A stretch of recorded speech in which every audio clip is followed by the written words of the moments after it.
of, here, part the C for me. Part the C, so let me see. Hello, cutie. How are you? Come right over here. So you get a sense, can you see the Capitol down there? So we got the big monitors. We got a couple hours to kill and people are still getting together. And then next time you come to me, I got to tell you the greatest story about I actually met a living Republican in this crowd wearing shorts and a t-shirt, if you can believe that. Well, it's good to know that Republicans and Democrats coming together today for the ceremonies and, of course, the parade coming up as we see that lovely choir again.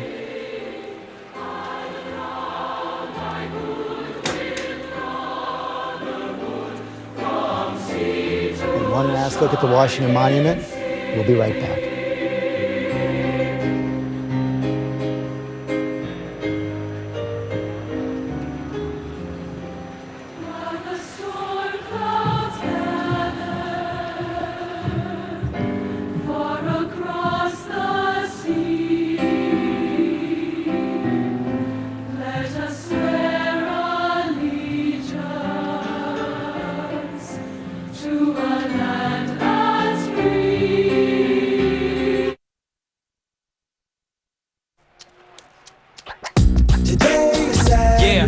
Salad on Saturday, fruit on Friday, throw a ball Thursday.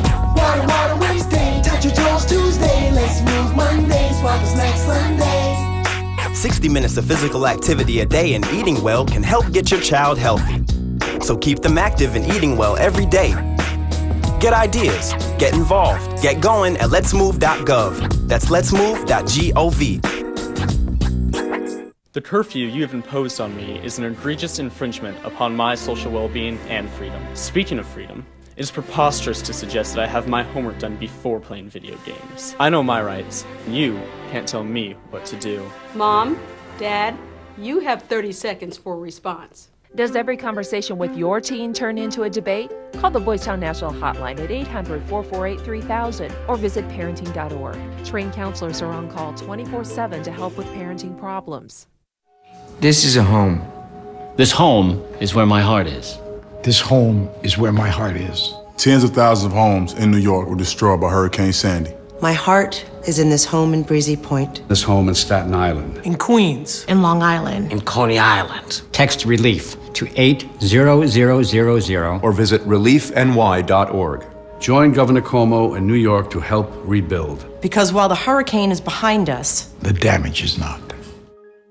You see heroes every day. I was a unit supply I specialist. was a captain in the United States Army. Command Launch Console operator. People that really have this commitment to serving others. It's not that a veteran should be hired because you're doing them a favor. I don't need anyone's charity. You're hiring veterans because these are people who can get the job done. I just need an opportunity.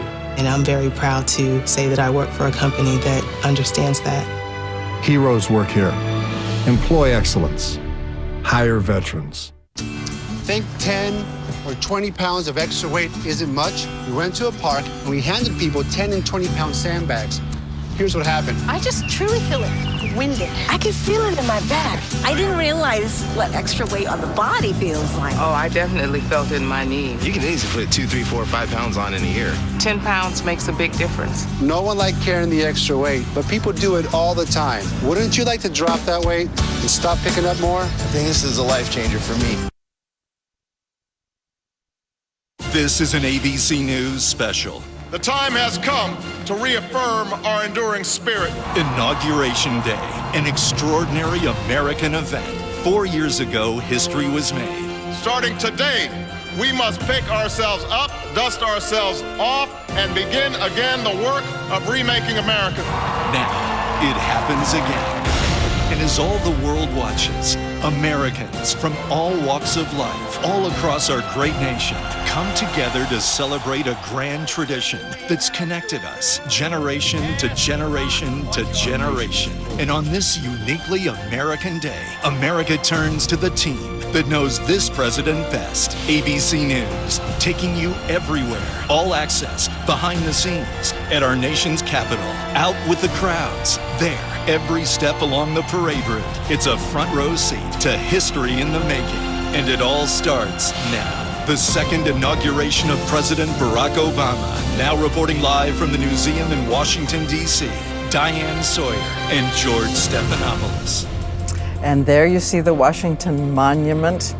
It has been gleaming in the sunshine all morning, and at the time it was built, it was the tallest man-made structure in the world, reminding the world of America's enormous vital energy, that a new country was on the rise. No building in Washington, D.C. can be higher than the Washington Monument, as we see the dome of the Capitol as well. All of America coming together today for this celebration of our enduring democracy. The president, that is the sight he will see when he looks out across the mall. Some 800,000 people expected on the mall today. Not quite as big as 4 years ago, but as we've already seen, it is a happy, smiling crowd. And nonetheless, it would be the biggest crowd for a second inauguration ever, by multiples. And the day has already begun for President Obama and his family. They went to church earlier this morning at St. John's Episcopal Church. We see them going in there, the president, the first lady, Sasha and Malia, along with Mrs. Robinson, the first lady's mom. They walked in, came out about an hour later, went back to the White House, and as they were going back, first leaving the church, the first daughters had some fun with the president. That's right. Apparently they stood behind a door and then went boo to surprise him. It's the hallmark of this family. You remember 4 years ago, I believe it was Malia who said to her father, first African-American president, better be good. That's right. And yesterday, I think it was Sasha who said after he took the oath of office, formally said, "You didn't mess up, Dad." And he said, "I did it." You see the White House right there, the president meeting inside there now with leaders of the congressional delegation that will take him down to the Capitol beginning around 10:40. And of course, this big parade coming up this afternoon. So we want to go to ABC's Cecilia Vega. She's at the Pentagon right now where so many of those marching bands are getting ready. Hey guys, how you doing out here? We're having the best time. We're saying that this is where the staging ground begins, in front of the Pentagon, and they're going to play us a song while we get ready here. But this really is where the party starts. I'm here with the Palmview High School Mariachi. You can see here the mariachi part, and the Ballet Folklorico group from South Texas. Tell me a little bit about yourself. Are you guys at the inauguration for the first time? This is our first time being here. We've never been here before. Never been here before. And how excited are you guys to be out here today? We're very excited to have the opportunity to finally come outside, just like competitions inside Texas. So we're very excited for this inauguration. Are you staying warm in these beautiful outfits? Kinda. Kind of. So the trick to staying warm out here for these groups, especially Diane and George, is hand warmers and to keep dancing. These guys look absolutely beautiful. We're going to be seeing groups like this all along the parade route today. The theme today, our people, our future. I don't know what represents that more than this group right here, guys. Back to you. Okay, thank you, Cecilia. Wonderful to find you behind those sombreros. And we want to listen for a moment because this is the U.S. Marine Band. The president's own. For every president since 1789 they have performed. And now I want to turn to the director of the National Museum of African American History. It is wonderful to have Lonnie Bunch back with us today. And Lonnie, we have talked a lot about these Bibles, these two Bibles the president will be putting his hand on to be sworn in. Abraham Lincoln's Bible, Martin Luther King's traveling Bible, his family said. We've seen it earlier. It has frayed edges. We're told that he had it back when that's the Lincoln Bible right there. And we're told that Martin Luther King had this Bible when he started preaching, and it's well worn. He made markings in it. What is so wonderful to me is that the president recognizes the importance of history, and King's Bible really speaks volumes about the possibility of America, about the sense that change is possible with vision and courage. And I think marrying that with the Lincoln Bible, obviously Obama feels so strongly about the role Abraham Lincoln played. And for me, what this really suggests is that the president understands that history shapes not just him, but that what he loves about the past is how much it shapes who we are as a country today.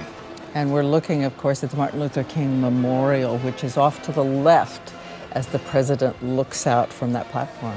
David Remnick, editor of The New Yorker, author of a biography of President Obama called The Bridge, which also talks about how he grew out of the civil rights movement led by Martin Luther King. You write in the book, David, that race has been at the core of President Obama's story, but it has not been in the foreground of his presidency. No, I think that's absolutely true, and he's gotten some criticism from that, from some black leaders. I think President Obama's view of it is that his very election, his very presence in the White House is absolutely essential, and that everything that he can do in service of the nation, whether it's improving the economy or keeping the United States safe, improves the lives of all Americans. He's very, very wary about being the president of black America. He's very insistent on being the president of the United States, and sometimes that's caused him some difficulties with certain black leaders. Cornel West is one, but there are many others. And Lonnie, you said the president claimed his Americanism. What did you mean by that? President Obama is really clear that he has the opportunity to represent all of America. He recognizes the power of race in shaping who he was and who he will be, but he realizes that that history helps him lead the entire country. And so he's claimed his Americanness, not simply his black Americanness. And I was just going to say, and this is also the 150th anniversary year for the Emancipation Proclamation. What is so moving about this year is the confluence of events. It is the 150th anniversary of the Emancipation Proclamation, the document that began this creeping process that ended slavery. But it's also the 50th anniversary of the March on Washington. So in many ways, this is the year where the black history profoundly changed America's course. And I think the president recognized how important that is to celebrate. The president will celebrate at Donna, Brazil, and he will celebrate with African Americans, all Americans today. As David talked about, though, there had been some grumbling among African American leaders over the last 4 years that did not stop African Americans from coming out in huge numbers to support the president in November. Well, there's been a very small but very important voices that really wanted the president to do more, to fight poverty in this country, to talk about the crisis of black unemployment, especially among young African American males. Their goal was not simply to be part of a chorus that simply wanted to talk about President Obama not being American enough, but they really wanted him to step up to deal with the challenges of inequality and injustice in our society. They're important voices, and I don't think we'll see them muted anytime soon. And back to David Remnick for a minute. You wrote the wonderful book, The Bridge, studied the president so closely. What change have you seen in him in these 4 years? Well, remember, he's not the leader of a movement. Martin Luther King was the leader of a movement. Barack Obama's a politician, and Barack Obama encountered politics from his first day in office. He encountered things that are unimaginable. You mentioned the security issue. We've now forgotten that on the first day of office, on his inaugural day last time, he came out on stage under the threat of a possible al-Qaeda attack from Somali insurgents. This is long forgotten, but that was, inaugural day was preceded by this. And then he began in a near depression, an economic depression, and he's faced a highly radicalized Republican Party. He has encountered politics, and as George knows from being in the White House, being president of the United States is also a series of, if not catastrophes, then crises all the time, like drinking from a fire hydrant that's been unloosed. He's encountered that as a politician, and it has taken unpredictable courses and difficult courses. I think we can see that. Let's put that up right now. Let's show the pictures of President Obama as he's aged over the last 4 years. I think it'll prove the point that David was just making right there. And as we look at that, a big smile on his face, George will, but a lot of gray hair there as well. Probably getting a few more gray hairs thinking about this second inaugural address as well. Every single one that is given in the shadow of Lincoln's masterpiece. Well, that's true, and as we talked on our Sunday morning show yesterday, George, he has a choice in a sense to make between, does he want to give the Roosevelt speech of 1937, which was quite pugnacious, or more like Lincoln's second inaugural or Eisenhower's second inaugural, which was not. An interesting fact about Roosevelt, he came out and he gave this, I've got it right here, he spoke about blindly selfish men, talk about driving from the temple of our ancient faith those who had profaned it, heedless self-interest, those who betray for profit the elementary decencies of life and private autocratic powers. He came out with a clenched fist. And shortly thereafter, that was the first, 1937 was the first time presidents were inaugurated on January 20th rather than the 4th of March. And on the 5th of February, just 2 weeks later, he announced what was to become the Judicial Reorganization Bill of 1937, his plan to pack the Supreme Court with up to 15 members as they aged in order to remove impediments to the New Deal. It was a historic blunder because in the 1938 elections, he and his party were soundly repudiated, and there was no liberal legislating majority in Congress between 1938 and 1964 when the third of transformative liberal president, Lyndon Johnson, was in power. This president has made no secret of his vaulting ambition to be the fourth great Democratic transformative president, Wilson, Roosevelt, Lyndon Johnson, and Barack Obama. And the question is, will he, in his speech today, show a kind of combative nature that led to Franklin Roosevelt's overreaching and a historic change in the politics of the country? You see the congressional leaders right there, Steny Hoyer for the Democrats, Kevin McCarthy for the Republicans, the whips of their party, as the officials from the president's cabinet as well. We just saw them go to the Capitol. We saw Kathleen Sebelius, we saw Janet Napolitano of Homeland Security making their way in. But George, you were talking about Lincoln in the course of his presidency. I want to put up the pictures of him because they are among the most startling. He lost 50 pounds. He was about 150 pounds weighing in at 6'4" by the end of his In that term. picture on the right side, if we can push in there, Abraham Lincoln, only 56 years old. Look at those eyes. And of course, the Lincoln Memorial there, where Martin Luther King, in the shadow of that, gave that speech 50 years ago. And there we see, as we see more, I think that's Katy Perry there. I believe it is too. On the steps of the Capitol along with John Mayer. We're going to come back. She performed. Yeah, we're going to. With John, she has, there of she course, is with John Mayer. performed at the kids' concert on Saturday night. We're going to be hearing from Beyonce and Kelly Clarkson and James Taylor at this inaugural ceremony. They're having a lot of fun probably tweeting that out. Yeah, it's tweeting immediately. And we will be right back with much more of our inaugural coverage, including Tim Kunn on all the inaugural fashion. ABC News live coverage of the second inauguration of President Barack Obama will return. Longest inaugural address and who gave the shortest? The answer when we come back.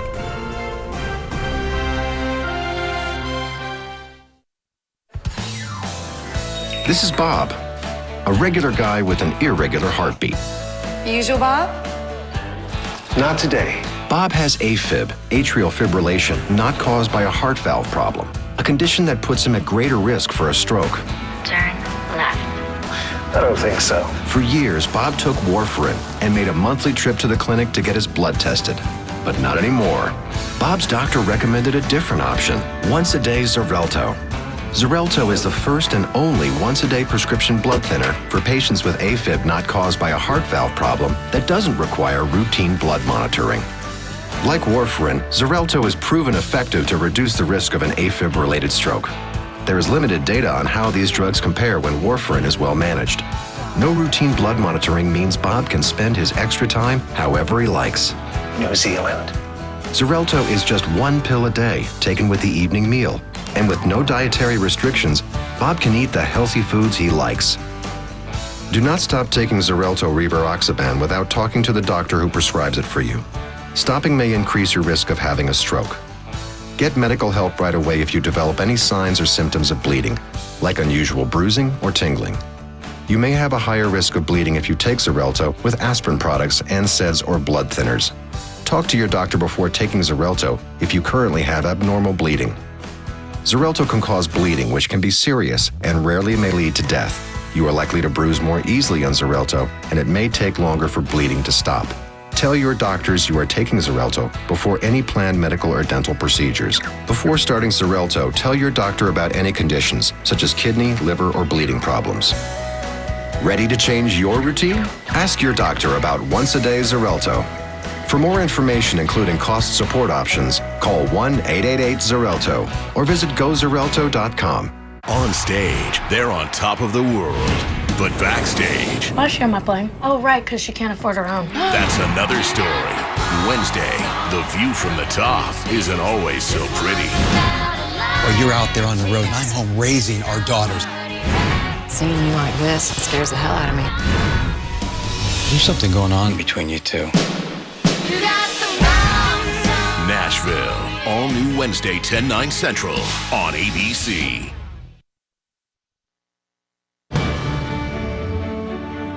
William Henry Harrison gave the longest inaugural address, 8,445 words in an hour and 45 minutes. George Washington's second inaugural address was the shortest, just 135 words. And I believe it took George Washington about a minute to deliver it. The president last year went about 18 minutes. We're looking at his podium again, George, and previous presidents have had heaters that were secretly pumping warm air.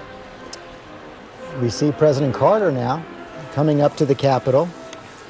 And we should point out there are 4 living presidents. 2 of them will not be here today. George W. Bush, George H.W. Bush. As we know, the 88-year-old, 41, has been in the hospital, just got home because of his bronchitis and infection.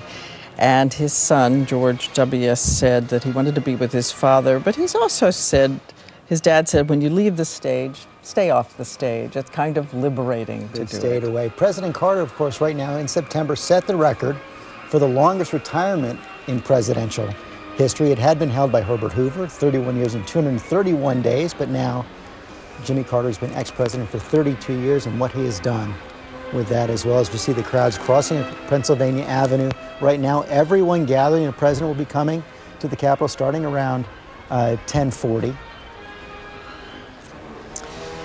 And we are told that people are given much clearer directions this year about where they go, when they can cross, that security has made sure the apps are guiding everybody, because we remember 4 years ago when people were actually stuck in a tunnel and at this point couldn't even get to their destination. Almost 2 million people came to the mall 4 years ago. It'll be about under 1 million, 800,000 to 1 million this time around.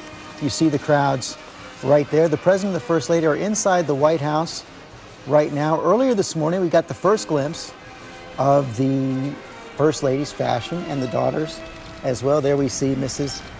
Obama just before they went into the church service at St. John's Episcopal along with Sasha and Malia. American designer Tom Brown, also J. Crew and Kate Spade for the girls. I want to bring in the co-host of Project Runway, Tim Gunn. He's been watching with us. And Tim, first of all, just tell us what you've seen so far. Good morning, Diane. Good morning, George. Well, I've seen a thrilling morning, I have to say. Very exciting. And gorgeous clothes. The First Lady and the daughters look magnificent. And tell us about this designer, Tom Brown, because I heard this morning, I have not got a second source on this, that about $14 million in free advertising comes every time the president's wife wears a new outfit and the designer is mentioned. I'm not surprised to hear that, but I will share with you that I was very surprised to hear that Tom Brown was the designer. Tom Brown is very well known for avant-garde menswear, and I thought Mrs. Obama's wearing Tom Brown, but in fact, what a gorgeous coat and what a gorgeous dress. And I know that Mrs. Obama has spoken about the whole issue of clothes, saying that she came into this never thinking that much about what she was wearing, realized that it was going to be every day of her life from now on. And it does tell you, as she said at one point, it tells you about all the women in the past. You can look at the clothes and say, well, were her feet hurting? Was she cold? Did her husband step on the train of her dress at the inaugural ball? It is a reflection of the women who wear it. It does take us back into the human history of this country. Oh, indeed it does. In fact, I'm always talking about semiotics in clothing. The clothes we wear send a message about how the world perceives us. And that's a very, very profound statement. It's one that every woman and frankly every man needs to accept responsibility for. Well, I'll try to accept some responsibility right now, Tim Gunn. And one of the other messages the First Lady and the whole First Family have sent is maybe a hat tip to Diane. Made in America, J. Crew has gotten some real shout outs by the First Daughters. Absolutely, and a very wonderful one. And also the first family, especially the First Lady, she wears clothes that are relatable, that are accessible. She's not a rare hothouse flower under a bell jar. She's someone you feel you can run up to and embrace, and that's a wonderful, wonderful quality. But you know, she has set a trend. Before Michelle Obama arrived in Washington, you did not see every anchor on television, especially local television, in sleeveless dresses.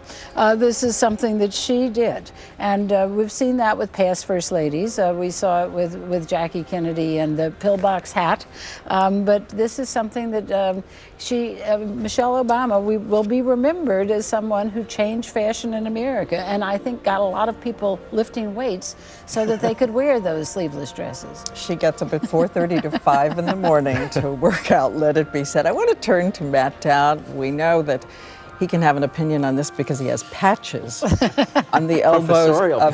Professorial patches. But you've been talking so much about the way family is now central to American politics in a way it never was. Well, it's become much more of a choice about the couple than just about the person, up till now, the man that's running for office. It's now becoming, Americans take a prism of what they see and want in a president, not only from him, but also from the couple and the family, and that's become very important. And we just saw President Bill Clinton walk into the Capitol right there. What a relationship, what a ride that has been between him and President Obama. Started out 4 years ago. Difficult relationship, the president, of course, supporting the candidacy of his wife, Hillary Clinton, but they have grown so close over the last 4 years, and perhaps one of the most significant political moments of the last campaign for President Obama, when President Clinton gave that speech at the Democratic Convention. And we're told that the president called Bill First Clinton phone call. right after the election, knew what he had done.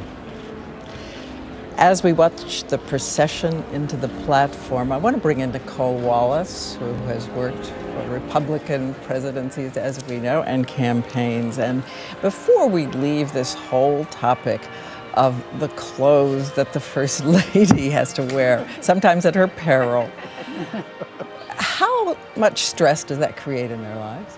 The clothes? Well, I think presidents usually defer to their wives, at least the smart presidents do, for the ever-important selection of the inaugural tie and whatnot. But I think on a day like this, there's so much buildup. The White House staff and the president have been in that family theater rehearsing this inaugural address for weeks. A lot of that staff is still weary from the campaign they just waged.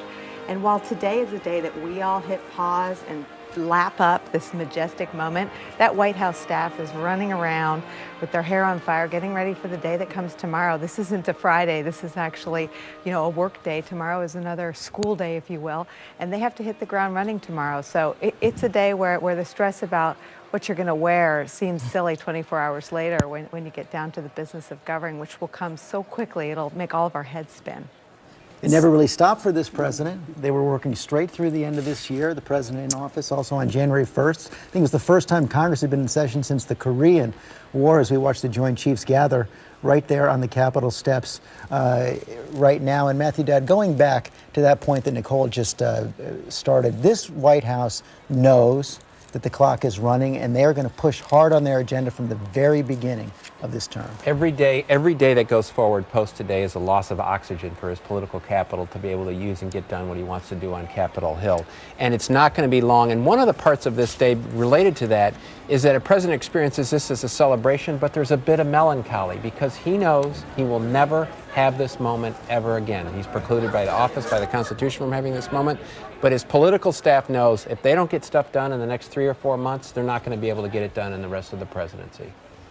You say every day, but isn't the 5th year a bit of a golden opportunity as well? You don't have to think about the tracking polls. Well, you can think about purpose. Well, you do have to think about the tracking polls in that you have to have the support of the country in order to get done what you want.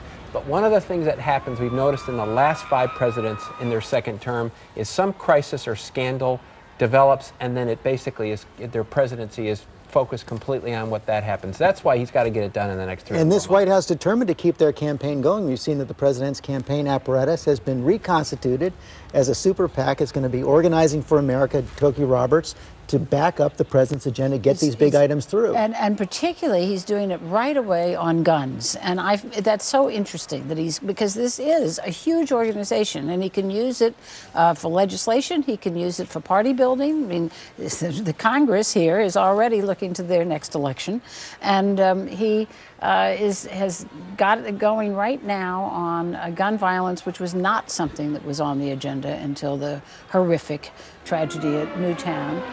But he is pushing on that now. I think you will see him pushing right away on immigration. And of course, the debt is always something. And there's the president's first chief of staff, Rahm Emanuel, Mayor of Chicago, right now. And as we watch the procession, I believe that's the president's sister, Maya Satora-Ung from California, from Hawaii, and of course Conrad and her husband. They're both educators, they're both professors, and she has 2 daughters, and I'm looking for them as well. As we take a break, I want to point out to everyone we are missing Barbara Walters, who was so much planning to be here. She took a fall, as you may have heard. She is doing fantastically well. We expect to be hearing our reviews from her soon. Better check our emails right now. We should. We'll take a brief break, and still ahead, President Obama's motorcade heading to the Capitol. We will have that for you. ABC News live coverage of the second inauguration of President Barack Obama will return.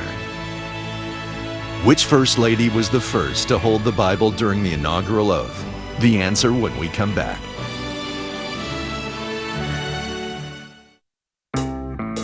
When you're at the corner of, I'm a new parent, and I have no idea what I'm doing, you need a hand. Well, Walgreens is innovating to help by making prescription refills this easy. And we're bringing our pharmacists out front to answer your questions. At Walgreens, we'll do more than help you get well. We'll help you stay well and live well. Because that's what it really means to be at the corner of happy and healthy.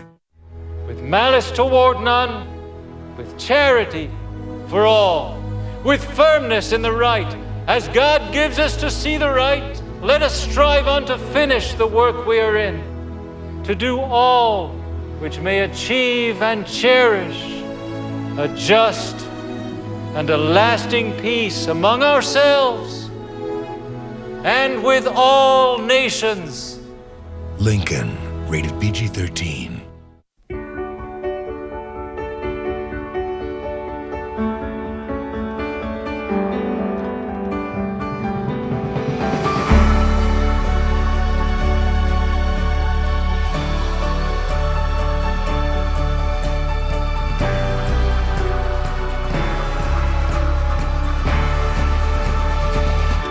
Nothing gets you going quite like the power of Quaker Oats. Today is going to be epic. Quaker Up.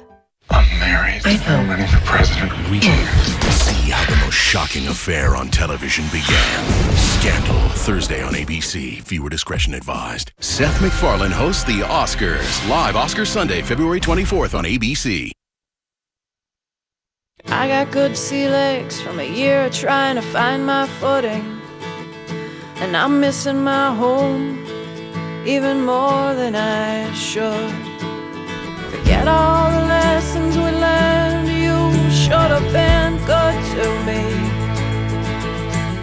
Forget all the lessons. When you download music illegally, you're stealing from musicians, songwriters, and people like Addie, who are denied payment for work that is rightfully theirs. Do what's right. Get it legally. The curfew you have imposed on me is an egregious infringement upon my social well-being and freedom. Speaking of freedom, it is preposterous to suggest that I have my homework done before playing video games. I know my rights. You can't tell me what to do. Mom, Dad, you have 30 seconds for a response. Does every conversation with your teen turn into a debate? Call the Boys Town National Hotline at 800-448-3000 or visit parenting.org. Trained counselors are on call 24/7 to help with parenting problems. At Habitat for Humanity, why isn't a question, it's the answer.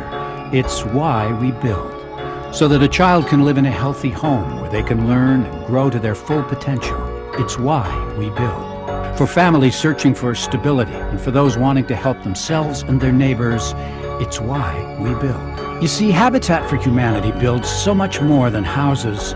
We build homes, communities, and hope. What will you build?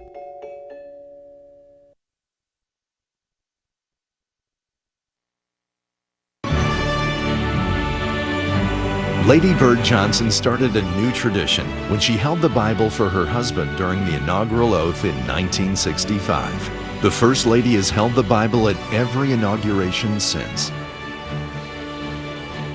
And you see the Capitol right there as our coverage of Inauguration Day 2013 continues. The president about to get in the motorcade in just a few minutes to head towards the Capitol as he's getting ready for that. Let's go back out to the mall. ABC's Bill Weir is out there. He was there 4 years ago, there again today with a lot of people having fun.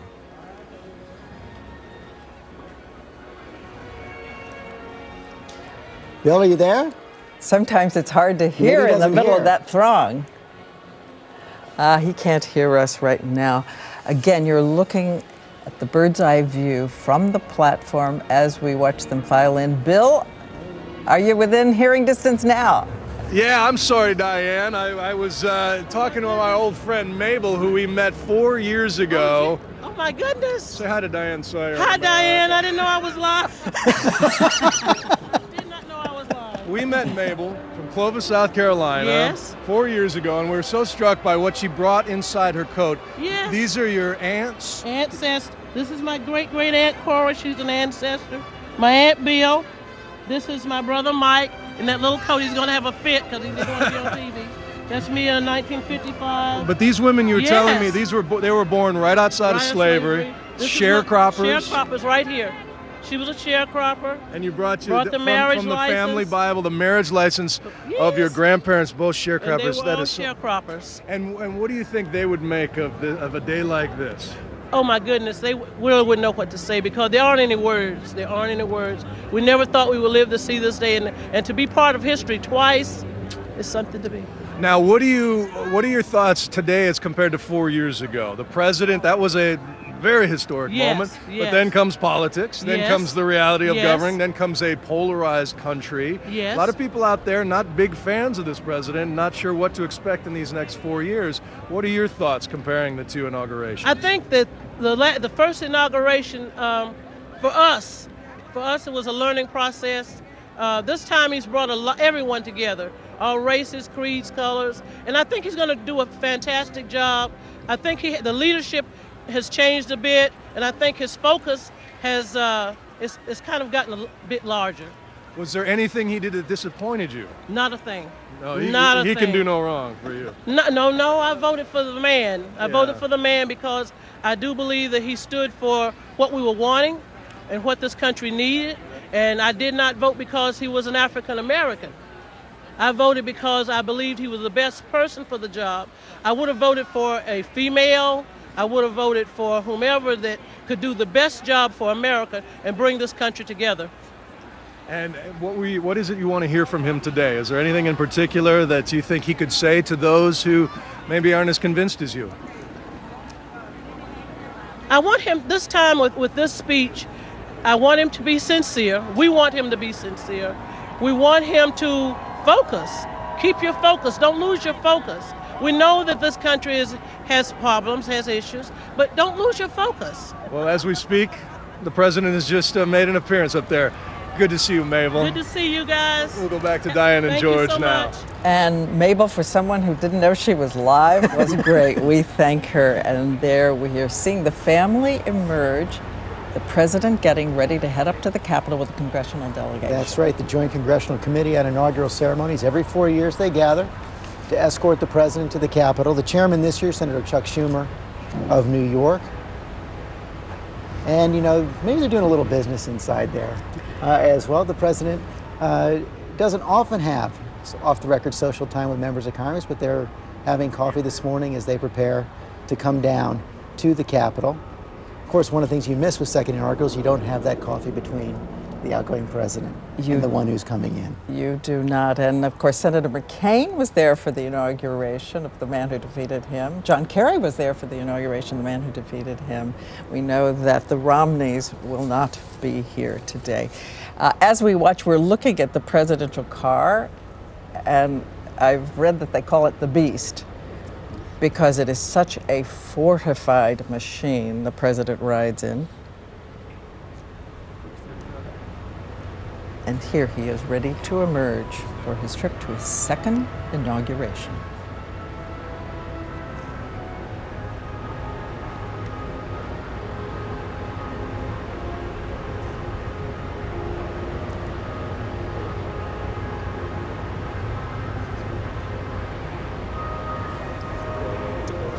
And you talk about the beast. Let's go quickly again to ABC's Pierre Thomas. This is the moment of high anxiety for security officials. Pierre?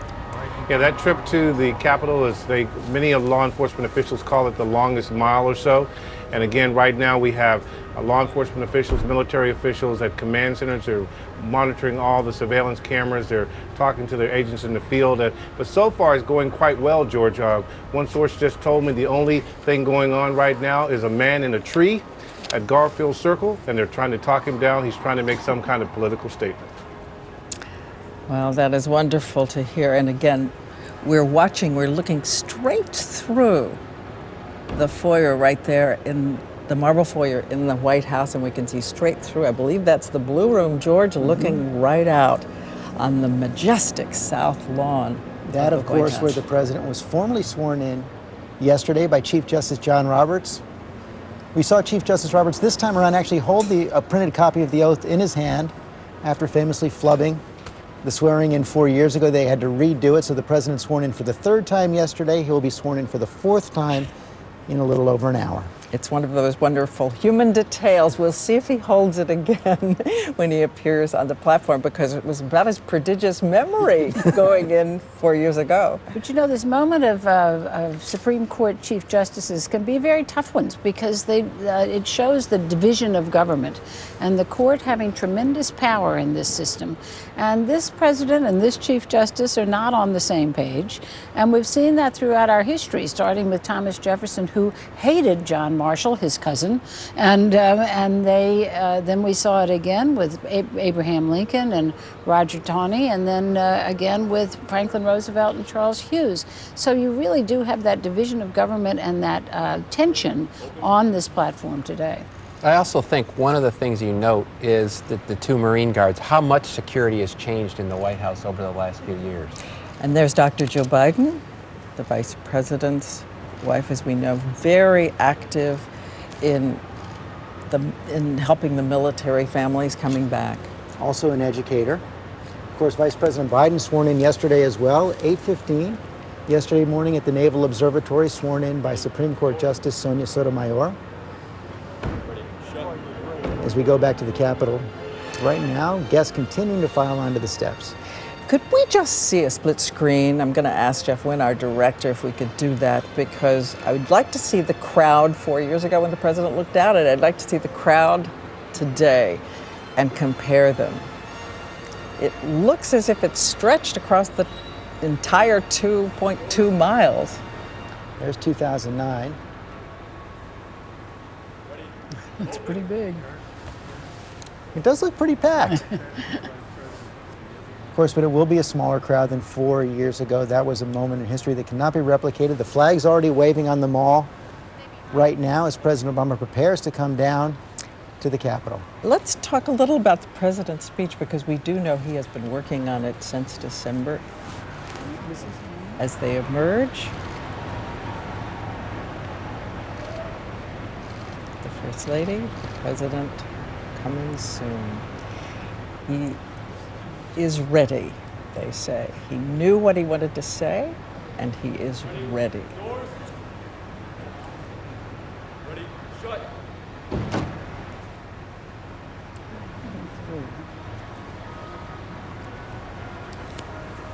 The president's speech will also be short.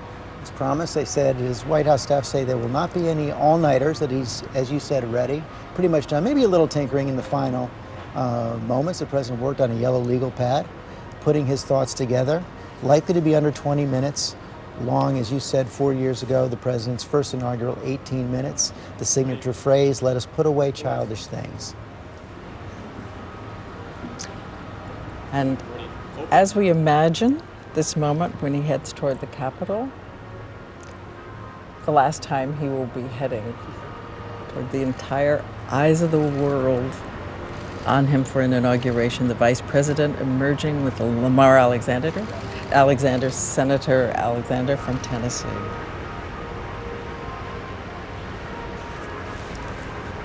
When we're looking through that door, we're looking through and seeing the Jefferson Memorial. And we've talked a great deal about President Lincoln. President Jefferson, of course, we have the Declaration of Independence and many other achievements, but of course he was also a slave-holding president. And I think it really is such a moment of symbolism to have this president emerge with that memorial behind him. It's also, you know, such a beautiful city. And that's one of the things that we see on this Inauguration Day, in looking at all of these wonderful monuments and seeing what a really glorious place this is, that people can feel, here's the president. With New York Senator Chuck Schumer.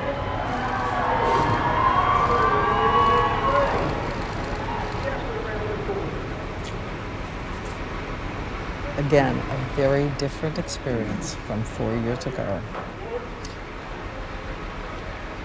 Let's go to Mark Updegrove now, historian, author of Second Acts about presidents and their second terms, picking up on this conversation we were having with Matthew Dowd earlier, Mark, on as the president prepares to give this speech and speak to the country and the world, he also has to be conscious of the fact that most second terms in recent history, at least, have not gone all that well.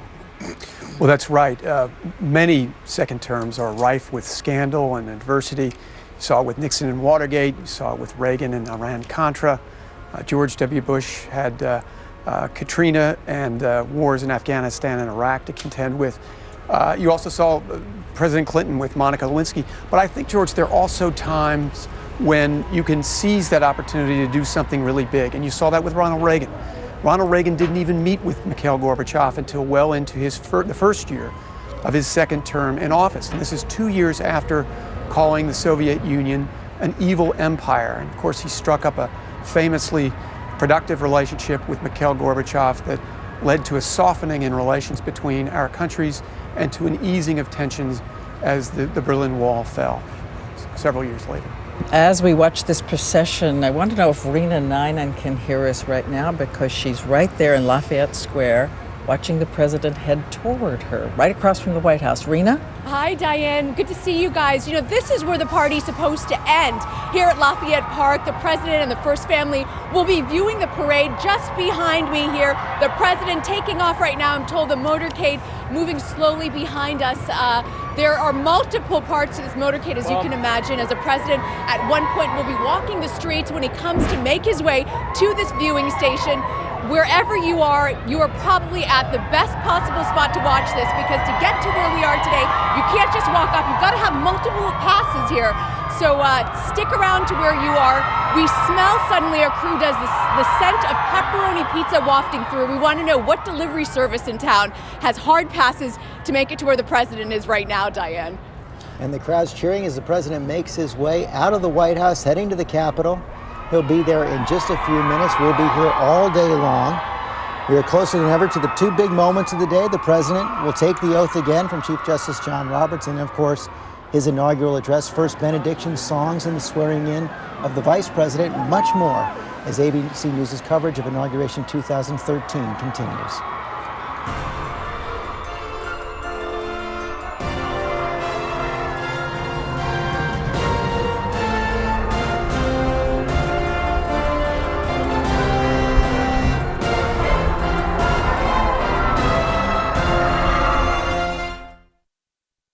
I missed you. Missed you too. That just get weird? Yes. Kill him by 10 a.m. So who's gonna do it? It's me. What do you want to do until then? Get down! Stand Up Guys has got the goods. Clever, entertaining, and fun. There's no key. It's a button. Whoa. Man, this is like the future. Pacino, Walken, and Arkin are at the top of their game. It's like the old days. It's better. The New York Times raves it's a bad boy bucket list. I had a good time tonight. Me too. Stand Up Guys. Rated R. In theaters February 1st. I begged my way out of this police thing on my knees in Portuguese. I finally understood my Aunt Maria, even Aunt Sangria. Go to rosettastone.com and start your language journey. Our proven method now includes live online sessions, and it's mobile, like you. I spoke, I joked, that's why we really crushed it in Mumbai. Rosetta Stone. Live life fluently. At a dry cleaner, we replaced people with a machine.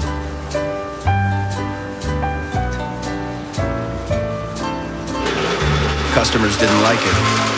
So why do banks do it? Hello? Hello? If your bank doesn't let you talk to a real person 24/7, you need an ally. Hello? Ally Bank. Your money needs an ally. The woman that never says die is back. You okay? No, you ruined my outfit. Body of Proof, the season premiere, Tuesday, February 19th at 10/9 Central on ABC. I used to never really talk. Ever. I was afraid if I said something wrong, everyone would laugh at me. But then I started to play golf with Special Olympics. It helped me to find my voice. And now everyone else is speechless. At Habitat for Humanity, why isn't a question, it's the answer. It's why we build. So that a child can live in a healthy home where they can learn and grow to their full potential. It's why we build. For families searching for stability and for those wanting to help themselves and their neighbors, it's why we build. You see, Habitat for Humanity builds so much more than houses. We build homes, communities, and hope. What will you build? Think 10 or 20 pounds of extra weight isn't much. We went to a park and we handed people 10 and 20-pound sandbags. Here's what happened. I just truly feel it winded. I can feel it in my back. I didn't realize what extra weight on the body feels like. Oh, I definitely felt it in my knees. You can easily put 2, 3, 4, 5 pounds on in a year. 10 pounds makes a big difference. No one liked carrying the extra weight, but people do it all the time. Wouldn't you like to drop that weight and stop picking up more? I think this is a life changer for me.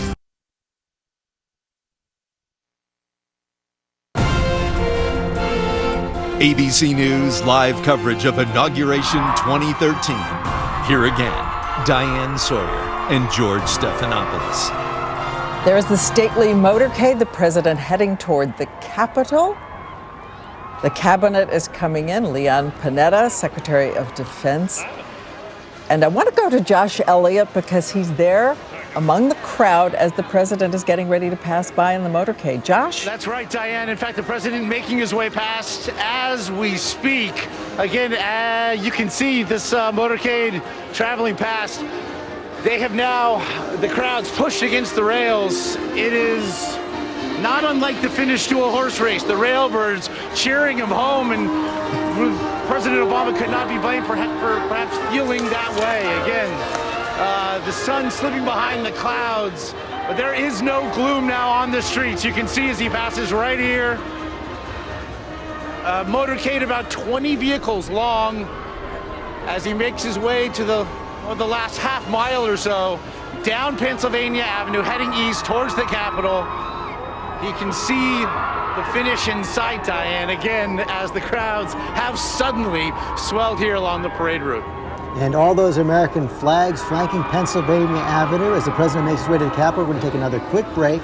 The swearing in and the speech is coming up.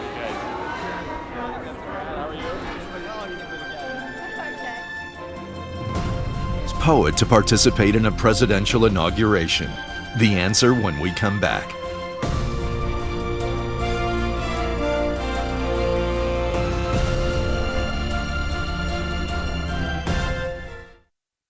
My identity's been stolen. Every day I'm hustling. Sandy Bigelow, Patterson. I have to clear my name. You don't chase criminals. That number right there is her height. It's Hobbit height. I'm going after Bilbo. You were gonna come with me, do it the hard way or the easy way. You got nothing. I love that guitar. I got no money. I got no time. I've got no pants. Whose pants are these? I took them off a dead hobo, so. The guy died in these? Good fit, huh? Identity Thief. Rated R. February 8th. When moisture is this light, it floats. When hair is this hydrated, it flows. Introducing Nexus Hydrolite, a higher standard in hair care that's full of moisture, free of heaviness. Hydrolite Salon formulas with light, deep-sea minerals give up to 80% more moisturization that won't weigh hair down.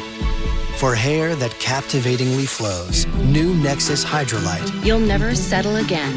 Raise your standard. Nearly 16 million people visit Washington, D.C. every year. Some come to witness, some to be heard.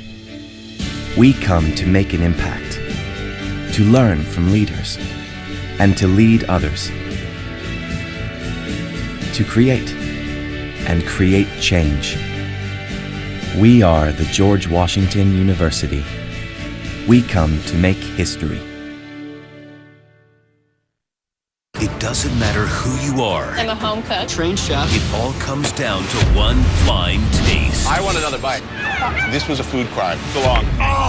The Taste series premiere tomorrow at 8/7 Central on ABC. I make my living asking tough questions. So here's a question for you. If you had the power to save a life, would you?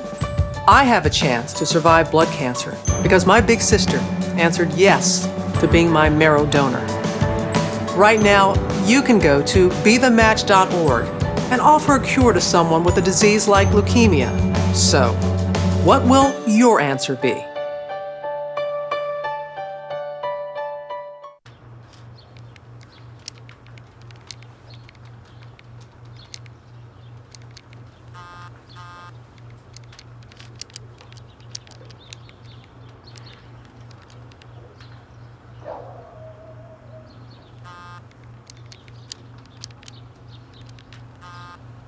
I just want to smash that thing.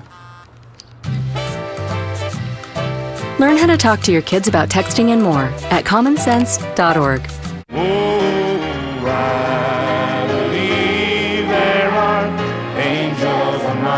It was the biggest race of the year. And no matter what, I was going to win.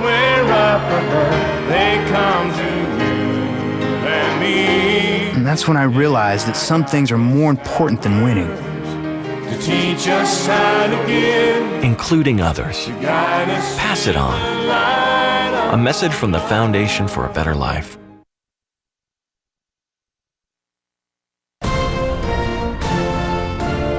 Robert Frost was the first poet to be part of an inauguration ceremony at the 1961 inauguration of John F. Kennedy.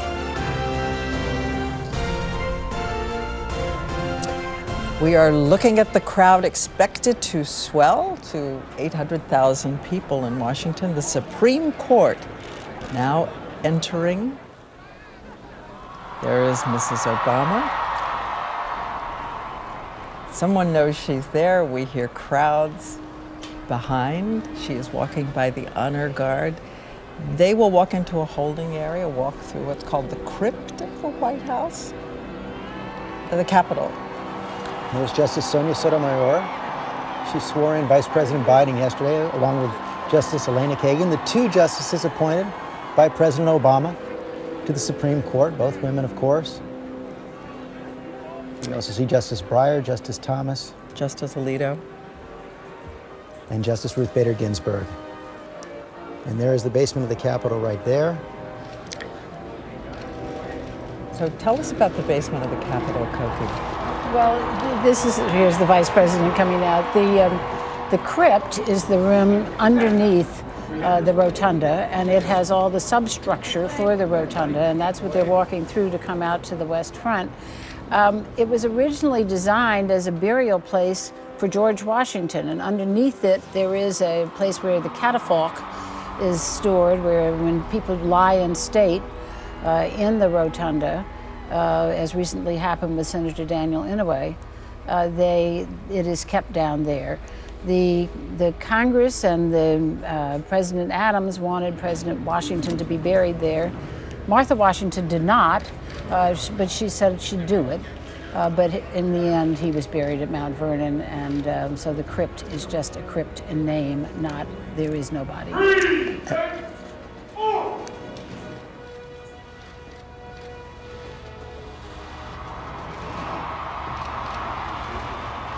President Obama, accompanied by the chair of these inaugural ceremonies, Senator Chuck Schumer of New York, greeting the Republican whip, leader Eric Cantor, and of course, Democratic leader Nancy Pelosi. And look at that big screen out on the mall. And I believe we heard the president say it looks great. House Speaker John Boehner, the Democratic leader of the Senate Harry Reid as well, accompanying the president. And there we see Eva Longoria, one of the honorary co-chairs of the president's inaugural committee, hosted a big Latino inaugural ball last night. Of course, 71% of Latinos in America voted for the president, a big key to his reelection this year. And they were 10% of the vote. That's the crypt. President Clinton and the Secretary of State.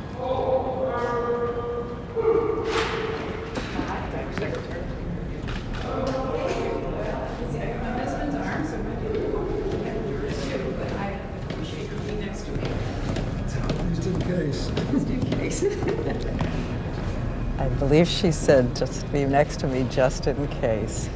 And as we know, that she was recently hospitalized after a concussion because of a fall. Ladies and gentlemen, please stand as the color guard comprised of members of each of the armed forces presents our national colors.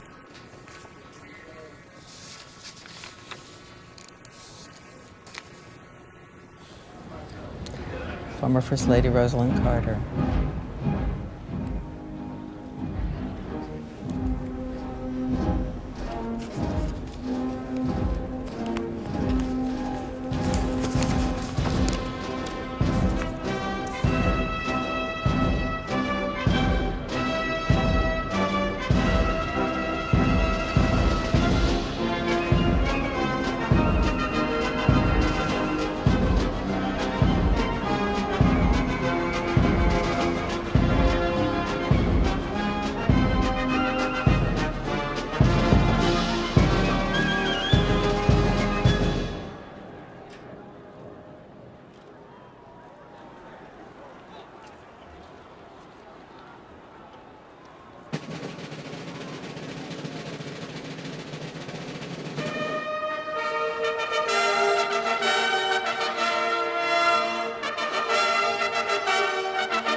Ladies and gentlemen, the 39th President of the United States, Jimmy Carter, and Mrs. Rosalind Carter.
We are looking at the 88-year-old former president, and Matt, an historian has said that he reinvented the post-presidency. However you felt about the conflicting times in his presidency, he reinvented the post-presidency. Well, President Carter, he left under a bad economy, he left under a country divided, and when he left office, his approval ratings were down, but he reestablished himself as Peace Center in Atlanta, his Habitat for Humanity that he got so involved with. He's become a charitable president for the world. but he also forged a very important coalition with President Ford, the man he defeated. And the two of them became not only very close friends, but they really did a lot of work together for world peace and in this country. And it set an example for future presidents. President Bush and former President Clinton working together on the Haiti and other important, Katrina. William Jefferson Clinton and Secretary of State Hillary Rodham Clinton.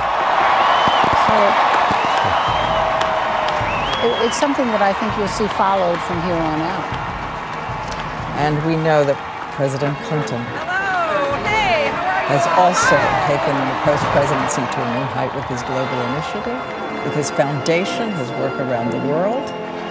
And it's expected that the Secretary of State, when she leaves office soon, will be right there reinventing what she plans to do as well. So many Democrats waiting to find out what she does plan to do, not only immediately after she leaves the Secretary's office, but also perhaps in 4 years. You saw them hugging Leon Panetta right there, Pentagon Secretary right now, also outgoing Jack Lew, the incoming Treasury Secretary. Both of them also veterans of President Clinton's administration. Leon Panetta serving as Chief of Staff for President Clinton. President Obama is still facing a bit of a fight for his next Secretary of Defense, Chuck Hagel, on Capitol Hill. President, the big smile, the same big gregarious charm up on the platform. You know, and as you were talking about the Clinton Foundation, President Carter's work as well, President Obama will already have to start thinking about what he will do in his post-presidency. And Matthew Dowd, talk about President George W. Bush. He also has set up his own foundation in Texas. Well, one of the things that immediately happened, obviously, afterwards was the discussion of where the presidential library is. What are your initiative you want to be in post the presidency, besides the work you have on the presidency? And then how do you want to conduct yourself in the aftermath of your presidency? And that's a huge part of what goes into the next 4 years.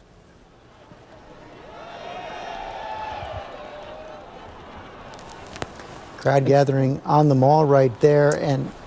And again, we urge all of you to bring your families in to watch, because an inauguration speech is not just another speech. I want to go to Mark Updegrove, if I can, right now, as you watch this historian, Mark Updegrove. Mark? The inauguration speech is an opportunity to address the nation and to give your vision, not only to the nation, but to the world about what you want to accomplish. It's an overture for your administration, Diane. And I think that in most often, the most memorable speeches are made during times of great crisis. We have nothing to fear but fear itself, from Franklin Roosevelt about the Great Depression. Of course, the most famous speech from Abraham Lincoln, with malice toward none, charity for all, about the reintegration of our southern states into the Union after the Civil War. Those were done during great times of great crisis. And I think there are promises of sorts that the president is extending. And I think they echo in history because those promises were fulfilled. And Nicole Wallace. Well, I think that we were just talking about what presidents go on to do in their post-presidency. The foundation and the blueprint, if you will, is laid in the second inaugural address. I reread George W. Bush's second inaugural address last night, one that I worked on, and it was a speech about creating and delivering and enabling freedom all around the world. And what has he gone on to create at SMU, the George W. Bush Center for Freedom, the study of freedom and democracy. So I think that you have to listen to a little bit of an echo in today's inaugural address from President Obama, and you may hear a little bit of what he envisions his work to be after the presidency. His theme is values of a changing world. David Remick, the president's most memorable speeches of the first term, not necessarily the set speeches, but the speeches that came after Newtown, after Tucson. Those are heavily charged, emotional speeches. And, you know, looking at this scene here, it's so striking after seeing the Lincoln movie, the Steven Spielberg, Tony Kushner movie. You realize there was no microphone. Nobody after 50 yards could hear what he was saying. You're in a sea of mud in Washington, and the only way people ever heard about those inaugural speeches in those days was through the newspaper. The first time that you even had a microphone up there was in the 20s, and the first time that it was broadcast on television is Harry Truman. Now you're in high-definition television, and everybody's looking at the color of your tie and your children, and it's instantaneous and incredibly dramatic. But I think that what's wanted here, if I can say so, is this kind of thematic, emotional resonance. It's at the State of the Union address where you look for more of a laundry list of policies in the coming months. George Will, what is the hallmark of a great second inaugural speech? Well, the most famous, the most successful one surely is the one that's carved in stone in the Lincoln Memorial, and that is his second inaugural. Many memorable phrases from him, with malice toward none, charity toward all, and all the rest. However, probably the most potent, forceful line in that most potent and forceful of inaugural addresses is 4 words long. After giving a sort of theory of how the war came to be, one side said this, the other side said that, Lincoln simply says, "And the war came." No reaching for eloquence, simplicity and pungency, and again, as David said, probably no one could hear him say it, but there was one person, I think we're satisfied now that we have a picture of the second inaugural, that John Wilkes Booth seems to have been rather nearby when he said that. Let's take a look, because that seems to be the Lincoln Bible coming in. We know that it is housed in a waterproof, fireproof environment. That's the Biden Bible. Actually, I think that's that the is the Biden Bible. Oh, that's Biden. That is the Biden family Bible, held by his son, the Attorney General of Delaware. They're coming in. That will be the next big event coming up, the swearing in of the Vice President. It has a Celtic cross on the front of it. And we can't help but remember that the 70-year-old Vice President's mother was there. That's the family Bible. Yes. Dating back 19th century. Vice President had quite a bigger ceremony for his official swearing in yesterday than President Obama. About 120 people were there, as we see more members of the Senate delegation right there. Senator Orrin Hatch, Carl Levin, Dianne Feinstein, along with Senator Thune of South Dakota. Donna Brazil, last year you were wearing your fleece. Everyone looks a lot happier this year.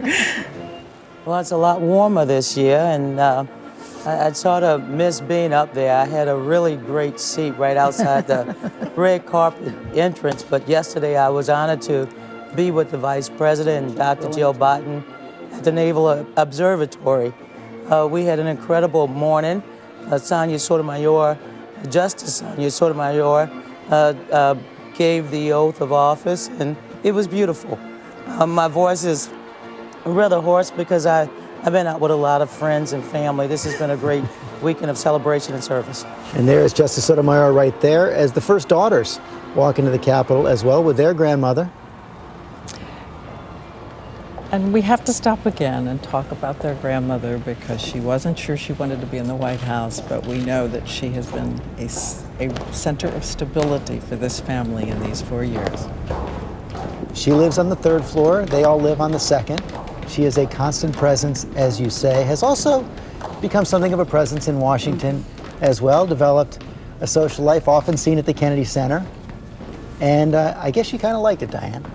Yes, after living in the same house for 50 years, she decided the 3 months she gave it would be extended. And as we know, she had not traveled before this, and she loves the travel. She loves meeting people. She does not like publicity. And look at that crowd gathered now. There's Morgan Freeman, I think, right there on the Capitol steps.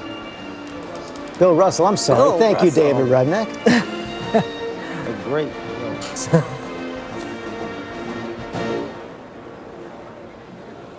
Can we bring in David Muir, because he's up on the platform? I just wonder what you can see from his vantage point that we can't see. I've got to tell you, Diane, everyone at the West End here at the Capitol on their feet from the moment they saw that motorcade begin its way toward the Capitol, and they've had their eyes trained not only on that doorway. Now they're announcing the daughters. Can you hear the crowd just erupting into cheers at seeing Malia and Sasha in that violet and purple coat as they walk down the stairs. The crowd going wild for the children that we've watched grow up before our eyes. There have been a huge applause here for President Clinton and Secretary of State Hillary Clinton when she emerged as well. People on their feet. And of course, now they're waiting for the President and the First Lady. The President, who was seen here on giant screens here, walking into the Capitol building, and now they're waiting to see him in the flesh as he walks out through that curtain, Diane. We saw the girls 4 years ago taking pictures. Now they're turning as we are about to hear the announcement. Mrs. Obama, President Obama.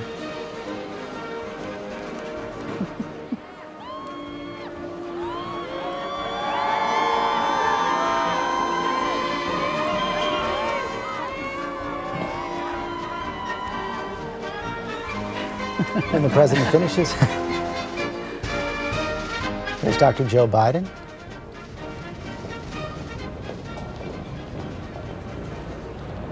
They've been married for more than 30 years. They have 3 children, 5 grandchildren who will be there today.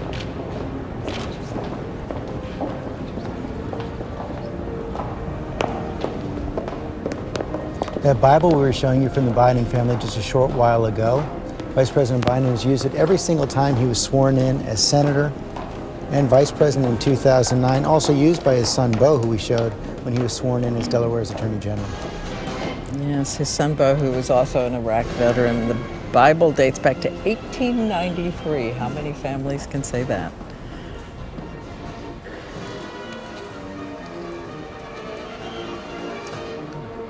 Donna Brazil, I want to go back to you right now as we see Dr. Joe Biden. You were at that ceremony yesterday.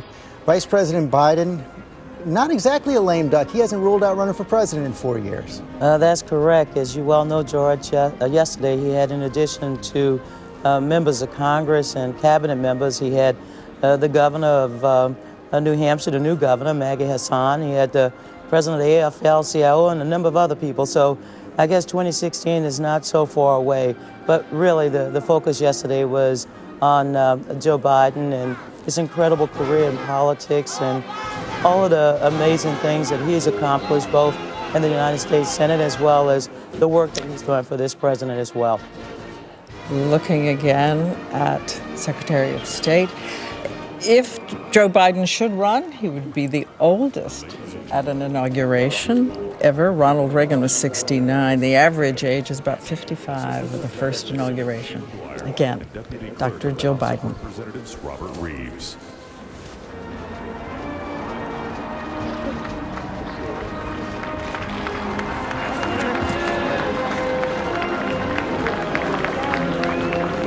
And as Dr. Biden takes her seat, we should say that all of the cabinet attending today, except the Veterans Affairs Secretary, Eric Shinseki. He is the secretary delegated not to attend the ceremony today. And we can tell you, by the way, we now know exactly what the president said when he walked into the Capitol. He said, "I miss this place. It looks great."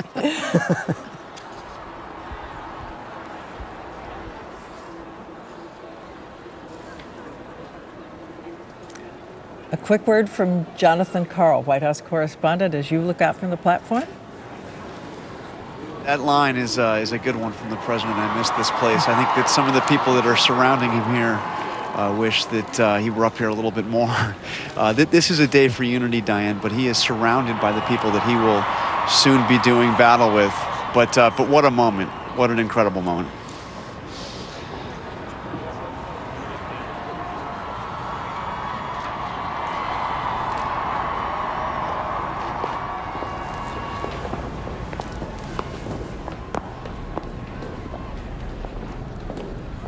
First Lady getting ready to walk out onto the Capitol steps as well.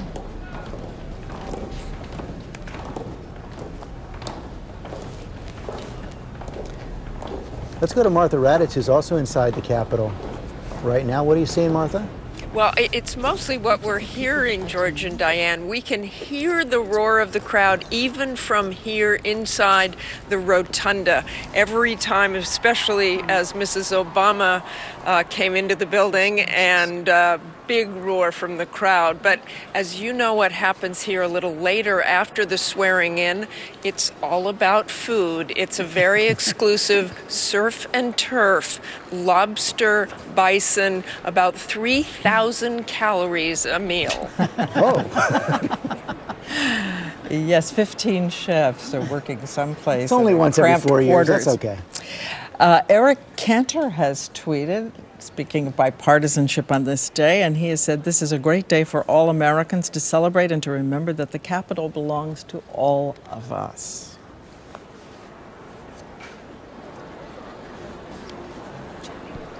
Ladies and gentlemen, the First Lady of the United States, Mrs. Michelle Obama, accompanied by Secretary of the Senate Nancy Erickson, Clerk of the House of Representatives Karen Haas, Mrs. Schumer, Mrs. Reed, and Mr. Pelosi.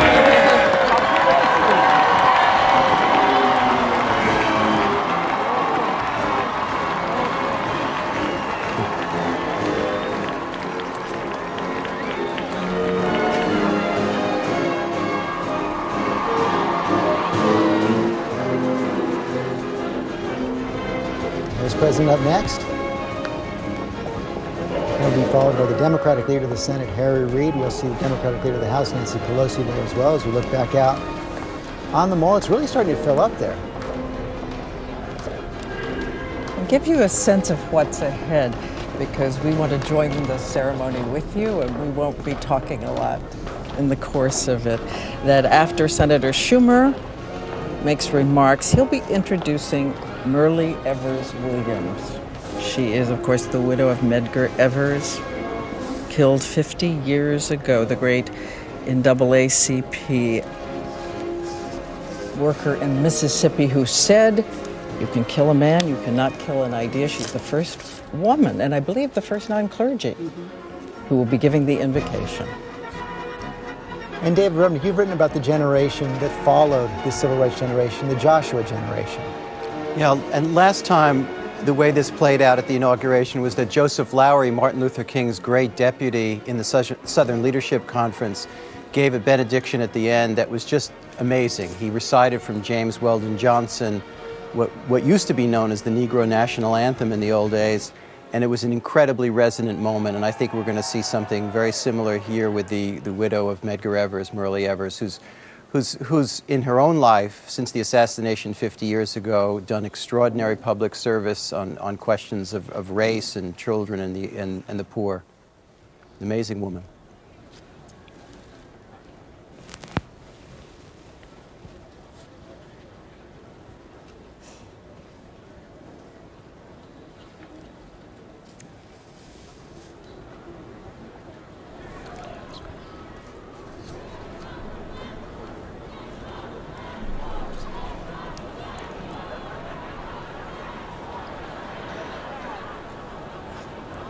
Waiting the announcement of Vice President Biden.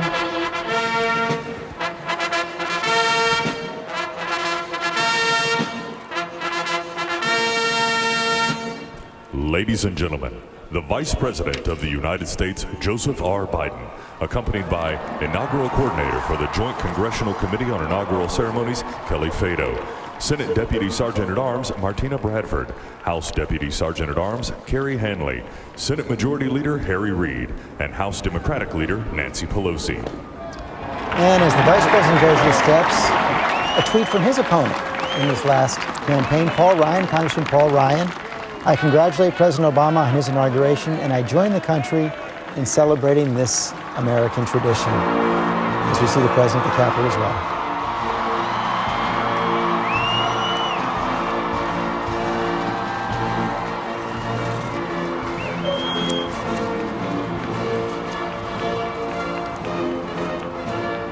The President has the same look in his eye that he did 4 years ago. Remember that moment as he looked out over the Capitol and took it all in, about to be sworn in as the first African-American president of the United States.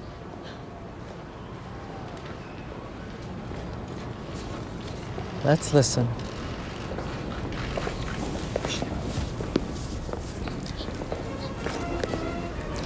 I just want to let you know that the First Lady has also issued a tweet. Here it is. Honored and blessed to be joining so many of my fellow Americans gathered to watch the inauguration.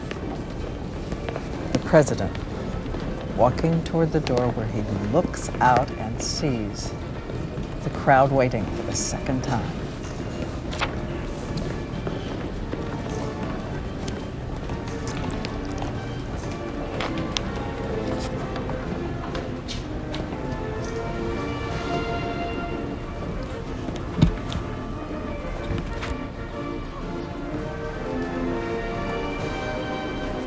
It's got to be a little more relaxed the second time around.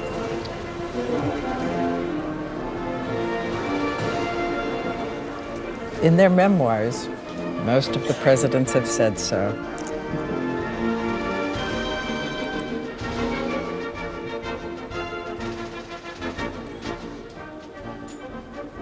It's a very small club, those re-elected. A smaller club, those re-elected with more than 50%.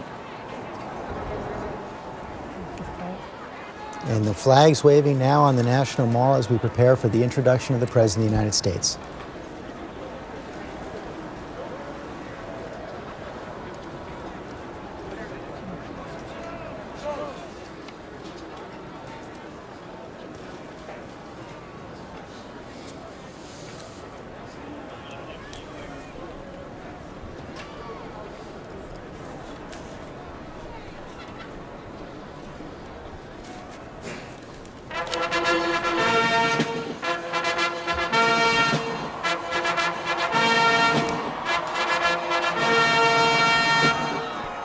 Ladies and gentlemen, the President of the United States, Barack H. Obama, accompanied by Staff Director for the Joint Congressional Committee on Inaugural Ceremonies, Gene Parvin Borowich, Senate Sergeant-at-Arms Terrence W. Gaynor, the House Sergeant-at-Arms Paul Irving, Chairman of the Joint Congressional Committee on Inaugural Ceremonies, Senator Charles E. Schumer, Senator Lamar Alexander, the Speaker of the House of Representatives, John Boehner, Senate Majority Leader Harry Reid, House Majority Leader Eric Cantor, and House Democratic Leader Nancy Pelosi.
President Washington across from Justice Scalia, Justice Sotomayor, greeting everyone on the podium right now. In just a few minutes, there he is with Chief Justice Roberts and Justice Kennedy as well. In just a few minutes, we're going to be hearing from the chairman of the Inaugural Committee, Senator Charles Schumer of New York. He will introduce Myrlie Evers Williams, the widow of Medgar Evers, for the invocation. But as we look at the Capitol, we look at the president there with that smile. Once again, let's take a look. 4 years ago, and Please now. be seated. Of course, he's 51 years Ladies and old now. gentlemen, Let's the take a look chairman at that of the Joint split screen Congressional one Committee more for time. Inaugural Ceremonies, the Honorable Charles E. Schumer. We will have that in a moment. The ceremonies Mr. begin. President, Mr. Vice President, members of Congress, all who are present, and to all who are watching, welcome to the Capitol and to this celebration of our great democracy. Now, this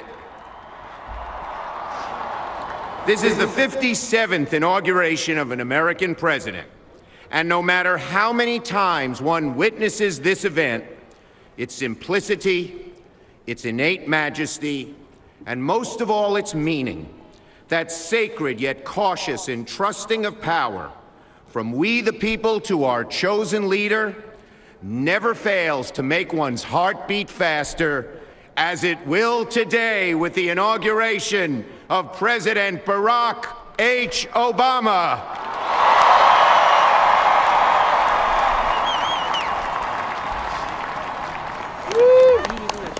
Now, we know that we would not be here today were it not for those who stand guard around the world to preserve our freedom.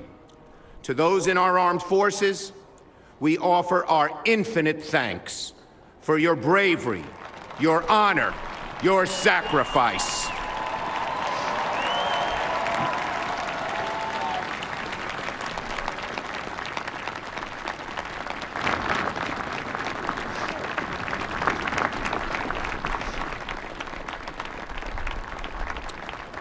This democracy of ours was forged by intellect and argument, by activism and blood, and above all, from John Adams to Elizabeth Cady Stanton to Martin Luther King, by a stubborn adherence to the notion that we are all created equal and that we deserve nothing less than a great republic worthy of our consent. The theme of this year's inaugural is faith in America's future. The perfect embodiment of this unshakable confidence in the ongoing success of our collective journey is an event from our past. I speak of the improbable completion of the Capitol Dome and capping it with the Statue of Freedom, which occurred 150 years ago in 1863. When Abraham Lincoln took office 2 years earlier, the dome above us was a half-built eyesore.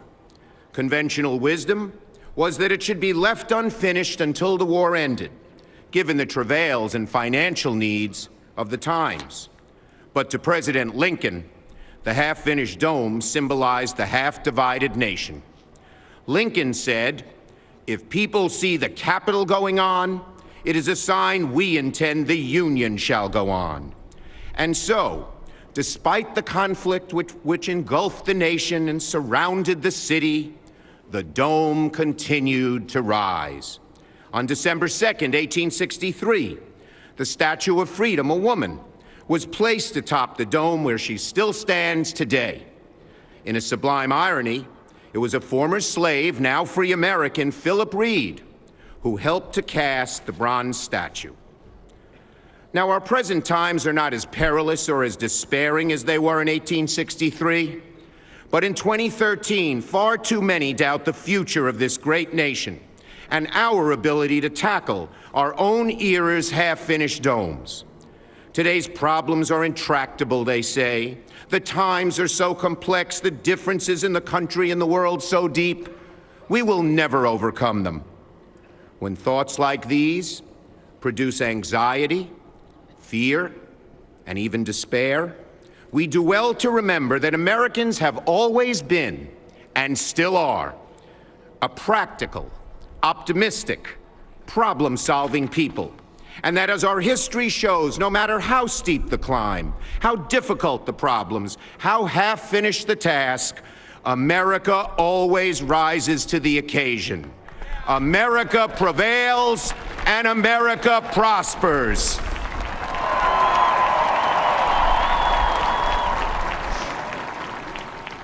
And those who bet against this country have inevitably been on the wrong side of history. So, it is a good moment to gaze upward and behold the Statue of Freedom at the top of the Capitol Dome.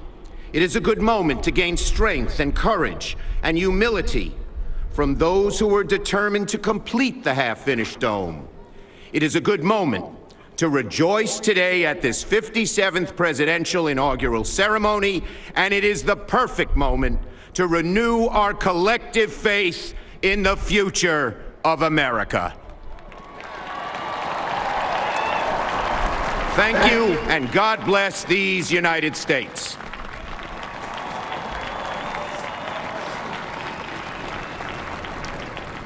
In that spirit of faith, I would now like to introduce civil rights leader Myrlie Evers, who has committed her life to extending the promise of our nation's founding principles to all Americans. Mrs. Evers will lead us in the invocation.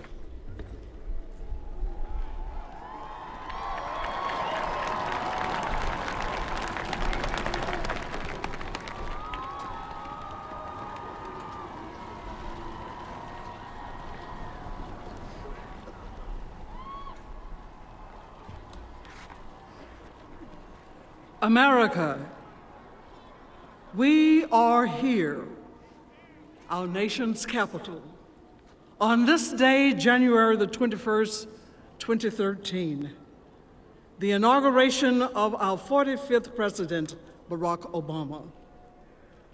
We come at this time to ask blessings upon our leaders, the President, Vice President, members of Congress, all elected and appointed officials of the United States of America.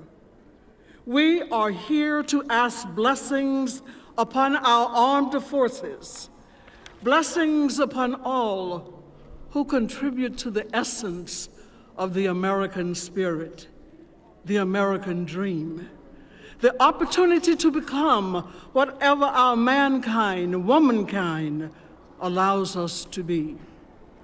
This is the promise of America. As we sing the words of belief, "This is my country," let us act upon the meaning that everyone is included.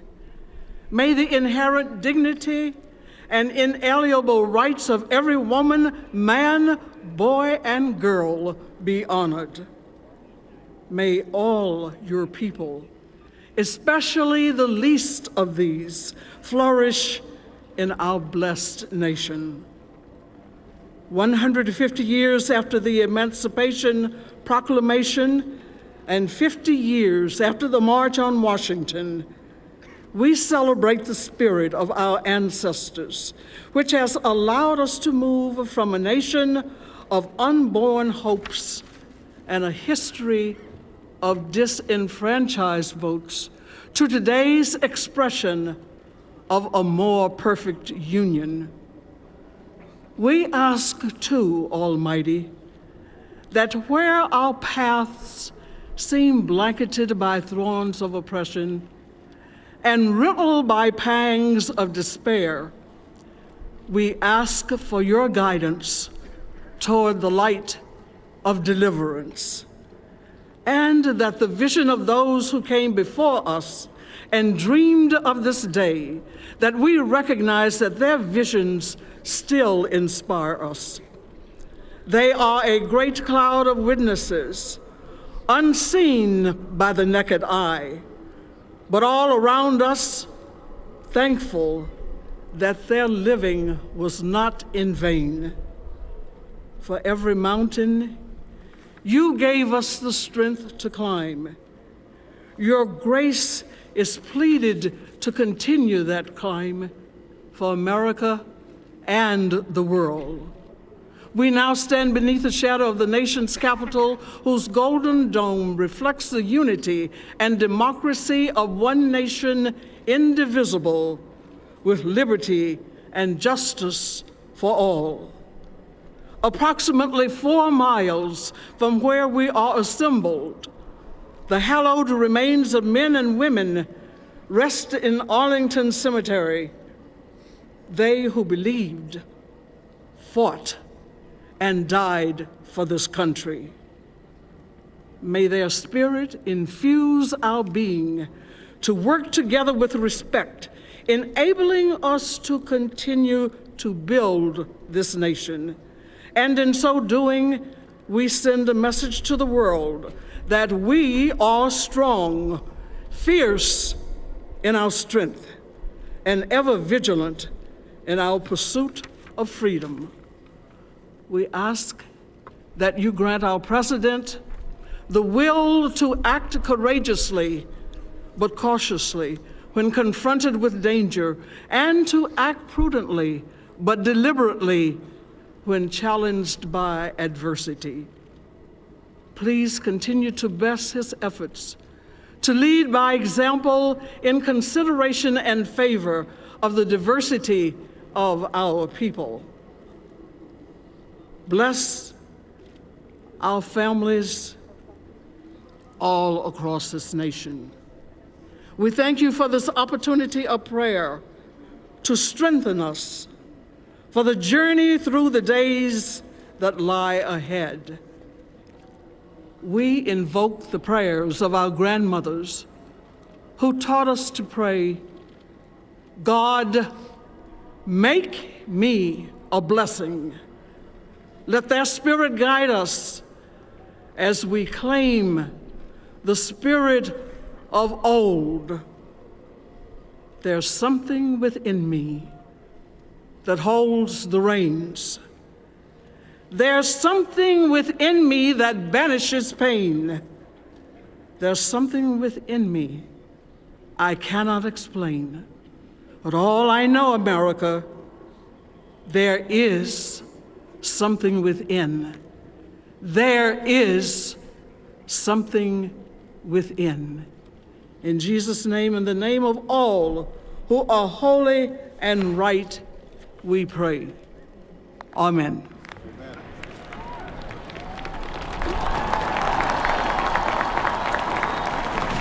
Myrlie Evers-Williams, the widow of Medgar Evers, former chairman of the NAACP, praying for the president to act courageously and cautiously.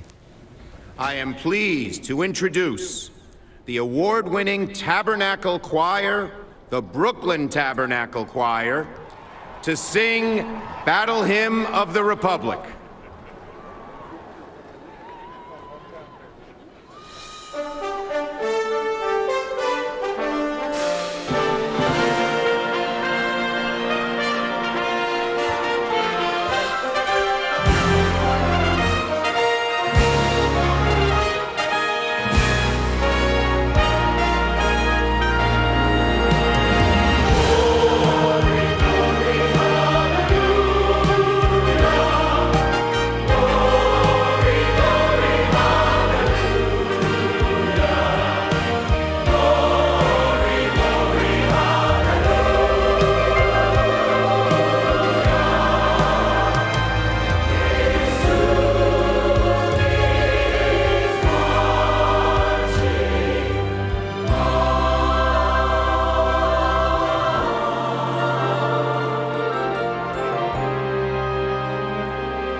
beauty of the lilies, Christ was born across the sea, with a glory in his bosom that transfigures you and me.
Sometimes we have to say, wow, a powerful and stirring version of the Battle Hymn of the Republic from the largest church in downtown Brooklyn, 280-voice choir, non-denominational, by the way. The president wiping away a tear halfway through, and we can say now that the National Mall is completely filled, according to the U.S. Park Police. It has been closed.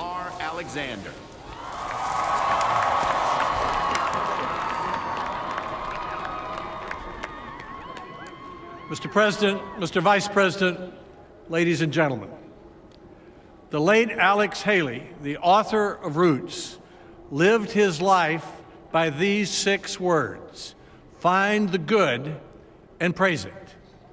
Today we praise the American tradition of transferring or reaffirming immense power in the inauguration of the President of the United States.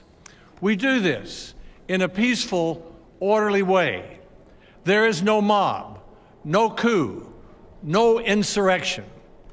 This is a moment when millions stop and watch, a moment most of us always will remember. It is a moment that is our most conspicuous and enduring symbol of the American democracy. How remarkable that this has survived for so long in such a complex country when so much power is at stake. This freedom to vote for our leaders and the restraint to respect the results. Last year at Mount Vernon, a tour guide told me that our first president, George Washington, once posed this question: what is most important, Washington asked, of this grand experiment, the United States? And then Washington answered his own question in this way: not the election of the first president, but the election of its second president. The peaceful transfer of power is what will separate our country from every other country in the world. So today we celebrate the 57th inauguration of the American president. Find the good and praise it. Now, it is my honor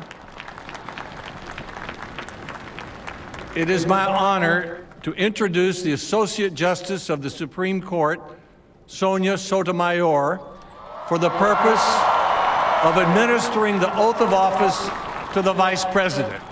Will everyone please stand? Thank you, sir. Thanks for doing Thanks. Mr. Vice President, please raise your right hand and repeat after me. I, Joseph R. Biden, Jr., do solemnly swear I, Joseph R. Biden, Jr., do solemnly swear that I will support and defend the Constitution of the United States that I will support and defend the Constitution of the United States against all enemies, foreign and domestic, against all enemies, foreign and domestic. that I will bear true faith and allegiance to the same, I will bear true faith and allegiance to the same, that I take this obligation freely, that I take this obligation freely, without any mental reservation or purpose of evasion, without any mental reservation or purpose of evasion, and that I will well and faithfully discharge and that I will well and faithfully discharge the duties of the office on which I am about to the enter. duties of the office upon which I am about to enter. So help me God. So help me God. Congratulations.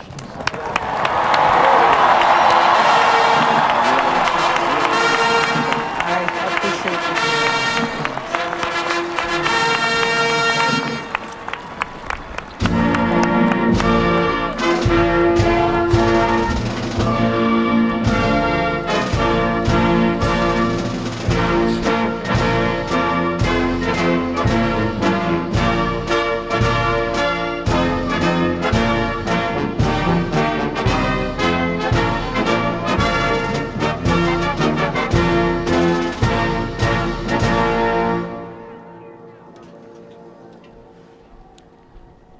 It is my pleasure to introduce renowned musical artist James Taylor.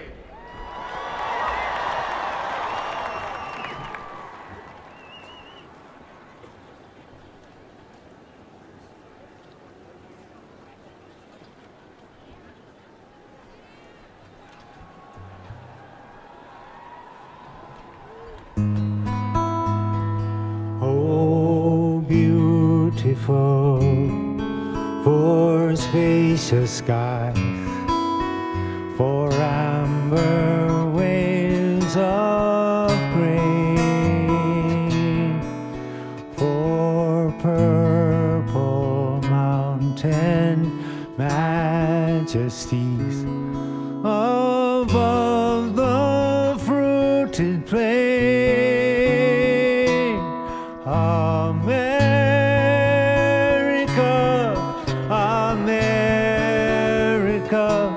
God shed his grace on thee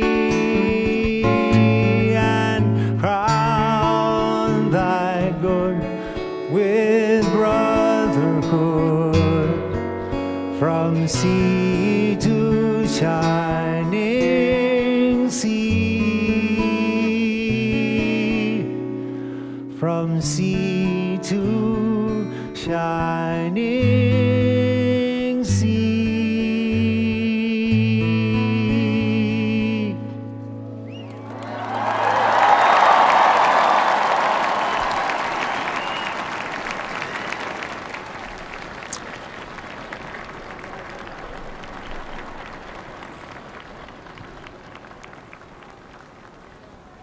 It is my honor to present the Chief Justice of the United States, John G. Roberts, Jr., who will administer the presidential oath of office. Everyone, please rise.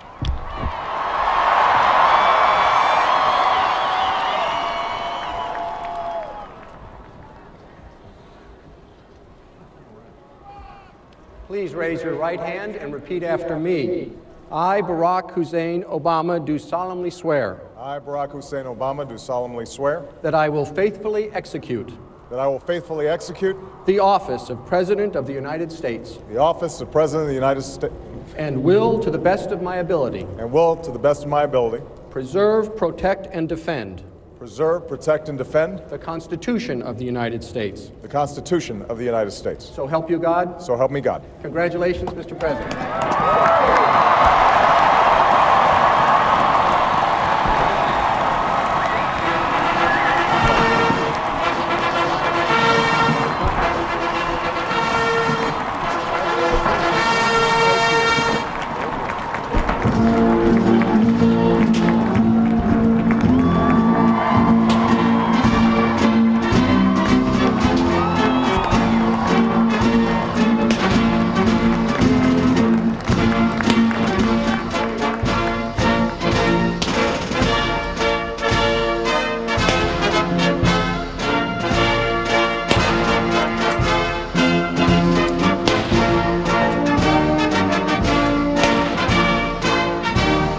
21-gun salute now for the president as he finishes the oath for the fourth time. President of the United States, he will be saying to himself over and over. Something about these two guys, they're just star-crossed on the oath. We'll return to the ceremonies.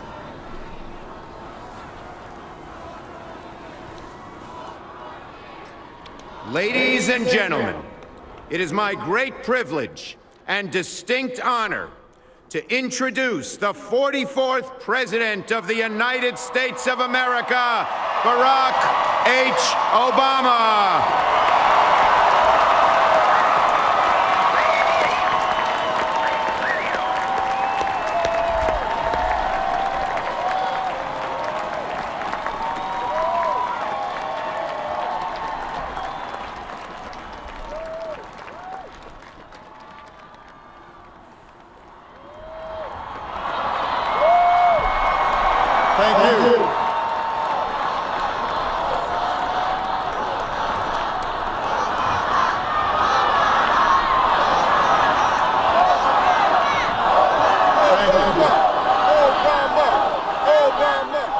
Thank you so much.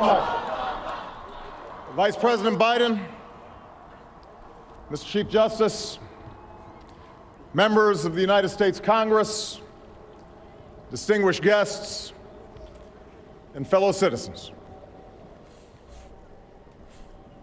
Each time we gather to inaugurate a president, we bear witness to the enduring strength of our Constitution. We affirm the promise of our democracy.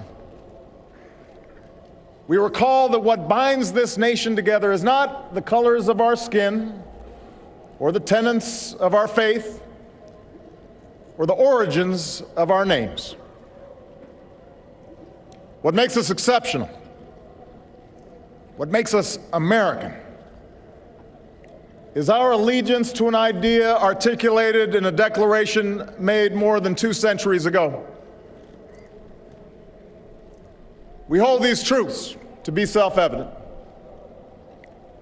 that all men are created equal,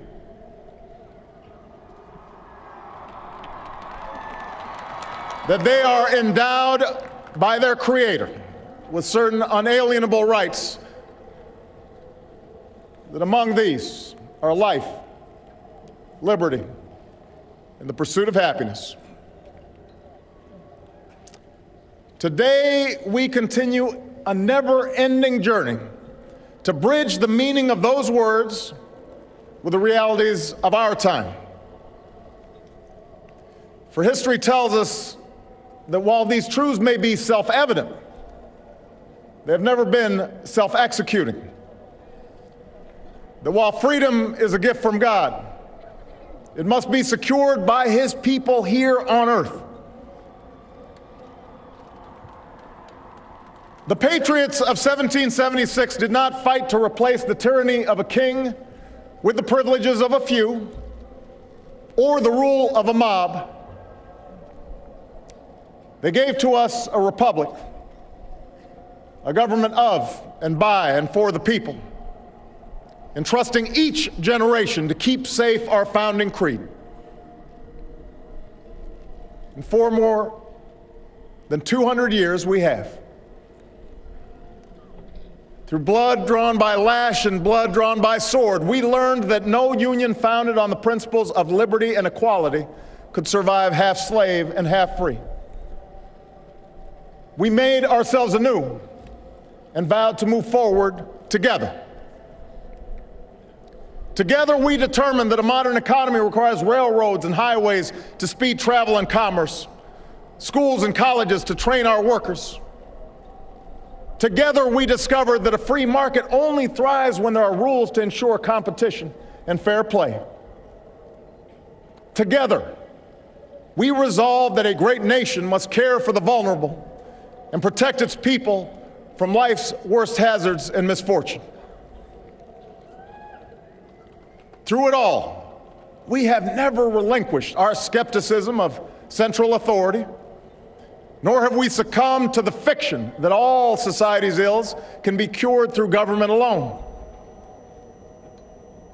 our celebration of initiative and enterprise, our insistence on hard work and personal responsibility, these are constants in our character. But we have always understood that when times change, so must we. That fidelity to our founding principles requires new responses to new challenges. That preserving our individual freedoms ultimately requires collective action. For the American people can no more meet the demands of today's world by acting alone than American soldiers could have met the forces of fascism or communism with muskets and militias. No single person can train all the math and science teachers we'll need to equip our children for the future, or build the roads and networks and research labs that will bring new jobs and businesses to our shores. Now, more than ever, we must do these things together as one nation and one people.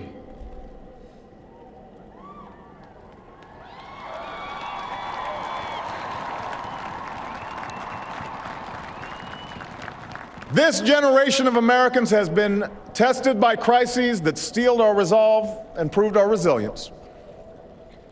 A decade of war is now ending.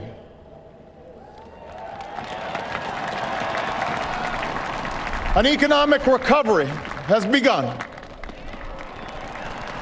America's possibilities are limitless, for we possess all the qualities that this world without boundaries demands: youth and drive, diversity and openness, an endless capacity for risk, and a gift for reinvention.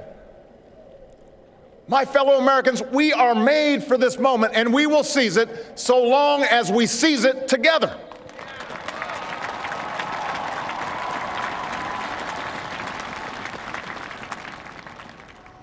For we, the people, understand that our country cannot succeed when a shrinking few do very well and a growing many barely make it.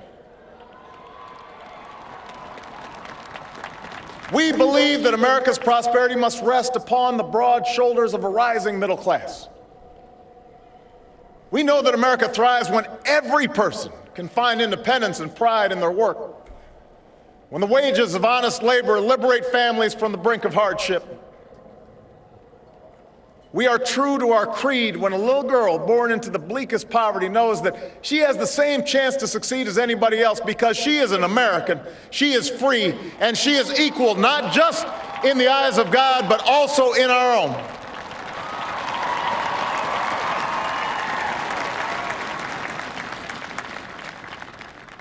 We understand that outworn programs are inadequate to the needs of our time.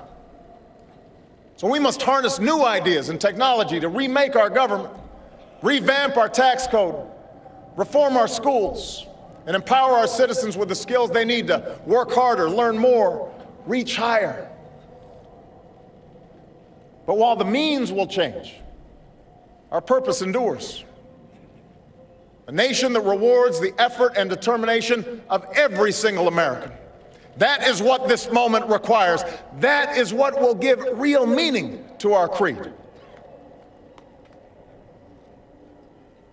We, the people, still believe that every citizen deserves a basic measure of security and dignity.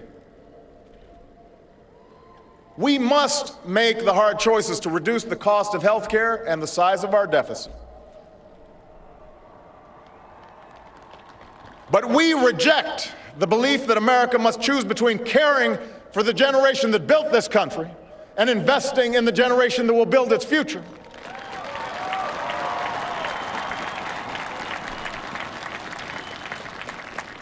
For we remember the lessons of our past, when twilight years were spent in poverty and parents of a child with a disability had nowhere to turn.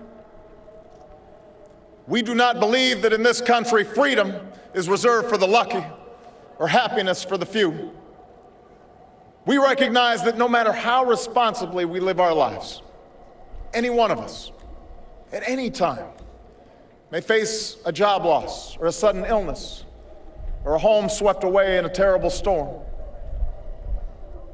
the commitments we make to each other through Medicare and Medicaid and Social Security, these things do not sap our initiative, they strengthen us. They do not make us a nation of takers, they free us to take the risks that make this country great.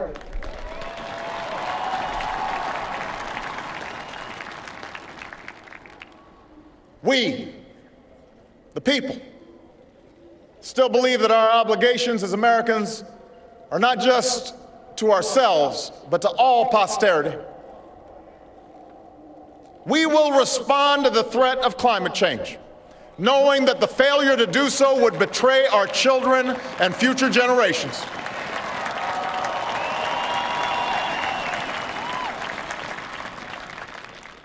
Some may still deny the overwhelming judgment of science, but none can avoid the devastating impact of raging fires and crippling drought and more powerful storms. The path towards sustainable energy sources will be long and sometimes difficult. But America cannot resist this transition. We must lead it. We cannot cede to other nations the technology that will power new jobs and new industries. We must claim its promise. That's how we will maintain our economic vitality and our national treasure. Our forests and waterways, our croplands and snow-capped peaks. That is how we will preserve our planet, commanded to our care by God. That's what will lend meaning to the creed our fathers once declared. We, the people, still believe that enduring security and lasting peace do not require perpetual war.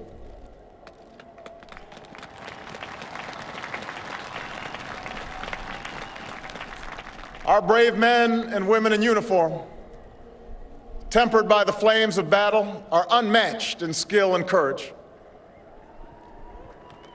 Our citizens, seared by the memory of those we have lost, know too well the price that is paid for liberty. The knowledge of their sacrifice will keep us forever vigilant against those who would do us harm. But we are also heirs to those who won the peace and not just the war, who turned sworn enemies into the surest of friends, and we must carry those lessons into this time as well. We will defend our people and uphold our values through strength of arms and rule of law. We will show the courage to try and resolve our differences with other nations peacefully, not because we are naive about the dangers we face, but because engagement can more durably lift suspicion and fear. America will remain the anchor of strong alliances in every corner of the globe. And we will renew those institutions that extend our capacity to manage crisis abroad. For no one has a greater stake in a peaceful world than its most powerful nation. We will support democracy from Asia to Africa, from the Americas to the Middle East, because our interests and our conscience compel us to act on behalf of those who long for freedom. And we must be a source of hope to the poor, the sick, the marginalized, the victims of prejudice, not out of mere charity, but because peace in our time requires the constant advance of those principles that our common creed describes: tolerance and opportunity, human dignity, and justice. We, the people, declare today that the most evident of truths, that all of us are created equal, is the star that guides us still.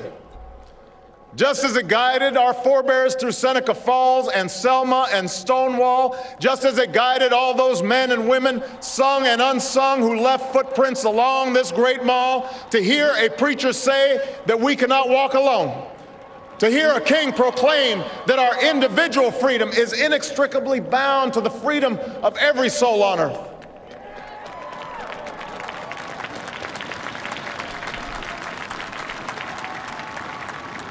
It is now our generation's task to carry on what those pioneers began.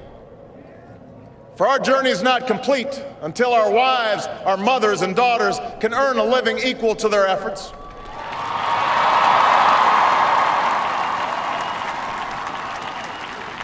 Our journey is not complete until our gay brothers and sisters are treated like anyone else under the law. For if we are truly created equal, then surely the love we commit to one another must be equal as well. Our journey is not complete until no citizen is forced to wait for hours to exercise the right to vote. Our journey is not complete until we find a better way to welcome the striving, hopeful immigrants who still see America as a land of opportunity, until bright young students and engineers are enlisted in our workforce rather than expelled from our country.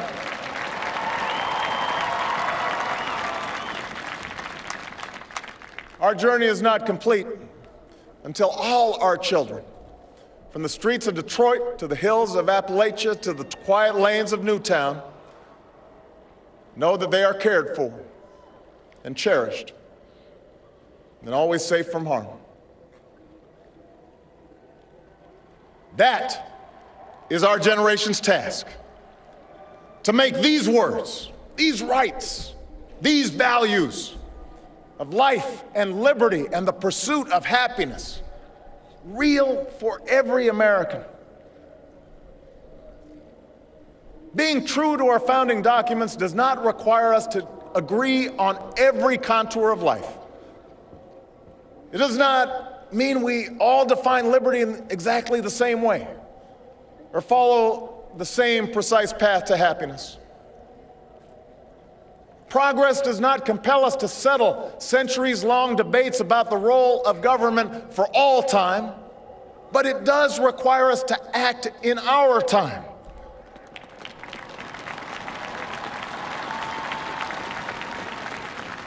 For now, decisions are upon us, and we cannot afford delay. We cannot mistake absolutism for principle, or substitute spectacle for politics, or treat name-calling as reasoned debate. We must act. We must act knowing that our work will be imperfect. We must act knowing that today's victories will be only partial, and that it will be up to those who stand here in 4 years, and 40 years, and 400 years hence to advance the timeless spirit once conferred to us in a spare Philadelphia hall.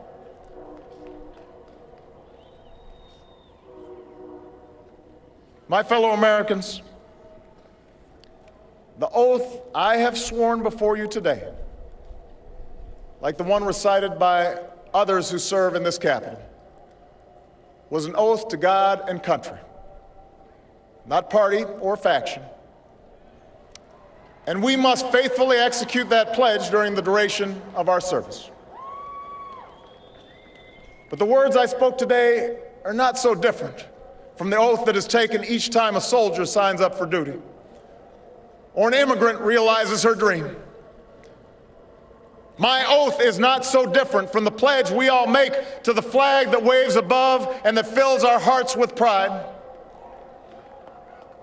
They are the words of citizens, and they represent our greatest hope. You and I, as citizens, have the power to set this country's course. You and I, as citizens, have the obligation to shape the debates of our time, not only with the votes we cast, but with the voices we lift in defense of our most ancient values and enduring ideals. Let us, each of us, now embrace with solemn duty and awesome joy what is our lasting birthright. With common effort and common purpose, with passion and dedication, let us answer the call of history and carry into an uncertain future that precious light of freedom. Thank you, God bless you, and may He forever bless these United States of America.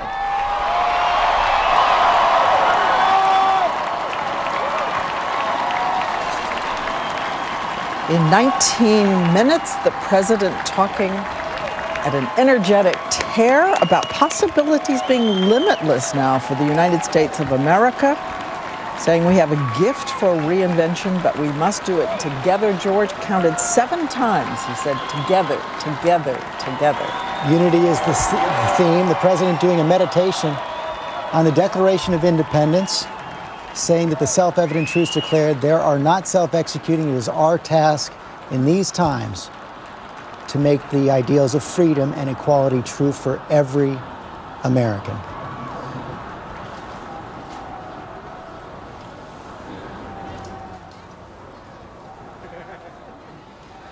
At this time, please join me in welcoming award-winning artist Kelly Clarkson, accompanied by the United States Marine Band.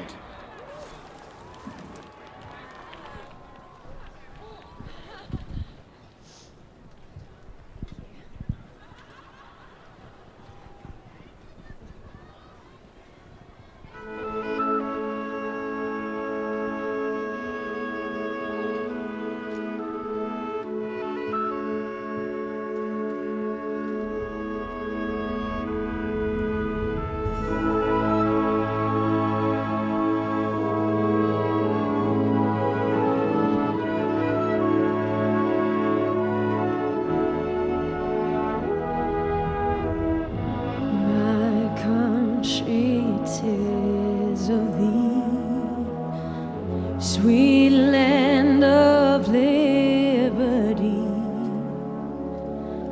of thee I see, land where my fathers died, land of the Pilgrim's Pride, from every mountainside. Let freedom ring.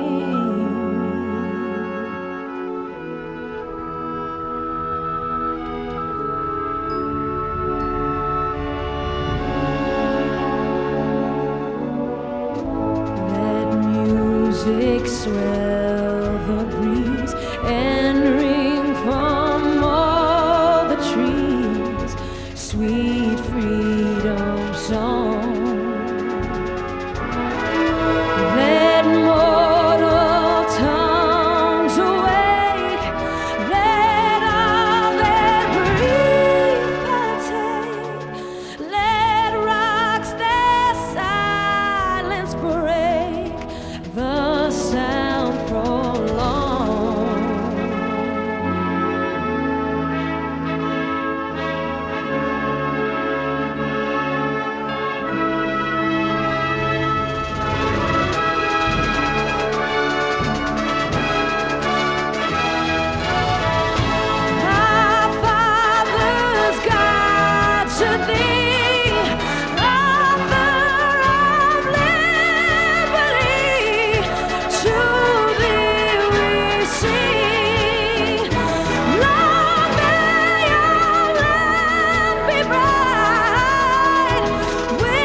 Another wow moment there, Diane, from Kelly Clarkson. And she had to tap Aretha Franklin.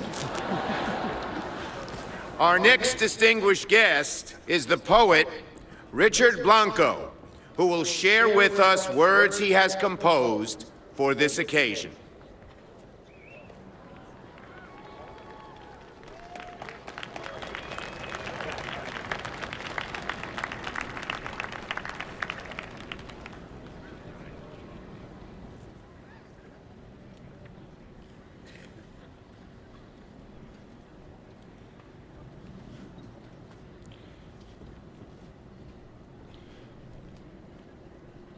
Mr. President, Mr. Vice President, America,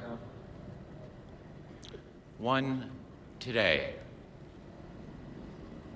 One sun rose on us today, kindled over our shores, peeking over the Smokies, greeting the faces of the Great Lakes, spreading a simple truth across the Great Plains, then charging across the Rockies.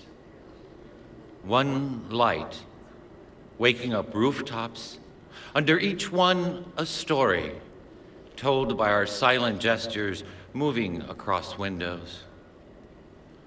My face, your face, millions of faces in morning's mirrors, each one yawning to life, crescendoing into our day. The pencil yellow school buses, the rhythm of traffic lights, fruit stands, apples, limes, and oranges arrayed like rainbows, begging our praise. Silver trucks heavy with oil or paper, bricks or milk, teeming over highways alongside us on our way to clean tables, read ledgers, or save lives, to teach geometry or ring up groceries, as my mother did for 20 years, so I could write this poem for all of us today. All of us, as vital as the one light we move through, the same light on blackboards with lessons for the day, equations to solve, history to question, or atoms imagined, the I have a dream we all keep dreaming, or the impossible vocabulary of sorrow that won't explain the empty desks of 20 children marked absent today and forever. Many prayers, but one light, breathing color into stained glass windows, life into the faces of bronze statues, warmth onto the steps of our museums and park benches as mothers watch children slide into the day.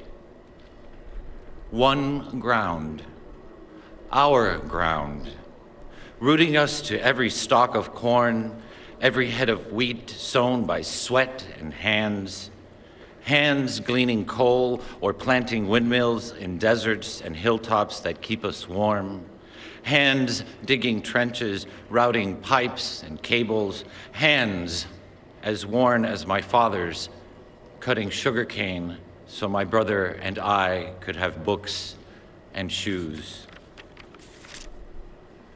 The dust of farms and deserts, cities and plains, mingled by one wind, our breath.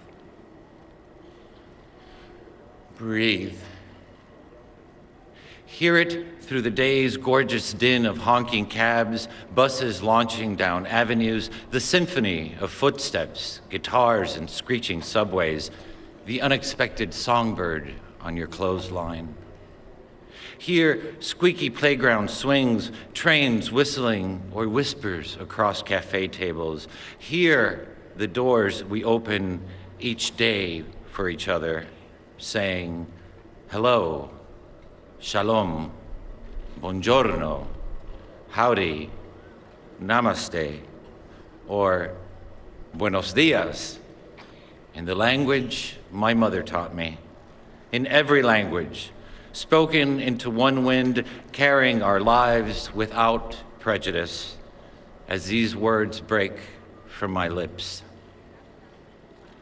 One sky, since the Appalachians and Sierras claimed their majesty, and the Mississippi and Colorado worked their way to the sea. Thank the work of our hands, weaving steel into bridges, finishing one more report for the boss on time, stitching another wound or uniform, the first brushstroke on a portrait, or the last floor on the Freedom Tower, jutting into the sky, that yields to our resilience. One sky, toward which we sometimes lift our eyes, tired from work, some days guessing at the weather of our lives, some days giving thanks for a love that loves you back, sometimes praising a mother who knew how to give, or forgiving a father who couldn't give what you wanted. We head home through the gloss of rain or weight of snow or the plum blush of dusk, but always, always home, always under one sky, our sky, and always one moon, like a silent drum tapping on every rooftop and every window of one country, all of us facing the stars. Hope, a new constellation, waiting for us to map it, waiting for us to name it together.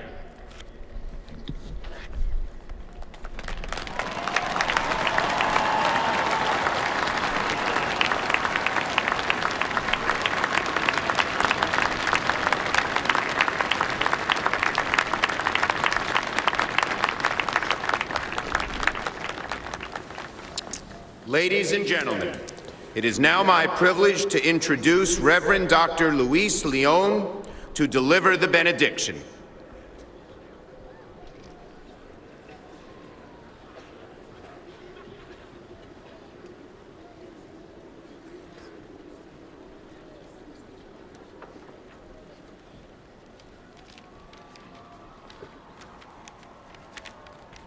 Let us pray. Gracious and eternal God, as we conclude the second inauguration of President Obama, we ask for your blessings as we seek to become, in the words of Martin Luther King, citizens of a beloved community, loving you and loving our neighbors as ourselves. We pray that you will bless us with your continued presence, because without it, hatred and arrogance will infect our hearts. But with your blessing, we know that we can break down the walls that separate us. We pray for your blessing today, because without it, mistrust, prejudice, and rancor will rule our hearts. But with the blessing of your presence, we know that we can renew the ties of mutual regard which can best form our civic life. We pray for your blessing, because without it, suspicion, despair, and fear of those different from us will be our rule of life. But with your blessing, we can see each other created in your image, a unit of God's grace, unprecedented, irrepeatable, and irreplaceable. We pray for your blessing, because without it, we will see only what the eye can see. But with the blessing of your blessing, we will see that we are created in your image, whether brown, black, or white, male or female, first-generation immigrant American, or daughter of the American Revolution, gay or straight, rich or poor. We pray for your blessing, because without it, we will only see scarcity in the midst of abundance. But with your blessing, we will recognize the abundance of the gifts of this good land with which you have endowed this nation. We pray for your blessing. Bless all of us, privileged to be citizens and residents of this nation, with a spirit of gratitude and humility, that we may become a blessing among the nations of this world. We pray that you will shower with your life-giving spirit the elected leaders of this land, especially Barack, our president, and Joe, our vice president. Fill them with the love of truth and righteousness, that they may serve this nation ably and be glad to do your will. Endow their hearts with wisdom and forbearance, so that peace may prevail with righteousness, justice with order, so that men and women throughout this nation can find with one another the fulfillment of our humanity. We pray that the President, Vice President, and all in political authority will remember the words of the prophet Micah.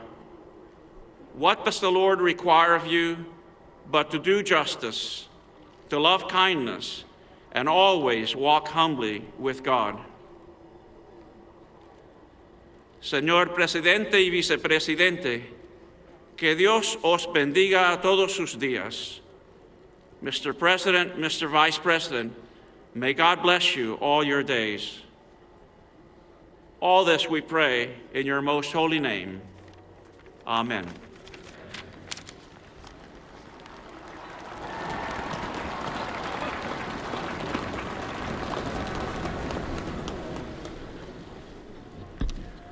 Ladies and gentlemen, please remain standing for the singing of our national anthem by award-winning artist Beyoncé, accompanied by the U.S. Marine Band.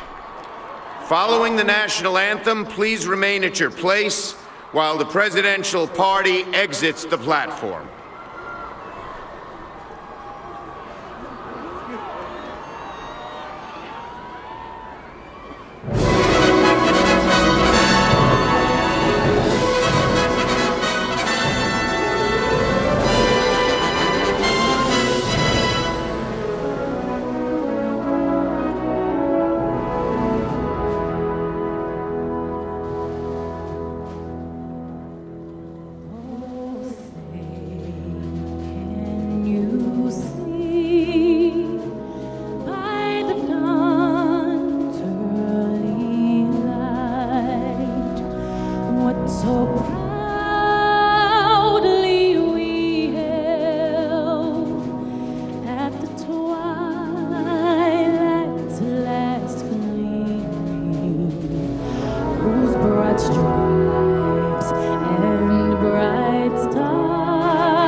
We are all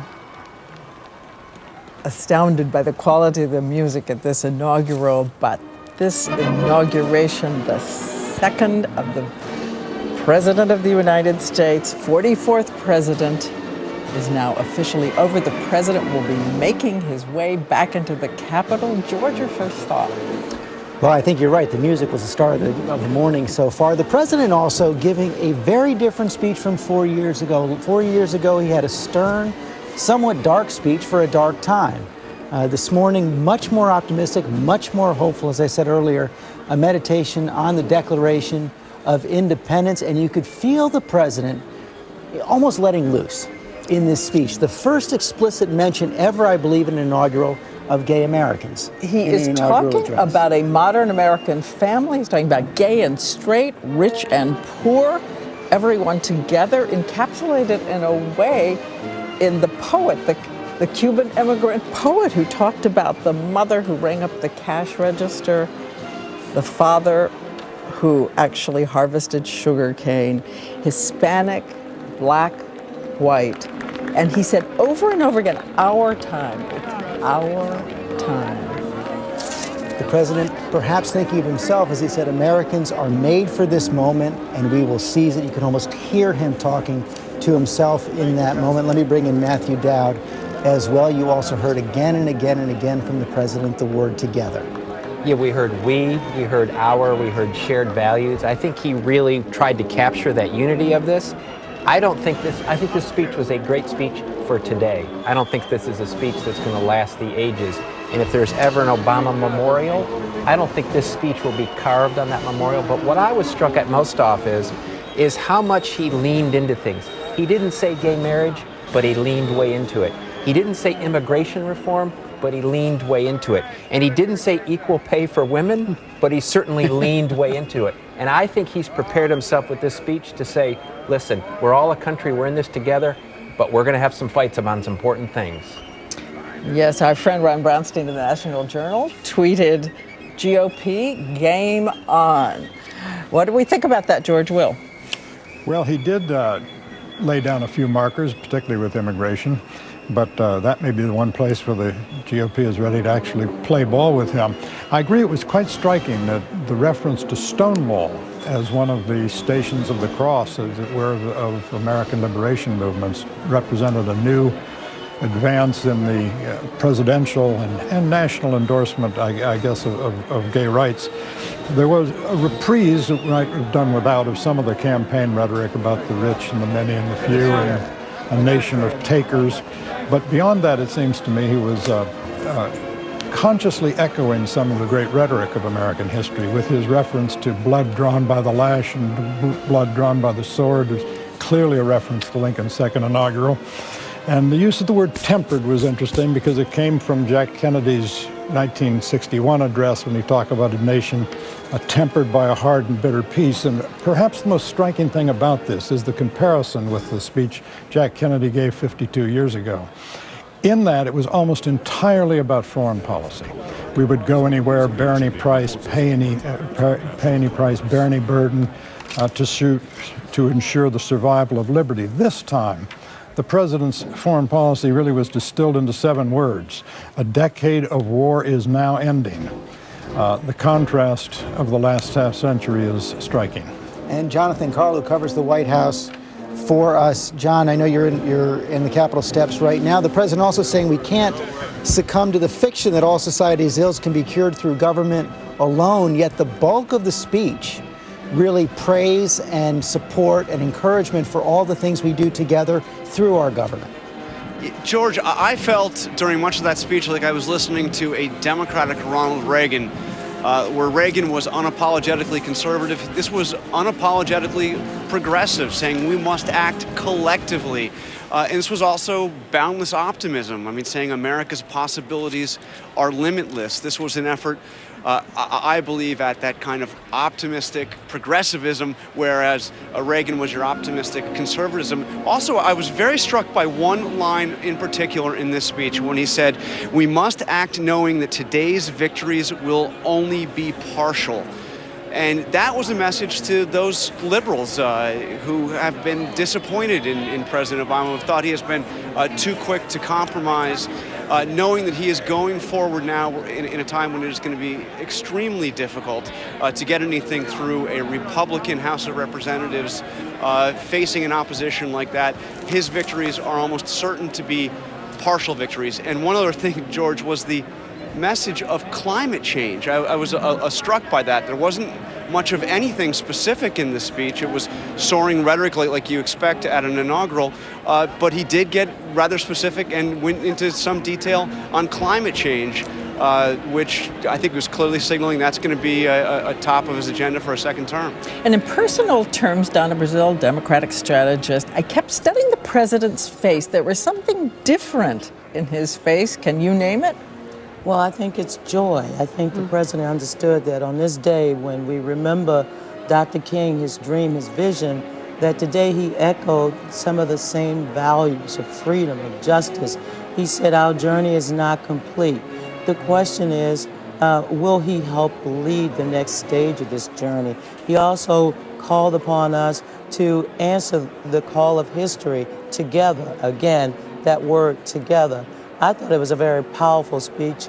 There was so many references to the journey that we've been through, but also, I guess, the road ahead. And so in many ways, I thought it was a better speech than he gave 4 years ago. It was clearly, in my judgment, more passionate than the speech he gave 4 years ago. No question about that, Donna Brazile. Nicole Wallace, of course, you worked for President George W. Bush. The president used the word together, as I said, but as you go through the speech, what did he give Republicans that they can grab onto in the speech? Well, listen, I didn't see all the joy that Donna talked about. I saw the fire. I mean, this is a president who is fired up, and I think that happens after winning re-election. You feel that you have a mandate, that you've not just been chosen over your competitor, but there's a mandate for your idea. I heard a full-throated defense of Obama's brand of liberalism. I heard a lengthy defense of entitlement programs as they are. I heard him really, I think, laying out what his battle lines will be with Republicans in terms of defending entitlement programs, in terms of climate change, as John Carl described. And I think that Republicans would be well served to try to match this president in their fire and their enthusiasm and their full-throated defense of their different philosophical posts on those issues. Let's take a moment and go outside to the people who only see him as a distant speck, but came anyway to be there. Bill Weir, if you can hear me now, tell me what was going on around you during the speech. It was really interesting, Diane. I talked to a few volunteers who actually expressed some disappointment that they had shut the mall prematurely. It was markedly different in terms of the density of the crowd. Much more space, a lot of open space. The Park Service is estimating between 500,000 and 800,000 compared to 1.8 million a year ago. So this was a smaller, more intimate, and a subdued reaction, I have to say. But 4 years ago, I still remember the moment when George W. Bush left in a helicopter to the cheers of all the Democrats who were there, and just the seismic history they had witnessed to see the first African-American president. A lot of people say this is a re-election of an African-American president is equally historic, but a rather subdued reaction, at least here in the mall, Diane. That is interesting, Bill. Thank you. Martha Raddatz, the president just walked by you there in the Capitol. He certainly did.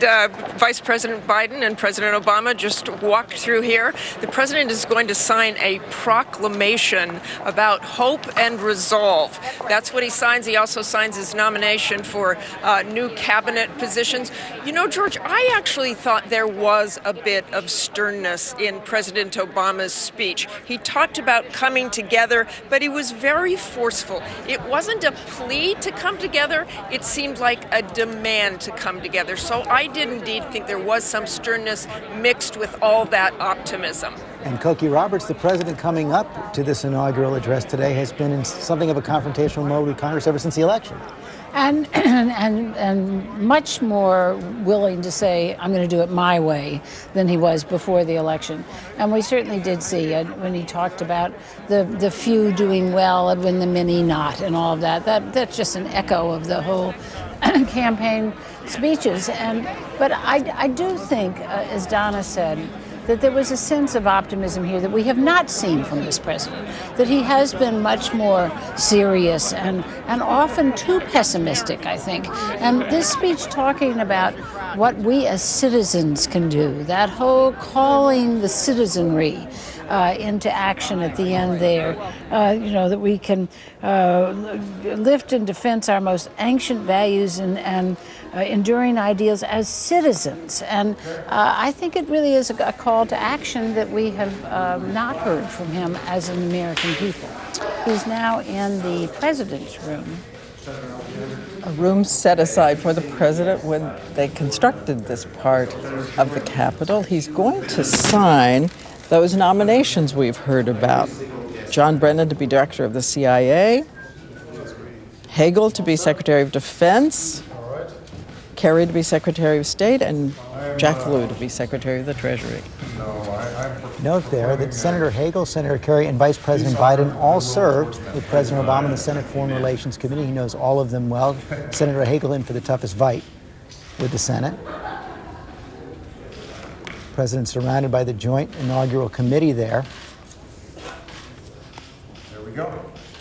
And then I'm setting a few nominations up, which I know will be dealt with great dispatch. The sarcasm's still there. Yes.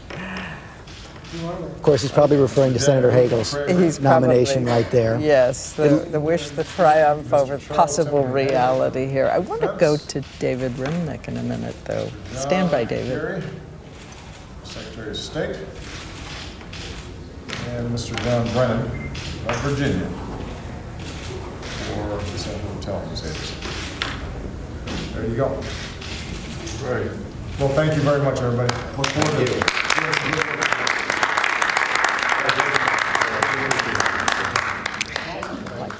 So, David, you've written so much about the personal and private Barack Obama. What did you see during that speech?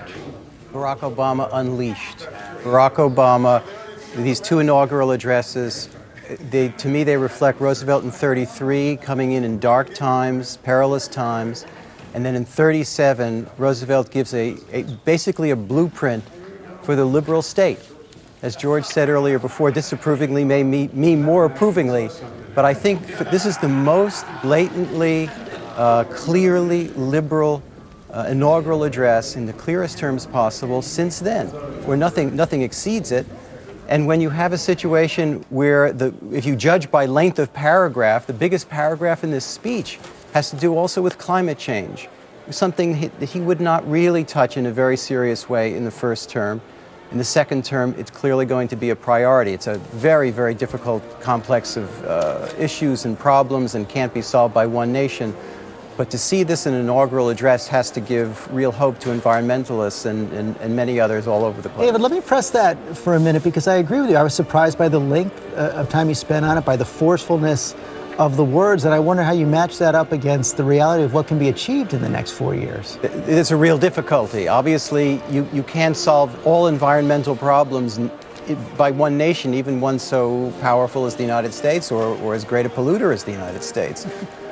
International treaties have done very, very little so far, and we've seen that nations that are in different stages of development are not eager at all to join in this effort in any way.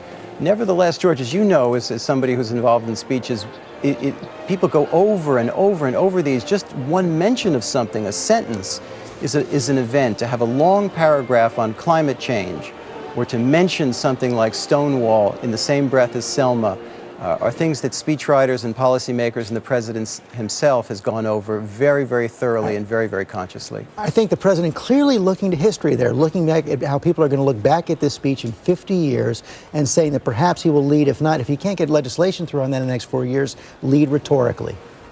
I absolutely agree, and the president knows he's not the leader of a movement. He's a politician, he's a president, but nevertheless, he seems much more intent now on using his bully pulpit than maybe ever before. And as we know, he's marshaling the forces who went out and campaigned for him, went door to door for him to make sure that he has some muscle behind these issues in the gridlock of Washington. Let's go to David Muir, who's still up there on the platform. David. Diane, I got to tell you, the faces in the crowd actually struck me when you talk about the address that the president just gave. He really appealing to the broad coalition that so many talked about after the campaign, that he actually was able to turn out his base in ways that many were not expecting. And you've all mentioned that he talked about mothers and daughters earning equal pay, though he didn't go that far, obviously, in the language he used, and about gays and straights, about immigrants in this country. Why don't we include them in our workforce instead of sending them away from the country? And I've got to tell you, the faces in the crowd listening intently to that speech.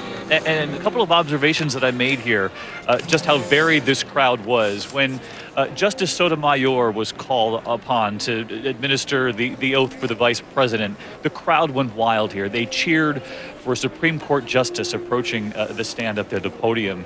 I looked beside me during the speech, and General Colin Powell, after speaking with you and George, Diane, was standing right here next to me listening to the speech with everyone down here on the ground. Jesse Tyler Ferguson of Modern Family on ABC told me that this was the first inauguration that he attended, and we often talk in the newsroom about how Modern Family, even though it's a television show, is often seems to be a reflection of this country now, a more celebrated fabric of the American family. And when you look out into this crowd, you see people of all walks of faith. You see white, black, gay, straight. You see a lot of the groups that President Obama addressed, and a lot of the people that he was able to reach in that campaign. Obviously, they're the ones who would turn out to listen to this inaugural address. But make no mistake, he was appealing to those people who handed him this second term, Diane. No question about that, David Muir. Let's go to Mark Updegrove now, presidential historian, who's focused on the second terms of presidents. And I wonder if you could put this in the context of other second inaugural addresses we've seen in recent history. Perhaps I'm overstating this here, but it makes me think of the mirror image of President George W. Bush's second inaugural, ringing defense of spreading freedom and democracy abroad. President Obama talking about how to guarantee those rights here at home.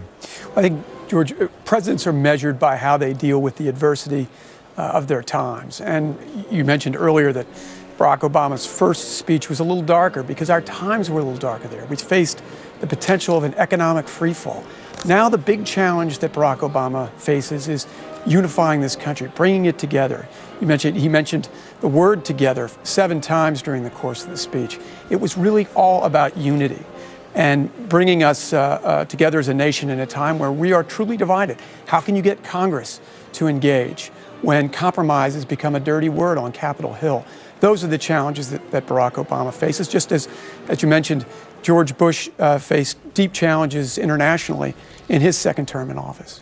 But Mark, I was struck, he also said we made ourselves anew when he was talking about infrastructure, schools, free market competition. He really, if it's not morning in America, it's a different kind of morning in America. It's a different time indeed. And I think that he has a limited period of time, Diane, to expend political capital in order to bring us into a new era. One of the things that Lyndon Johnson said famously is that when a president is elected, for 6 months he's a giraffe and thereafter a worm. So his great challenge is going to be how he figures out how to make the most of his time as a giraffe. And avoid being a worm. That's pretty fair. Let's go back outside. Cecilia Vega. Are you there, Cecilia? I'm here, George and Diane. Hey, good afternoon. You know, we made our way over from the Pentagon where we were at the staging area. We came over on a bus full of a teenage marching band from Tennessee. They were really excited. And we've walked our way through the mall here, made our way close to the Capitol, sort of. You can see now that a lot of this crowd is dissipating there. A lot of them are headed over to that parade that we're going to see later this afternoon. We've heard all of our friends, David Muir and Bill Weir, talking about the excitement and the level of excitement that you can feel just walking through this crowd. It's so palpable out here, but I want to tell you about one woman that I just met while making my way over here. She literally stopped me in my tracks, and it was during the invocation. She was an older African-American woman, and she literally had tears streaming down her face. And I walked over to her and I said, "Why are you so emotional?" And she said, "My grandfather could not vote." She says, "My family was beaten. We were slaves. We were literally slaves." She said, "Today I feel free." I said, "Is it any different this time around from 4 years ago?" And she said, "It's even sweeter today because we have victory twice." So yes, this is a crowd of believers, and yes, this is a crowd of the president's supporters, but really, Diane and George, the excitement, the hope, and the pride that was expressed here 4 years ago is back out here again today, and equal in some cases, if not more. On that point, Cecilia, let's go to Deborah Roberts, who's at Freedom Plaza. Deborah, what happened there? Well, I have to tell you, we're about a half a mile, Diane, from the Capitol steps. So people here are a little bit removed from everything that was happening. We have huge loudspeakers that are playing music you can probably hear right now. but they were no less captivated by the speeches and the songs. We met one family from New York and New Jersey. I asked them if they were maybe a little disappointed that it wasn't as exciting as the last time around. They cut me off right away and said, no way. This is our first inauguration. This is thrilling to us. Folks here, even though they had no big jumbotrons, they couldn't see what was happening, but they listened intently during Myrlie Evers' prayer. They really paid attention. And of course, they erupted into cheers during Beyonce's national anthem. A lot of excitement here as they've lined this parade route, waiting for that parade that will begin in a couple of hours. Everybody is thrilled in spite of the fact that they're cold. They're wearing these hand warmers to stay warm, but a lot of excitement out here, even this far away from the Capitol. Love hearing that excitement. Deborah Roberts, thanks very much. We're going to take a quick break, and when we come back, more of your voice. What are you expecting from President Obama in his second term? We'll have that. And ahead, the President and the First Lady are going to walk through those streets right there from the Capitol, the parade, all the way to the White House as Inauguration Day continues. You're watching live coverage of the second inauguration of President Barack Obama on ABC.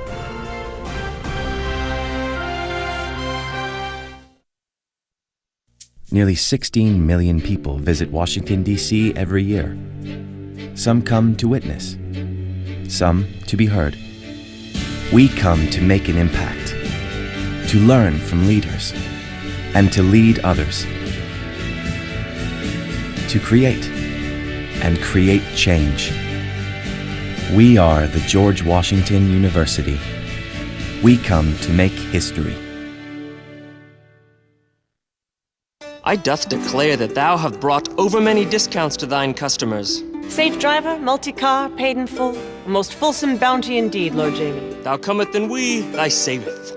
What are you doing? We doth offer so many discounts, we have some to spare. Oh, you have any of those homeowners discounts? Here we go. Thank you.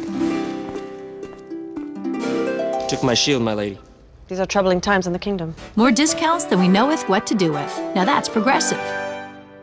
Finally releasing from the Disney Vault. Peter Pan! Peter Pan! Peter Pan. Here we go! Amazing! The movie where faith, Come on, everybody! trust, Neverland! and pixie dust Oh, just as I've always dreamed it would be! all began.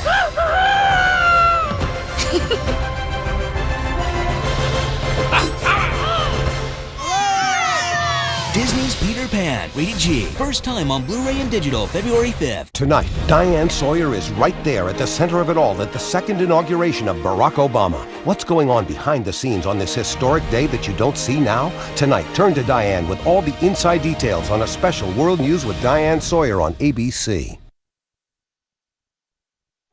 This is a home. This home is where my heart is. This home is where my heart is. Tens of thousands of homes in New York were destroyed by Hurricane Sandy. My heart is in this home in Breezy Point. This home in Staten Island. In Queens. In Long Island. In Coney Island. Text relief to 80000 or visit reliefny.org.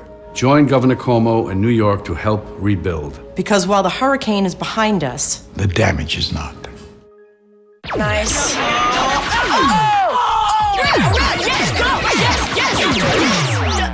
No! Come on!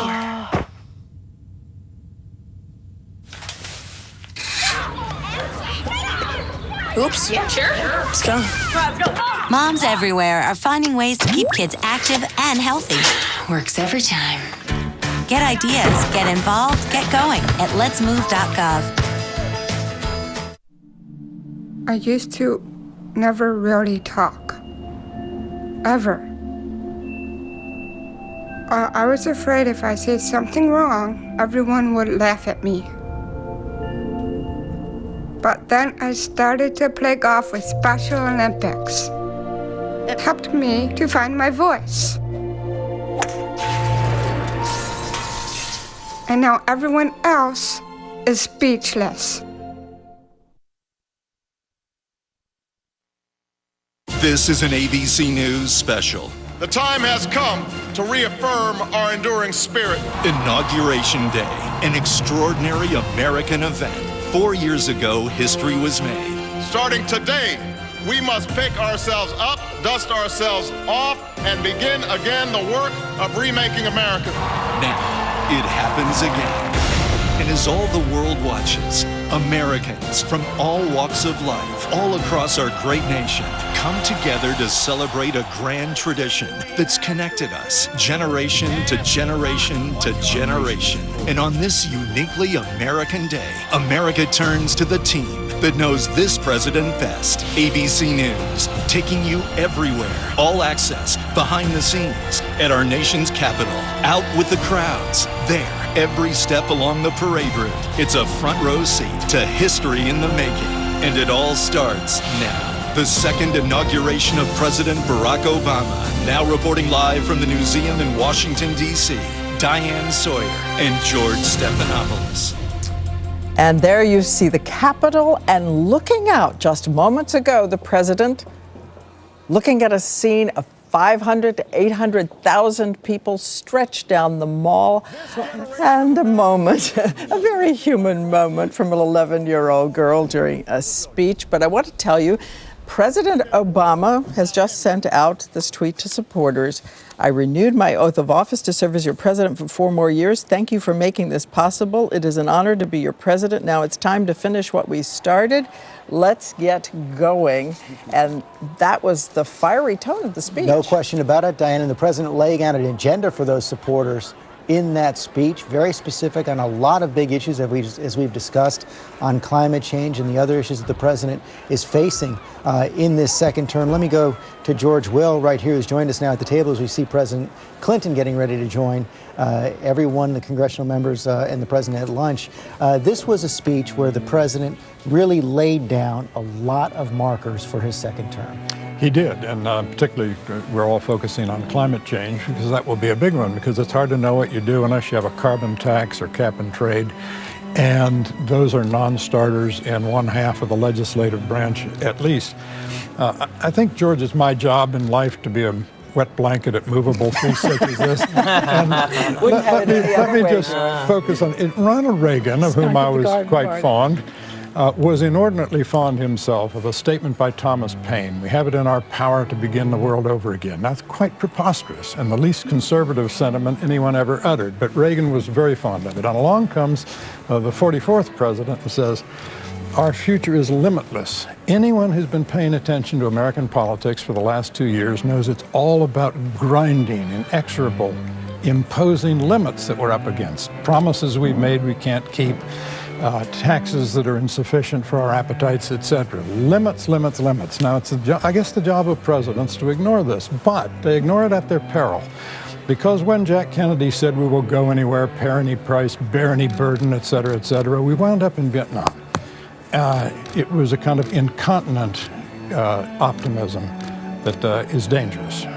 The king of the cautionary tale, George Will. Let's go to Martha Raddatz, who's inside the Capitol right now, and she's with the Defense Secretary, Leon Panetta. Martha. Thanks, Diane. I am with Secretary Panetta. We have both been traveling all week overseas in Europe, and I know, of course, you were keeping tabs on the terrible situation in Algeria and the hostage crisis there, which is clearly over now. But I was struck in the speech by President Obama saying lasting peace does not require perpetual war. Right at the same time, we've got U.S. planes landing in Mali to help French troops go in there. What do you think it means, what he said, and what do you see in the next 4 years? I think it means, we've been through 10 years of war, and it doesn't mean that there aren't any threats in the world. But I think it does mean that we're going to have to work with other countries to develop the kind of alliances and partnerships that bring other countries into this challenge of how we preserve peace. Can't just be the United States. So exactly what's going on in Mali now is the model for the future. That's exactly right. Our willingness and ability to help other countries like France be able to go after AQIM, I think is the kind of model that you're going to see in the future. And I imagine that in the future, too, we'll see more drone strikes because you have troops coming out of Afghanistan. How do you see using drones in the future? I believe that you've got to use what operational skills we have to go after those that would attack our country. I think that's a reality, and we've done that in Pakistan. We're doing it in Yemen and elsewhere, and I think the reality is it's going to be a continuing tool of national defense in the future. Do you think Chuck Hagel is going to get confirmed? I think so, without question. Probably a rough time on the Hill, however. These guys will throw some tough questions at him, but he's been here, knows the Senate, and I'm confident he'll get through. You've been in government most of your life, it seems, and this is it. You go back to Monterey, to the Walnut Farm. It must be somewhat emotional for you today. It is. It's an emotional experience. I've got my youngest son with me to be able to enjoy this, and it's a thrill every time you go through this, but I'm proud of having been a public servant for most of my life, and I hope that other young people who watch this event will commit themselves to public service, because that's what our democracy needs. Thank you very much for joining us. Enjoy that 3,000-calorie meal, but be careful with it. Thanks very much. Thanks, Diane. Thank you, Martha. Good to see Secretary Panetta there. As you said, he has spent a lifetime, his entire adult life, in public service. I want to go to Lonnie Bunch now. He's back with us again from the National Museum of African American History. Your thoughts on the speech? Well, I think what was so amazing was, first of all, it was warmer than 4 years ago, so I'm happy about that. But what was interesting is watching the crowd respond. There was a real sense of, let me believe once again in the possibility of America. It wasn't downplaying the challenges, the evils, the dangers. But as I watched people respond, they really kept nodding to say, I want to believe that it is possible, that we can be the place we think we want to be. And I think what struck me was how often it was so strong when the president sort of married today and tomorrow with yesterday. And I found people, as I talked to them as I was walking back, talking about, well, the Declaration of Independence still has meaning for us. And the president really made this notion of we the people. And people came away saying, we have to find a way to be one. Now, there are a lot of challenges, but in some ways, what I thought the speech did was prepare the public for the next 4 years.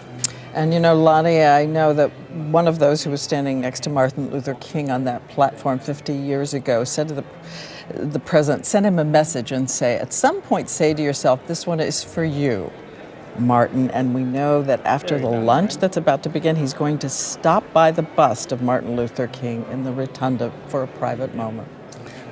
I think we're awfully lucky to have a president who recognizes the sustenance that comes from reaching back into our history. I want to let you know, because we have these microphones that pick up ultra-high frequency comments by the president, and this one's very moving. We are told that as President Obama was leaving the platform after the speech, he stopped, he turned around and said, I want to look out one more time because I'll never see this again. A sight that's so few Americans.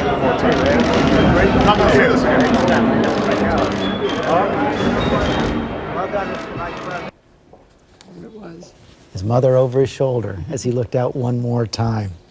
But that was beautiful. Chris Cuomo, I know you've been out across the country speaking to people about what they expected to hear, what they wanted to hear from this president. It wound up being good timing. The president was very emphatic with the use of we and the idea of the citizenry not just speaking with their votes, but by raising their voices. So at the same time, we were combing the country, asking people to get involved, going and finding them to see what they expect from the president to make this term a success on the major issues of immigration, the economy, guns, which was a very big and partisan issue for us. So we've gone and collected them. If you like, we can start with one of the first offerings, but that's what we've been doing, is trying to get the best sense of the great divide. It's always different to figure out if this is a moment or if it can be momentum, right? There's so much good feeling at occasions like this. But there's no question that the president was right to hit on the note of the frustration of the collective. People do believe it's become too much. It is a flashpoint for them. And you will hear it in their stances on these issues. So we began with one that is supposed to be a big deal for compromise: immigration. Here's what regular people had to say about what they expect from the president, what they want to see for this term to be a success on immigration. I want to tell the president about immigration that the borders of Mexico should be open. quite frankly, the people from Mexico are doing jobs that the Americans just won't do. I want to stop illegal immigrants from coming into our country, set up controls where we have control over who can come in.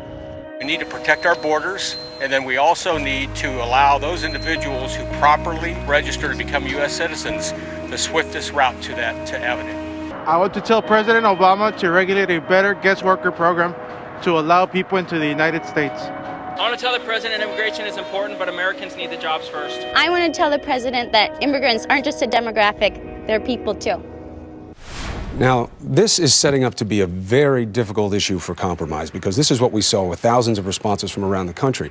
Latino people who responded said, essentially, we put you in office. We are now expecting you to deliver for us, which comes across as somewhat of a more sympathetic posture. But 75% of all responses, George and Diane, were negative on immigration, limiting it. The Vice President of the United States, Joseph R. Biden Jr., and Dr. Biden, accompanied by Senator Lamar Alexander and Mrs. Alexander.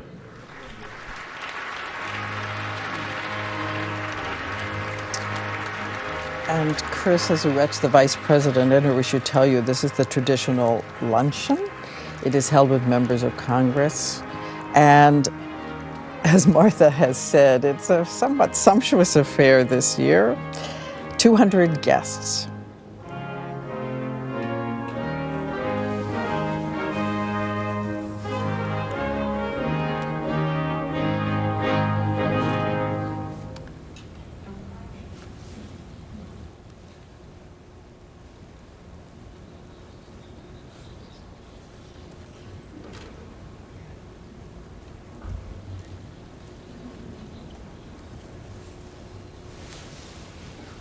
Four years ago, some drama in this lunch. Both Senator Ted Kennedy and Senator Robert Byrd had to be taken away. Illness. Senator Kennedy, of course, the seizures after his chemotherapy for the brain tumor.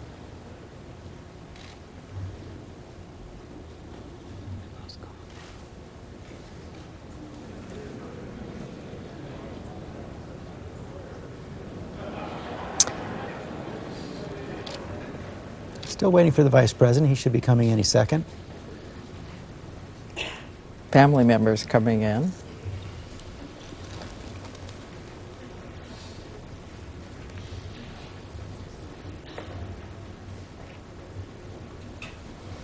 course, this is his home turf. Why am I betting he's out in the hall talking? Maybe cutting another deal. Of course, he was called in by the President to negotiate with Senator Mitch McConnell, the Republican leader in the Senate, over that fiscal deal that was reached on New Year's Day. He's become the President's chief liaison to the Senate, where he used to serve.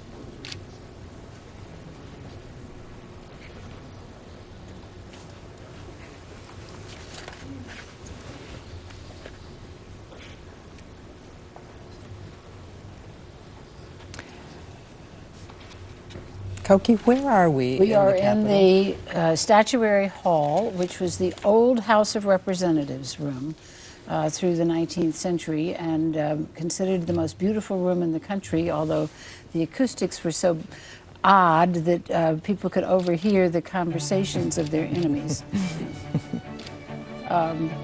Every state is allowed to send 2 statues to the capital of their prominent citizens.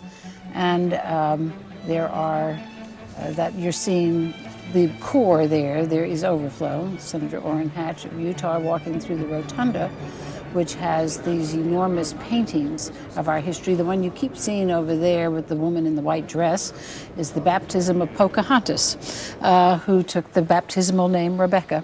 And that, of course, is a moment in our history that allowed the English to stay in Jamestown. So this room through the early part of the 19th century is where many inaugurations were held. So it is appropriate for this to be the place of the luncheon, because it is historic for inaugurations. As a point of personal pride here, off of that room, if you looked up around the well, here comes the President and the Vice President. Ladies and gentlemen, the Vice President of the United States, Joseph R. Biden Jr., and Dr. Biden, accompanied by Senator Lamar Alexander and Mrs. Alexander.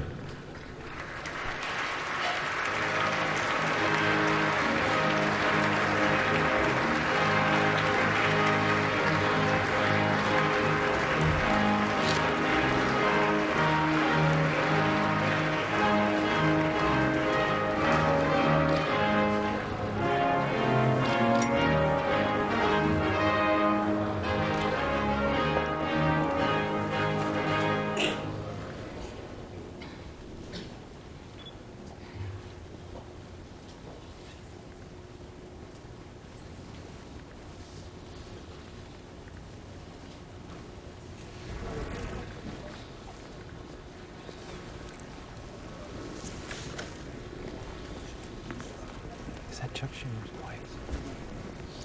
President now walking through the rotunda, accompanied by Senator Schumer, of course, the First Lady, and Senator Schumer's wife.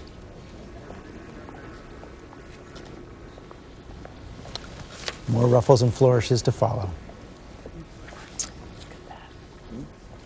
Beautiful shot. Ruffles, of course, by the drums, flourishes by the bugles.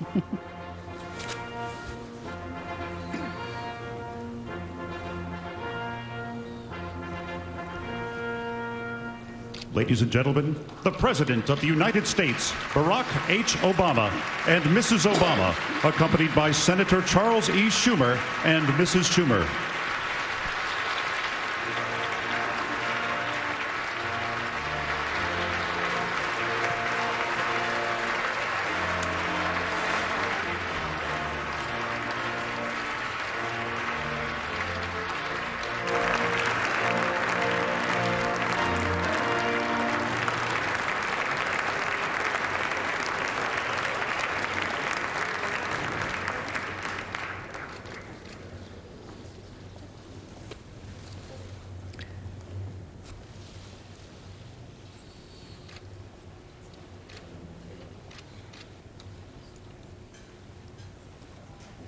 It will be interesting to see the president greet members across the aisle. There's John Boehner looking up.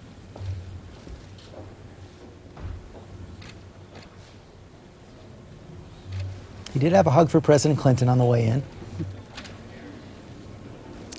Again, Senator Charles Schumer of New York about to speak. I picked it up.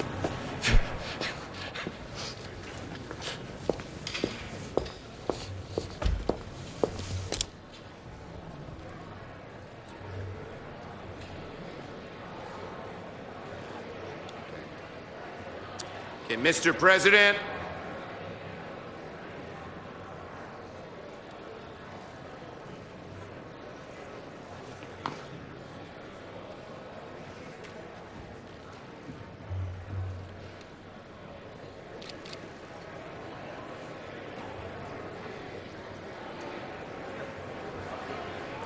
what am I supposed to do? Ladies and gentlemen, please take your seats. So, ladies and gentlemen, please take your seats. Mr. President, Mr. Vice President, honored guests, my colleagues on the Joint Congressional Committee on Inaugural Ceremonies and I are pleased to welcome you to today's inaugural luncheon. In this historic room, we look around at the 35 statues representing men and women. Well, one woman. Thank you, Illinois and Senator Durbin, for the statue of Frances Willard, though I feel obligated to note that she was born in Rochester, New York. Thankfully, she will soon have company when Rosa Parks completes her journey from the back of the bus to the front of Statuary Hall later this year.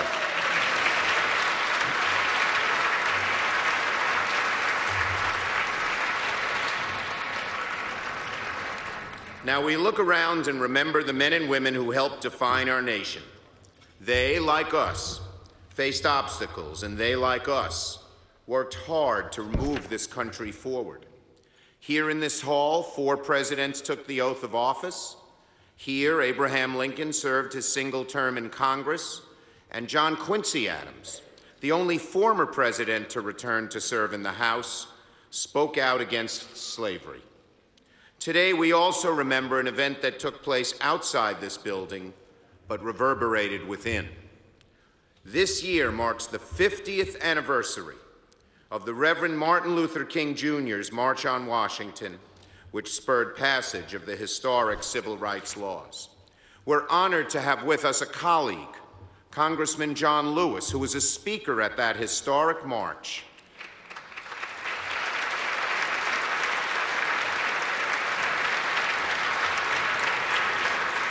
Congressman Lewis's life exemplifies the courage and sacrifice that have made our nation great. John, please stand and take a bow so we all can recognize you.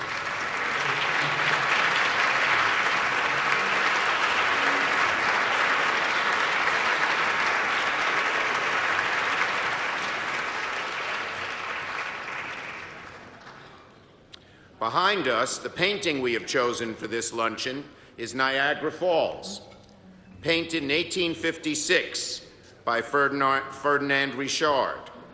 For me, as a New Yorker, Niagara Falls never fails to inspire a tremendous awe for the natural beauty of our great country. Then and now, the mighty falls symbolize the grandeur, power, and possibility of America. And I want to thank my former Senate partner, our great Secretary of State, Hillary Rodham Clinton, for allowing us to borrow this beautiful painting from the State Department collection.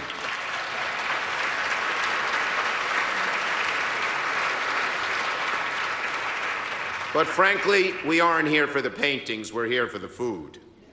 And while the theme of today's ceremony is faith in America's future, today's menu could be labeled Faith in America's Food. From the New England lobster to the heirloom vegetables to the South Dakota bison to the wonderful New York wines, each element was carefully chosen and expertly prepared. It was actually chosen by the tasting committee, which consisted of Debbie Boehner, Landra Reed, Diana Cantor, Paul Pelosi, Honey Alexander, and my wife, Iris. They did a great effort. They did a great job, and the effort was truly bipartisan. So if you don't like the food, you can't blame it on one party or the other. But I know that won't happen. I know you'll enjoy it. Before we begin, it is my privilege to ask the Reverend Luis Cortez Jr., President of Esperanza, to deliver the invocation, after which lunch will be served. Please rise.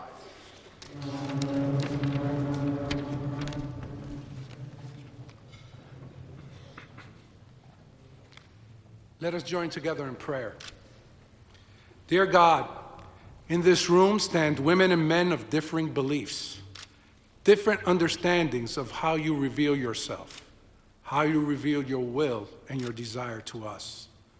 Yet at this moment, our nation joins with us in prayer and supplication that despite political differences within these chambers, and despite the fact that at times we may take for granted things that are unique to our American democracy, that we be united in hope and aspiration for the future of our nation. We prayed for continued freedom, freedom to pursue happiness, freedom to create goodness, freedom to preserve the common good. We pray for continued liberty, liberty to preserve our rights, liberty to defend our understanding of good, liberty to develop ourselves fully as you would have us. Our nation prays with us as we ask that our leaders be endowed with wisdom, that they may know on which path they should move our nation, with courage that they may go against their own when necessary for the common good of our beloved America, with resolve that they not tire but move unrelenting towards that common good. We pray a blessing on our House of Representatives, on our Senate, and our judicial and executive branches. Bestow on every member spiritual protection and good health. We uphold President Barack Obama and his family in the same manner. We are thankful for the religious freedom of this nation, for our family and friends, and for this meal which we will now share, remembering that there are still those who suffer hunger in our nation. We have all joined in this prayer in our particular God's name, and I, in the name of Jesus Christ, my Lord and Savior. Amen and amen. That is the Reverend Luis Cortez, one of a number of Hispanic speakers at the inauguration today. Longing, he says, for hope and Be unity. seated and enjoy lunch.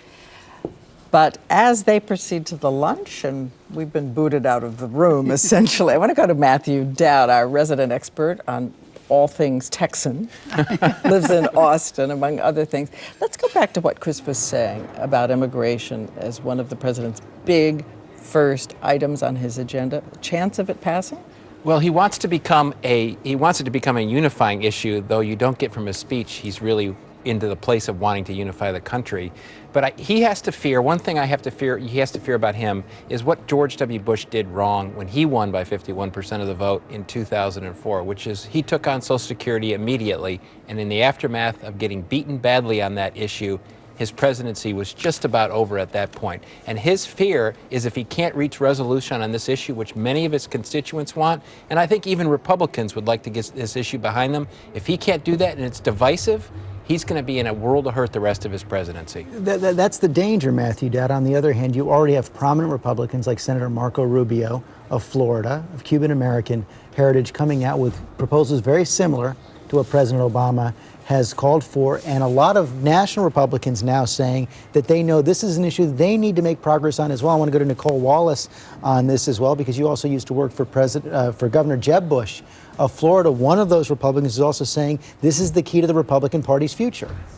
Right, and you, as a Republican, you wish you could put together the axis of Jeb and Marco and maybe George P. Bush and try to have them topple the power structures here in Washington, because they understand at a philosophical level, at a policy level, and at a political level that our very survival as a party depends on getting this right. And the last Republican, or the last president to have really put the power of the Oval Office behind this push for comprehensive immigration reform was George W. Bush.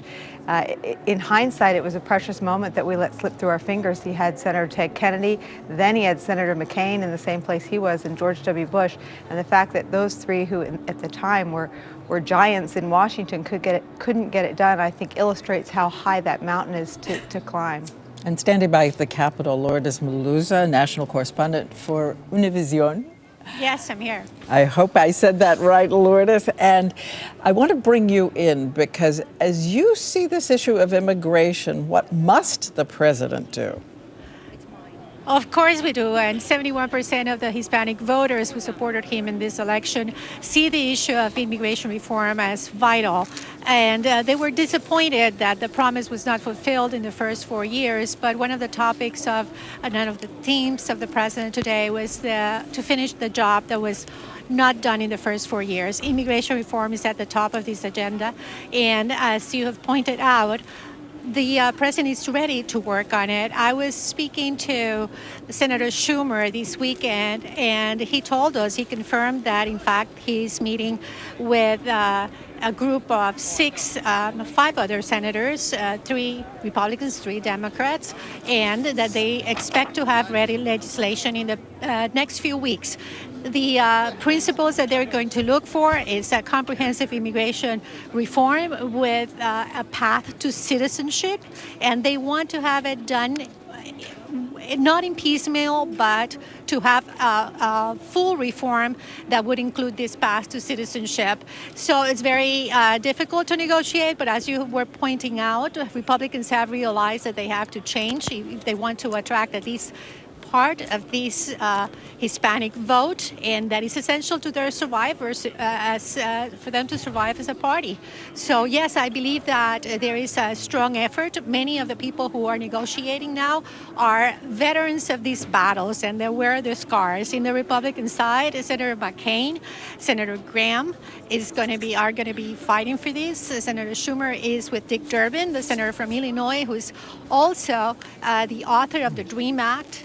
He authored it like more than a decade ago, and Bob Menendez from New Jersey. These people are also joined by groups in the House that are also fighting for the same goal. So I believe that there's going to be a strong push for immigration reform. All right, thanks so much, Lourdes. I want to point out to everyone, remind everyone, ABC News and Univision have a joint venture, incredibly exciting for all of us, and you will be hearing about this great cable enterprise soon. And of course, this is one of the big issues we'll cover on that joint venture as well. Let me bring in Cokie Roberts on this discussion right now. Speed is going to matter here, Cokie. When I was talking to Senator Rubio last week, he said if you don't get this done early in the year through the Senate, completely done by August or September, the window is going to close. I agree with that, but I think they're going to have a very, very difficult time getting it done in the House of Representatives because even though there are many in the Republican Party who agree with what Nicole has said, that the future of the party depends on it, there are a lot of others,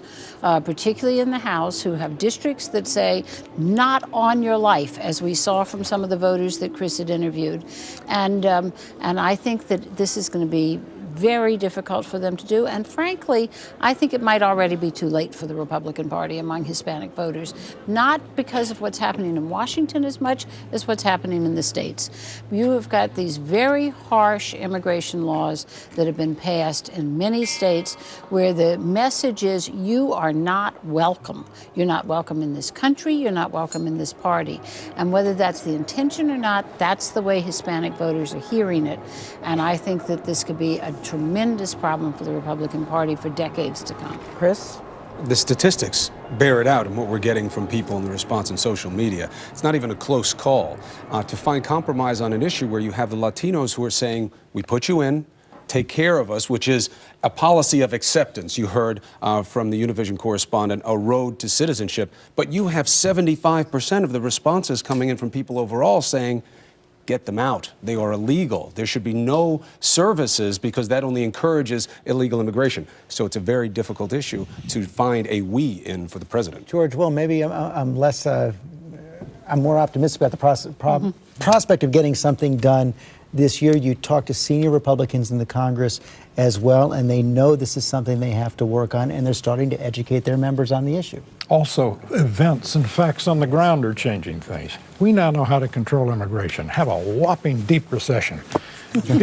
People stop coming. In fact, there has been net out-migration of Hispanics from this country for 2 years. Deportations are way up. Exactly. But basically, that our economic troubles and the relative success of the Mexican economy, which is growing better than ours is growing, is helping to solve this problem. But you know, the worst campaign blunder in American history probably was when in 1884, I believe it was, a Protestant minister, very prominent, supporting the Republican candidates, said the antecedents of the Democratic Party are rum, Romanism, and rebellion. Catholics heard that and they said they don't like us very much. And it was 100 years, Reagan's second election, 1984, before the Republicans carried the Catholic vote. More alarming than the 71% of Hispanics voting against the Republicans last time was the fact that 73% of Asian Americans did, which suggests that it's a general sense of sense of not being hospitable to these people. Let me go back to Nicole Wallace, advisor to Republican candidacies, because Nicole, what is the very first thing you think Republicans could do, whether it be substantive or symbolic? Well, I think on immigration, it would be to go back to the policy, the party that used to be proud of being the idea party, of being intellectual, and make an intellectual argument about immigration reform. I mean, if you think about it, you really can't do immigration piecemeal, and anyone suggesting that that's the way to go forward on the right is, I think, wrong-minded about this. So I think if Republicans could, at least, you can't get ahead of the president. He now laid it out in an inauguration address with the eyes of many Americans watching. But I think Republicans now need to match the moment with immigration reform. They need to have the intellectual arguments for a conservative, a fair, a competent immigration policy that can harness and try to win back. You know, it wasn't so long ago that Republicans voted in much bigger numbers for Republicans. George W. Bush got over 40% of the, I think almost 40% of the Hispanic vote, and John McCain did better than Mitt Romney. So Republicans in very recent history were doing a lot better with Hispanics, and I think they pay a lot of attention to the policy. So I think they're still listening. You're nodding your head, Matt Dowd. Well, what I think that they have to see that the Republican Party looks at the country the way the country looks today. I said on election or after election night or the day after election night, the problem of the Republican Party is they're a madmen party in a modern family world. And they have to, Hispanics think Republicans right now don't want to look at the country as 21st century. They want to look at the country as 1950s. Let's go back to the 1950s. The problem the Republicans have, though many want to compromise and many want to do on this issue, there's a very loud, shrill part of their base, a huge part of their base that says, no, no, no, no. And if they compromise on guns, if they compromise on taxes, and then they compromise on immigration, it leaves them in a bad place with that base. That's the issue on the Republican side. Let me go back to David Remnick now, because you praised the president as Obama unleashed in the speech, and you've got all of these big issues out there. You've got climate change, you've got immigration reform, you've got guns, which he also says now is at the top of his list. How does he prioritize these? And, you know, and he's not going to be able to satisfy everyone. Well, with a great sense of, I think there's also a sense of modesty in this speech when he talks about the imperfection of the solutions that are going to come about. He's talking not just to people on his left, but everyone. He's aware of politics, and this was a deeply political speech. And I also, to go back to immigration and the demographic change in the United States, I think we should remember that it was James Baldwin who said many, many years before Barack Obama was elected that America is white no longer. And this is something that was illustrated in spectacular terms when the 47% tape came out during the campaign. This to me was the death knell, not only for the Mitt Romney campaign, but really for the party for a while, and it hasn't recovered. It hasn't found a vocabulary. Maybe this will change if Jeb Bush runs for president, who may have a better vocabulary for talking to different constituencies in the United States. But right now, it seems to me that the Republican Party is dead in the water when it comes to this very broad political problem. Demography is destiny, as George Will suggested just a little bit ago. In 2008, white votes, 74% of the electorate is white. 2012 at 72%. In 2016, it'll be 70% or below. And we're going to take a break. Want all of you to come back and weigh in on jobs. It is still the seething issue in this country, and we'll talk about what the president has to tackle first when we come back. When was the first inaugural ball? The answer when we come back.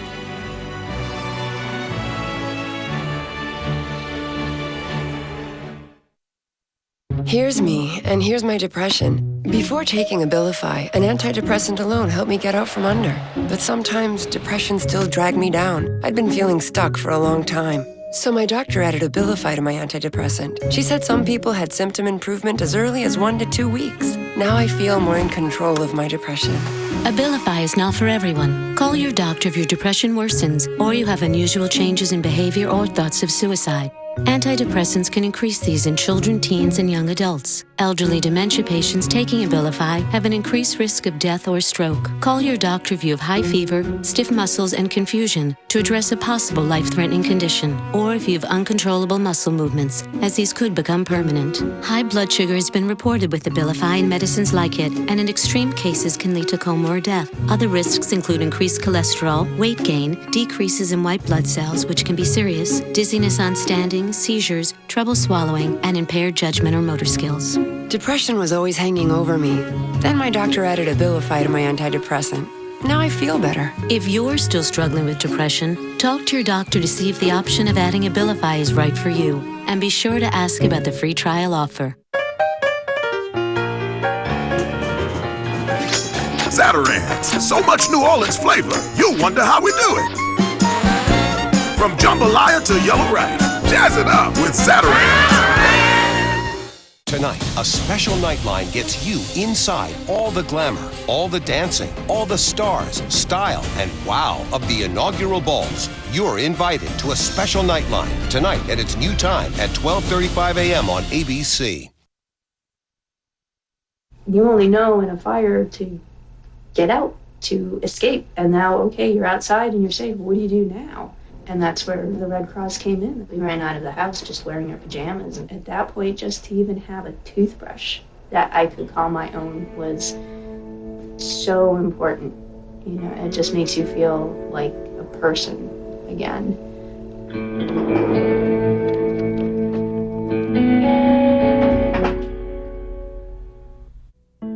What does home feel like? It's in the faces of Americans who built generations of memories in their home and then saw it slipping away, until friends they had never met turned out to lend a hand. For more than 30 years, Rebuilding Together has spread hope to homeowners in need, providing free home rehabilitation, making homes safer and more energy efficient. Go to rebuildingtogether.org and share the feeling of home. You see heroes every day. I was a unit supply specialist. I was a captain in the United States Army. Command Launch Console operator. People that really have this commitment to serving others. It's not that a veteran should be hired because you're doing them a favor. I don't need anyone's charity. You're hiring veterans because these are people who can get the job done. I just need an opportunity. And I'm very proud to say that I work for a company that understands that. Heroes work here. Employ excellence. Hire veterans.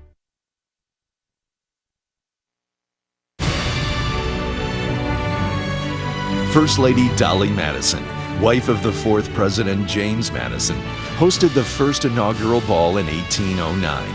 Price of admission, $4. From the Newseum in Washington, D.C., you're watching live ABC News coverage of Inauguration 2013. Here again, Diane Sawyer and George Stephanopoulos. And you were looking at Pennsylvania Avenue, the route of the presidential motorcade after the lunch with members of Congress. The president, of course, will make the procession about 1.6 miles back to the White House, designed to be a direct artery between the Capitol and the White House. And we've been talking, George, about the fact we miss Barbara Walters here so much a part of all of our inaugural coverage over the years. And she was once part of the motorcade.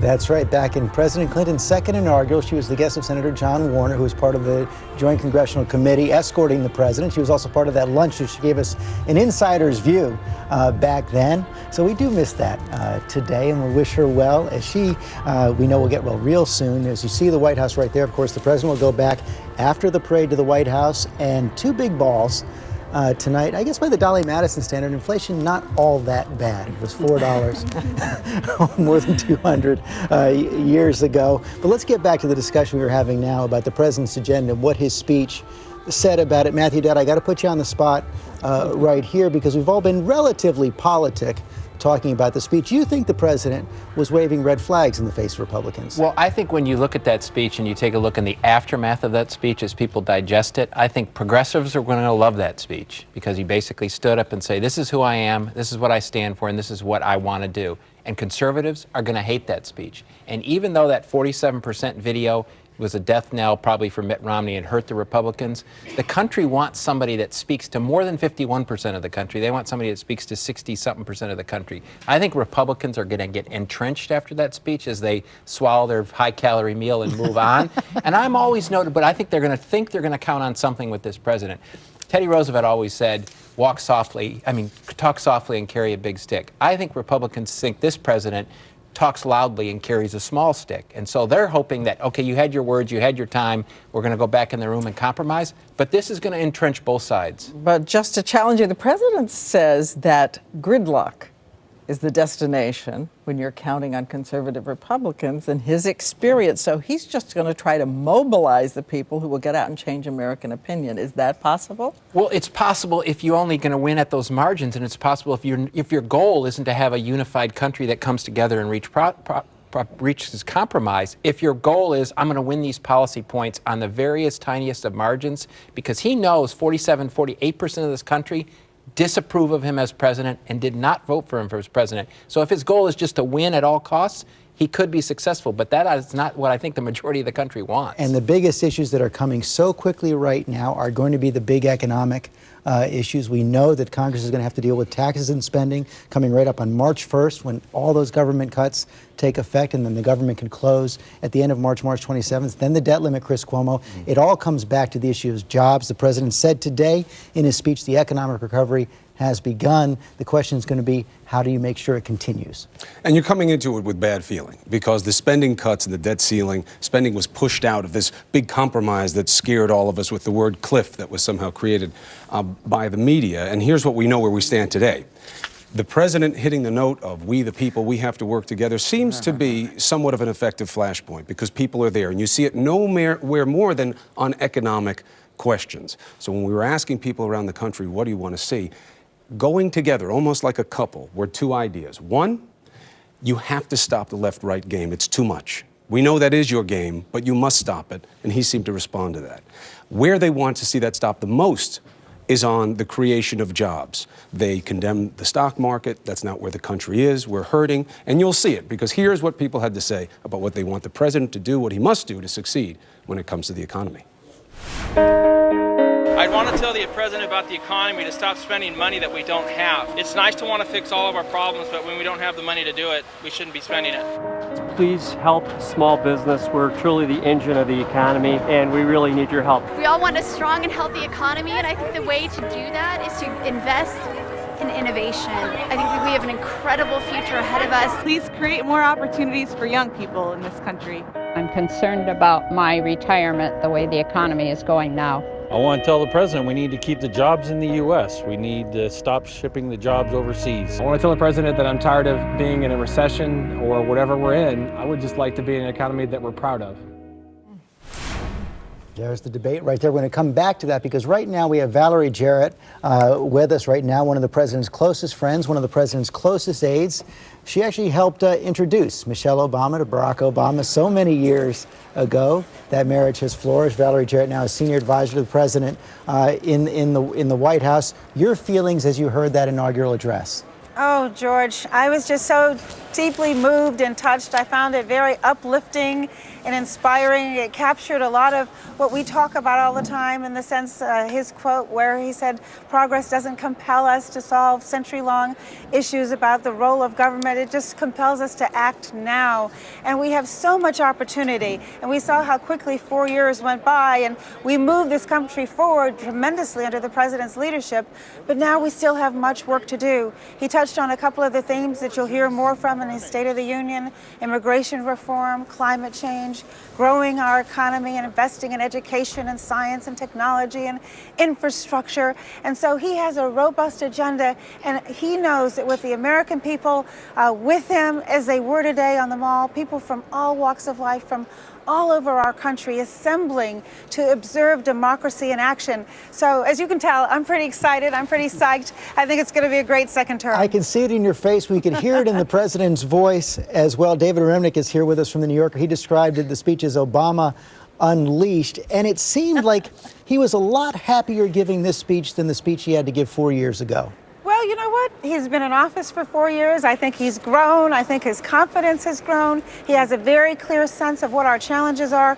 But George, he also appreciates what a great opportunity we have. And he wants to make sure that every single day for the next 4 years counts, and that his focus is on the people all around our country who are struggling to get by and just want that fair shake and that fair shot. And he's going to be fighting for them. He is energized. In a sense, no more political campaigns. His complete focus is going to be on moving our country forward, and he's going to hope that we get the kind of cooperation that we need to do big things, because we're still quite capable in this great country of doing big things. In personal terms, Valerie, what is the main thing you expect the president to do differently? Well, he has said, Diane, that he's very committed to getting outside of Washington more, engaging the American people in the process, making sure that their voices are heard. The progress that we've made over the last 4 years has been at its height when the American people rolled up their sleeves and worked with us. He's also going to continue to work with members of Congress on both sides of the aisle and look for that common ground. We're beginning to see signs of hope on immigration reform. We're hearing more people talk about that. And so he's going to keep pushing, because that's what he does. He'll engage, he'll push, he'll do whatever he thinks can make the kind of progress that we need to address our challenges. Because after all, that's what the American people expect. They're out there, they're doing their jobs, they're working hard. They want to know that Washington will work for them, and with the energy we saw today, which is what I have seen each and every day, and it's as strong, if not stronger than ever, then we're going to have a great time today. He's celebrating having lunch with members of Congress and his family and friends right now, and tomorrow we get right back to work. Have you seen him? Did he say anything to you afterwards? He smiled as he just walked into the luncheon where I was just before I came out here to see you. He just kind of gave me that smile, which means, okay, let's get going. We got a lot of hard work ahead, but my goodness, what an affirmation it is to have the American people re-elect him for a second term. And again, I want to just get back to the point with the American people behind him and with their voices lifted high, there's just no limit to what we can accomplish. No limit, but of all the issues the president laid out there today, what is the one issue there that's going to determine whether or not the second term is a success or a failure? I think the one issue is going to be, are we able to do more than one thing at a time here? We have got to be able to tackle more than one issue at a time. That's what everybody else does.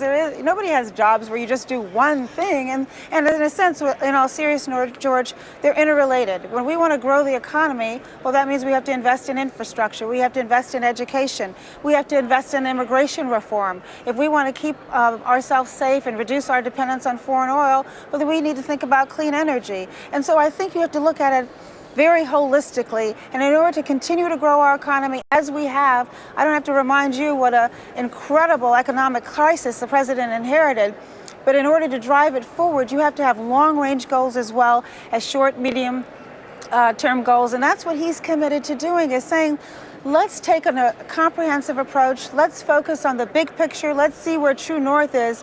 And then let's do everything necessary to get us there. Let's not just do one thing. I mean, he has to complete the implementation of the Affordable Care Act, a signature piece of legislation from his first term. He can't take his eye off of that. Now he has to continue to do that.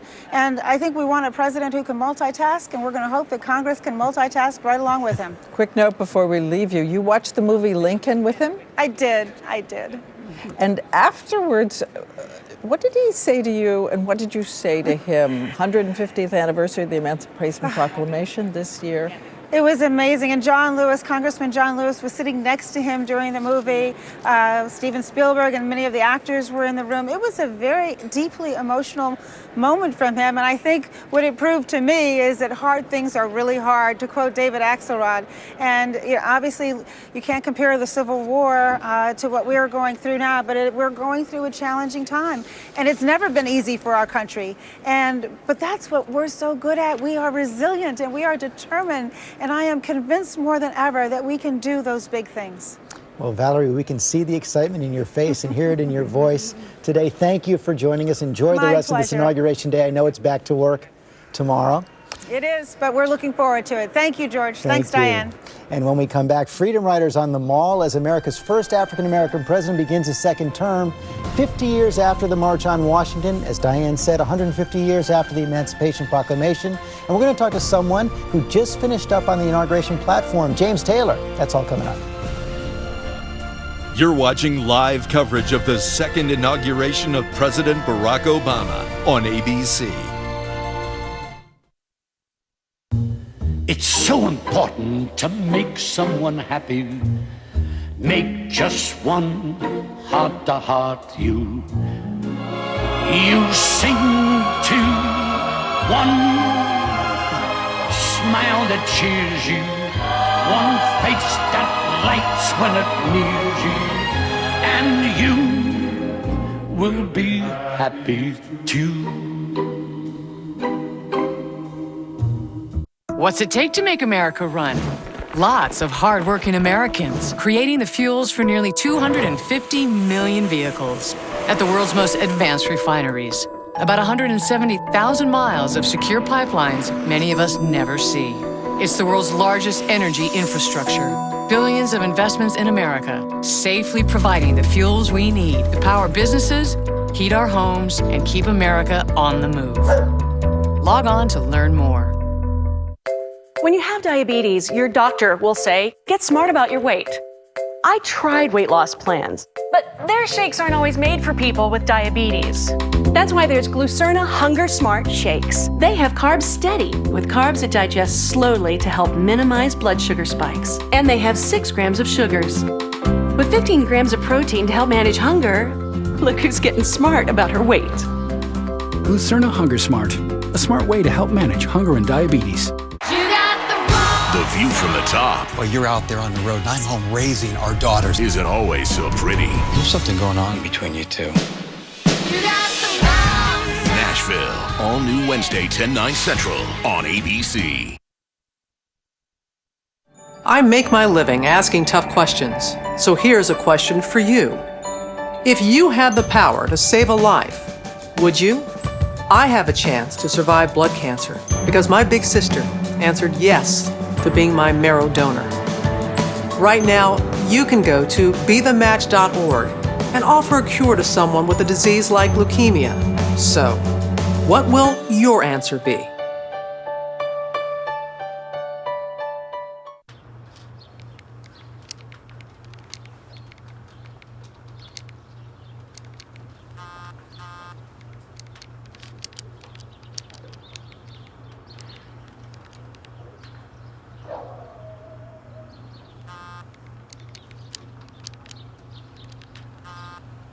I just want to smash that thing.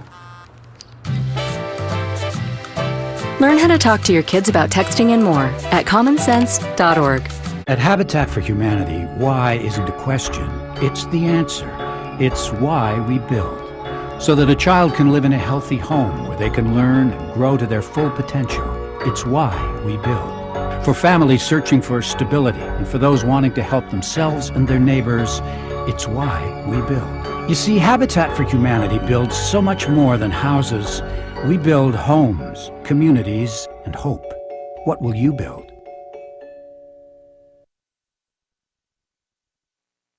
I, John Fitzgerald Kennedy, do solemnly swear. I, Jimmy Carter, do solemnly swear. I, Ronald Reagan, do solemnly swear.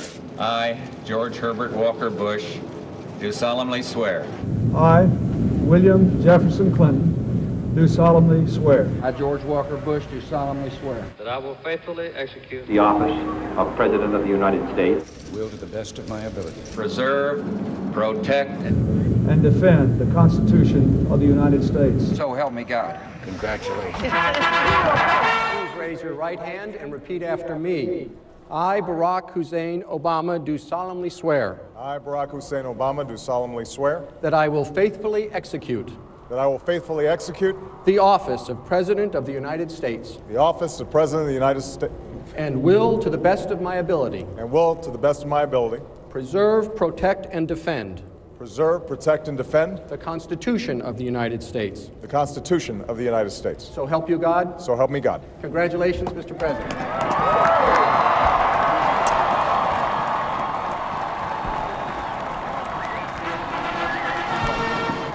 And someday we will hear what flickered across the president's mind when he was saying President of the United States, a great pageant of the oath of office. Again, affirming that we are at a fundamental level, one nation under God, indivisible. Welcome back. We are back covering our Inauguration 2013 all day long. The president and the congressional leaders now in their lunch in the Capitol. We're here discussing, just before the break, we're discussing the economy with Chris Cuomo. And I was struck, David Remnick, by listening to the voices out there. Everybody wants the economy to get better. Everybody wants more jobs. Big difference on how to do it. You hear a lot of citizens saying cut spending, a lot of citizens saying let's invest. Well, what I heard this speech today, too, was a desire to win rather than to compromise. Barack Obama biographically came into office. A lot of his self-confidence and a lot of his self-definition was about his ability to bring people together as a unifier, whether it was in law school or as a politician. This was the speech today of somebody who has decided, I've won. Compromise has not worked anywhere near the degree to which I hoped it would in Congress and elsewhere. And now these are the things that I want and I'm going to work on come hell what may. And I think you're going to see, at the very least, a very exciting political dynamic and a lot of conflict. And the president hopes it works, Cokie Roberts, but maybe he also believes he wins by losing. He wins by simply having the fight. Well, then on some issues, I think that would be the case, immigration being one of them. I mean, if he puts up a good fight for immigration reform and loses, he still will have convinced the Hispanics that he's for them and on their team. But you know, this divide is so deep. In our last ABC poll, the gap between Democratic and Republican approval of the president was 73 points.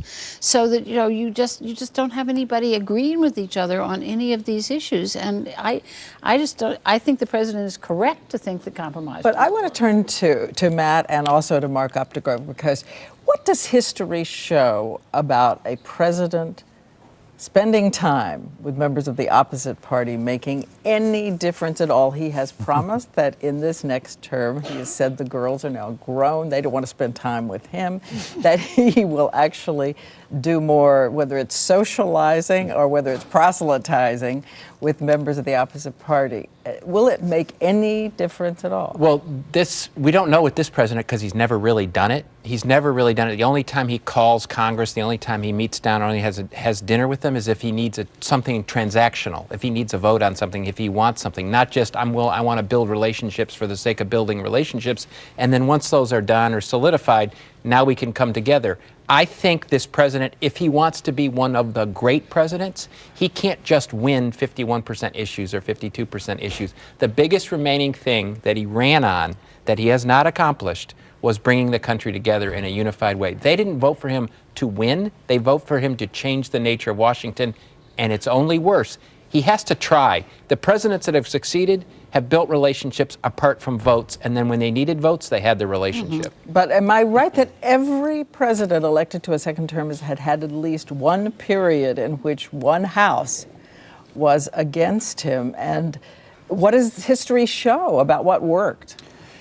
That's right, Diane. And I think the one thing that lawmakers of yesteryear will tell you is that that lawmakers knew each other.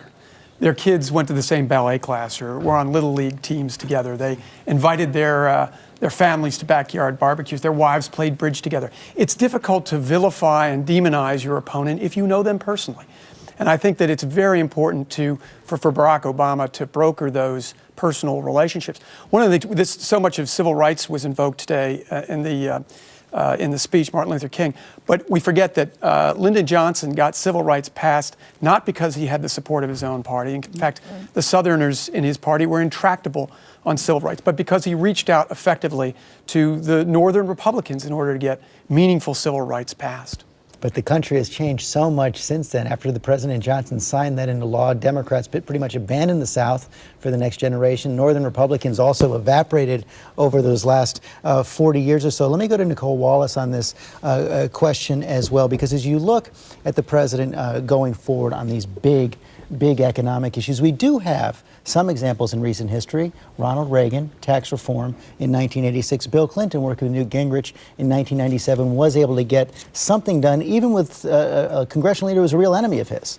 George W. Bush passed those now famous tax cuts that the Democrats have been railing against for years now with Democratic votes, more than just one. It's kind of an easy vote, a tax cut. Exactly. Well, I mean, they were 10-year tax cuts that added to the deficit, and that's why they became such a political football. But I think that if you look at the way that Obama talks and the things that he does, his actions, they're completely discordant. We spent a lot of time today talking about his use of the word together and unity, but there wasn't anything in the speech that draws the support, forget about just Congress, but of all Americans. I mean, House Republicans, it's easy to vilify them, but they actually represent people who voted for them, who share their beliefs. So we may think they're wackadoodles here in Washington, but these are people who may have ideas and values very different from ours and from the president's. But it's this lack of understanding that coming to Washington and fighting with House Republicans is really just a cover game and a slogan for disagreeing with the values of a big swath of America. But David Reminick, I noticed the president at least exercised one measure of real caution. Abraham Lincoln, I believe, only mentioned the word "I" twice in his second inaugural. So did Barack Obama. No, Barack Obama might have other vanities, but I think in terms of rhetoric, he's an extremely well-modulated rhetorician and speechwriter of himself and a presenter of himself. I don't think that's in his vocabulary in a very strong way. On the other hand, he is possessed of an ego. There's no question. No question. I don't think you could be president otherwise. That's a pretty safe assumption. Let me go back to Chris Cuomo now, as we see everyone gathering for that parade that is going to happen as the president and the congressional leaders leave lunch. Coming up on that now, probably in the next half hour or so. And Chris, it did seem, even though you got a wide range of views right there, at least from the ones you showed, that some of those citizens may be more willing to compromise than the legislators and the president they've elected. I think you're spot on. I think one of the things you pick up, and yes, it's just social media, who knows what it reflects, the demographics, but it is so universal that I think it adds to the strength of the notion.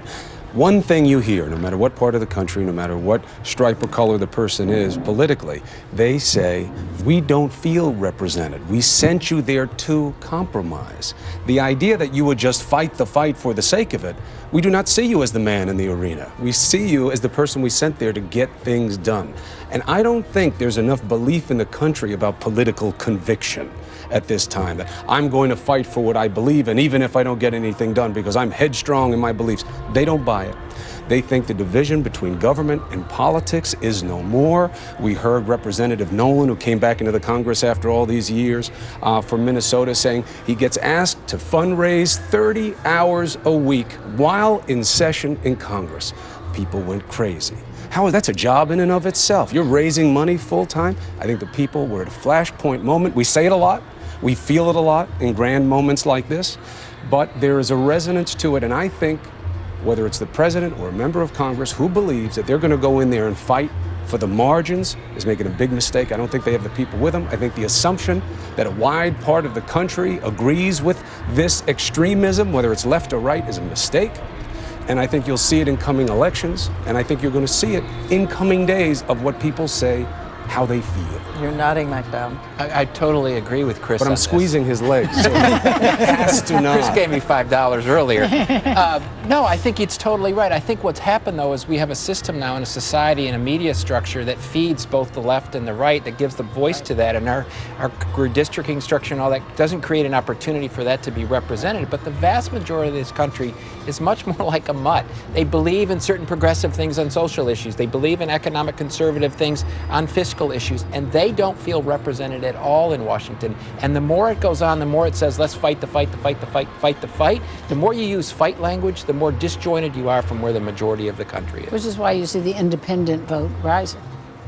Fewer people identify themselves as left or right. They feel left out of the game. They kept saying to us online, left versus right is wrong. It became a mantra. If I wanted to make some money, I should put it on a bumper sticker. Put my kids through school. And I just want to say, Chris Cuomo, when you were blaming the media earlier, you are the media. I don't see myself that way. I'm self-hating media. It's a new label. It is Martin Luther King Day, as we've been reminding people all day long. The president taking the oath with his hand on Martin Luther King's Bible, as well as Abraham Lincoln's Bible. So let's go back out to Bill Weir. He's out in the mall, and I know 4 years ago you met with some Freedom Riders on the mall, and you saw them again today.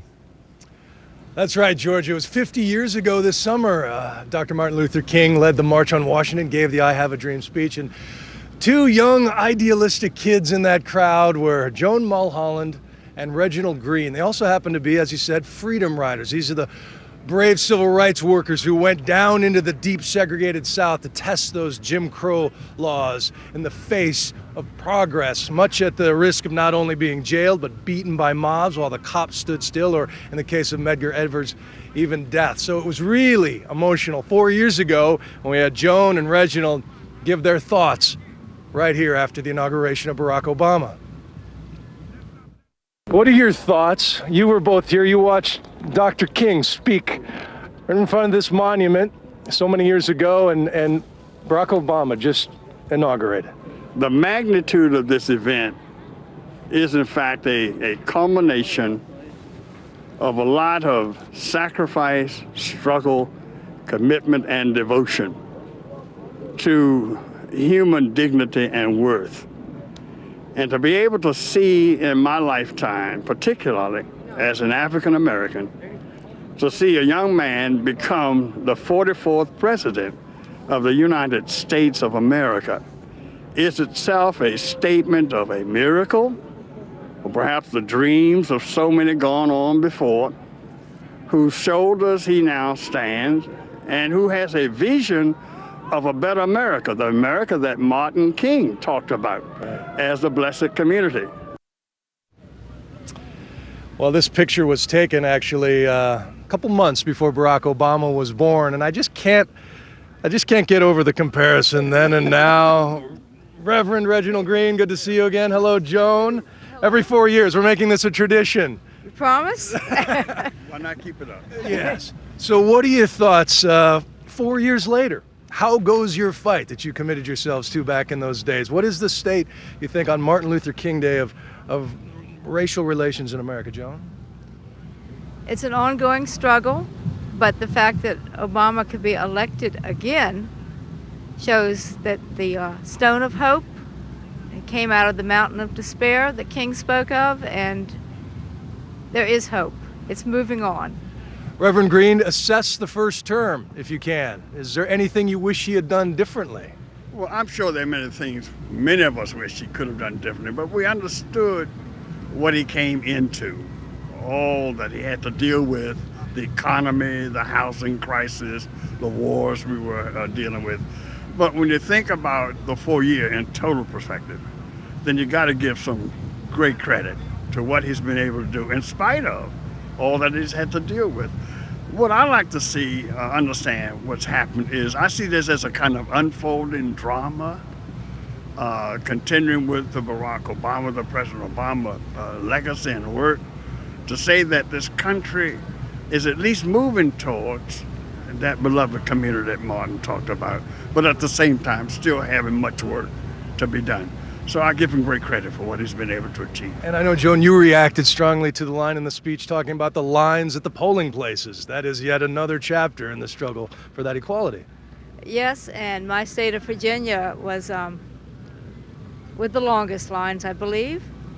And so the right to vote has to be more than a theory. It has to be a practical reality, and we're getting there. And was it as emotional today for both of you?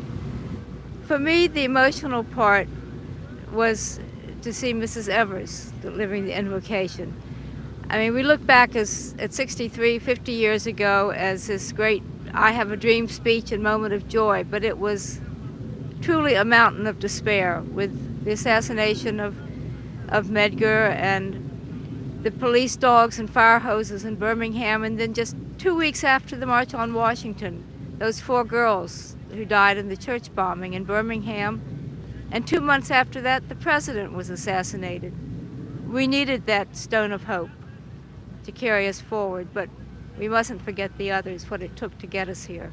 Well, to the young people, these are stories from history books, but you are living proof of the sacrifices made. It was great to revisit this with you both again. One thing I would like to add as we're here talking is I'm hoping at least during this next 4 years, this last term of the president, some focus can be given to the District of Columbia in terms of understanding that we still don't have total autonomy as residents of the district. We still don't have control over not having approval to deal with our budgets and so forth. So I'm hoping the president will have some opportunity to deal with that issue. He used the taxation without representation plates on the parade route today. So always a cause to fight for. Reverend Green, Joan, thank you so much. Thank you. We'll see you in 4 years.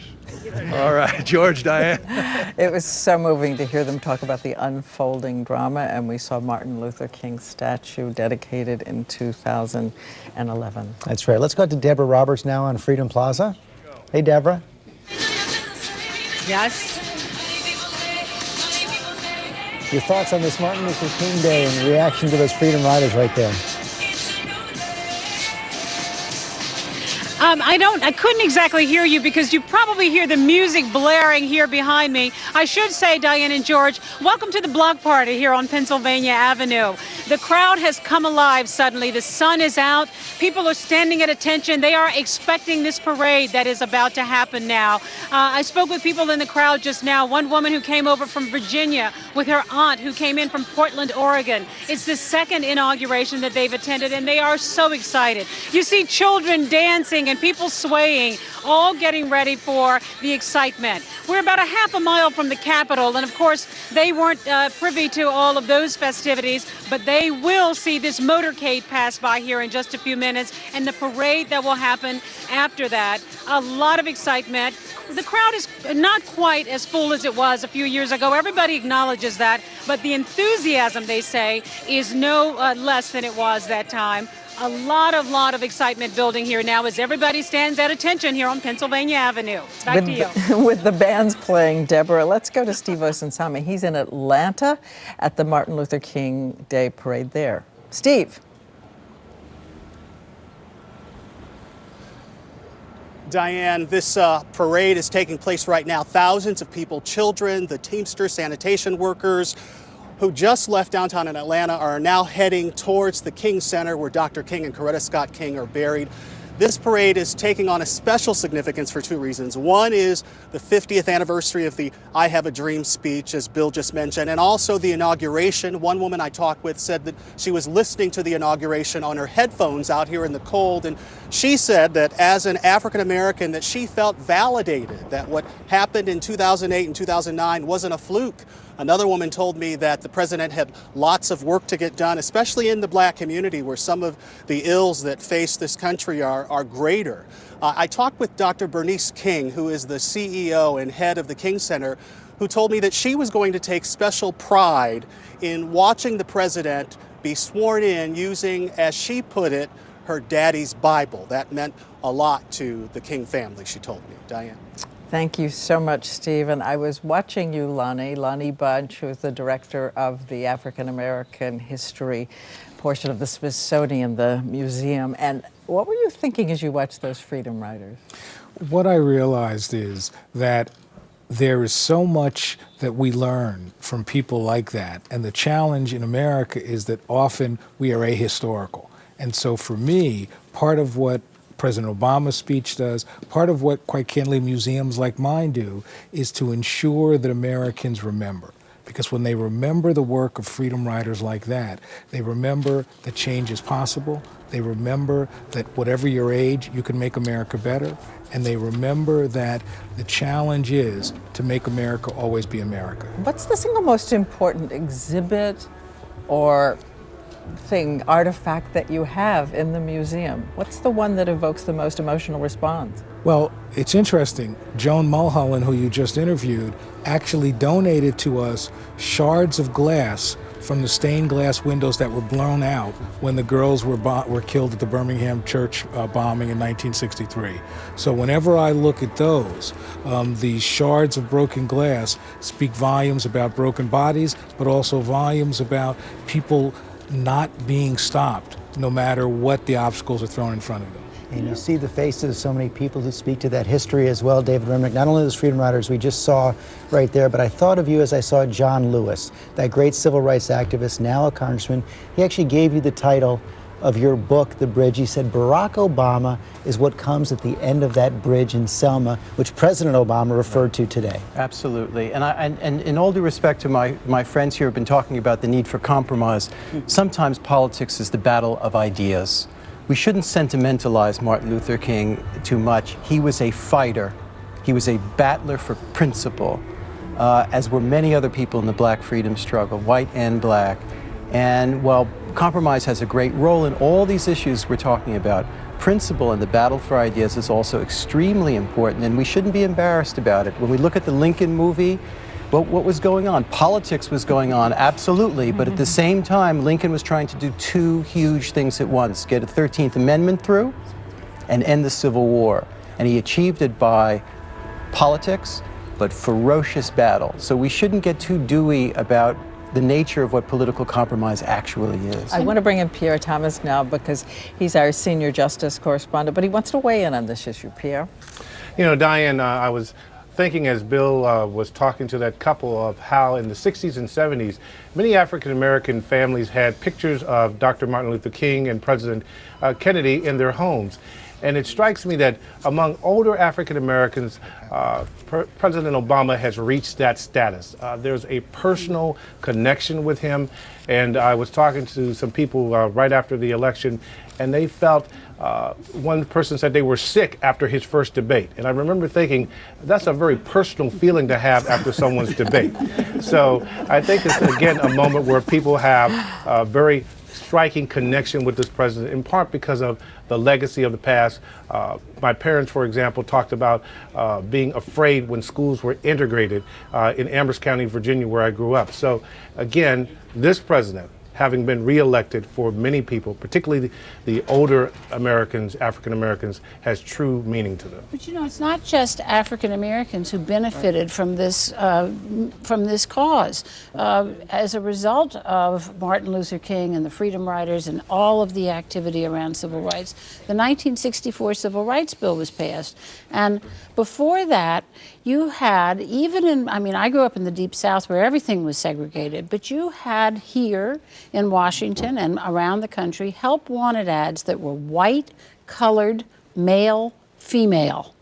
And what changed that was the law. The 1964 Civil Rights Bill outlawed discrimination in employment on the basis of race, national origin, creed, and sex. And women around America have as much to be grateful for this movement as do African Americans and people of minorities, because without that word sex being in the 1964 Civil Rights Bill, you could still be having ads that are male, female, and very different jobs available to the two sexes. It's so true, Cookie. I want to take a moment for anyone just tuning in to bring you up to date where things stand. We are running a little bit late, I believe, on the planned schedule, but we're still looking at Pennsylvania Avenue, gathering for the motorcade. The president's still in the lunch with congressional leaders, and we will rejoin it at the end of it to make sure that we hear the toast to the president. And he is, of course, getting ready to make us respond at that moment. But we left you some time ago, Koki, saying that you wanted to point out something you had done. Not that I had done. In that room, up around the edging, is etched into the walls over a door the words, the Lindy Claiborne Boggs Room. That is my mother, and it is the only room in the United States Capitol named for a woman. And it is the gathering place for the female members of Congress, the Congresswomen's Reading Room, and off of Statuary Hall.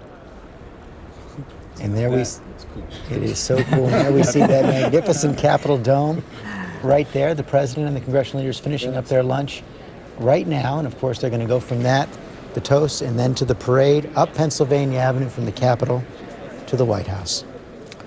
And I feel, on behalf of the 15 chefs who are standing in the hallway with makeshift Bunsen burners, I don't know, preparing this meal. We keep talking about the calories. In fact, it is lobster, bison, apple pie. Sounds good to me. Sounds better than what the Eisenhower administration pretty much launched all of this with potato puffs and chicken. So we have to have a tip of the hat to them. They're doing something incredibly different. And there are some privileges that come with being the chairman of the inauguration and the chairman of the lunch. The wines come from New York State, thanks to Chuck Schumer, senator from New York. That is true. That is true. Let's go to David Muir, still at the Capitol. David. Hey, Diane, I think I might be the only one that didn't get an invitation for lobster and bison elsewhere in the city, because look at the National Mall. It is completely empty in just a matter of minutes here. It shows you how quickly people focus their attention on the next part of Inauguration Day, which obviously is the parade back from the Capitol once lunch is finished in Statuary Hall here. I wanted to give you an idea down on the ground here with Zach behind the camera down here.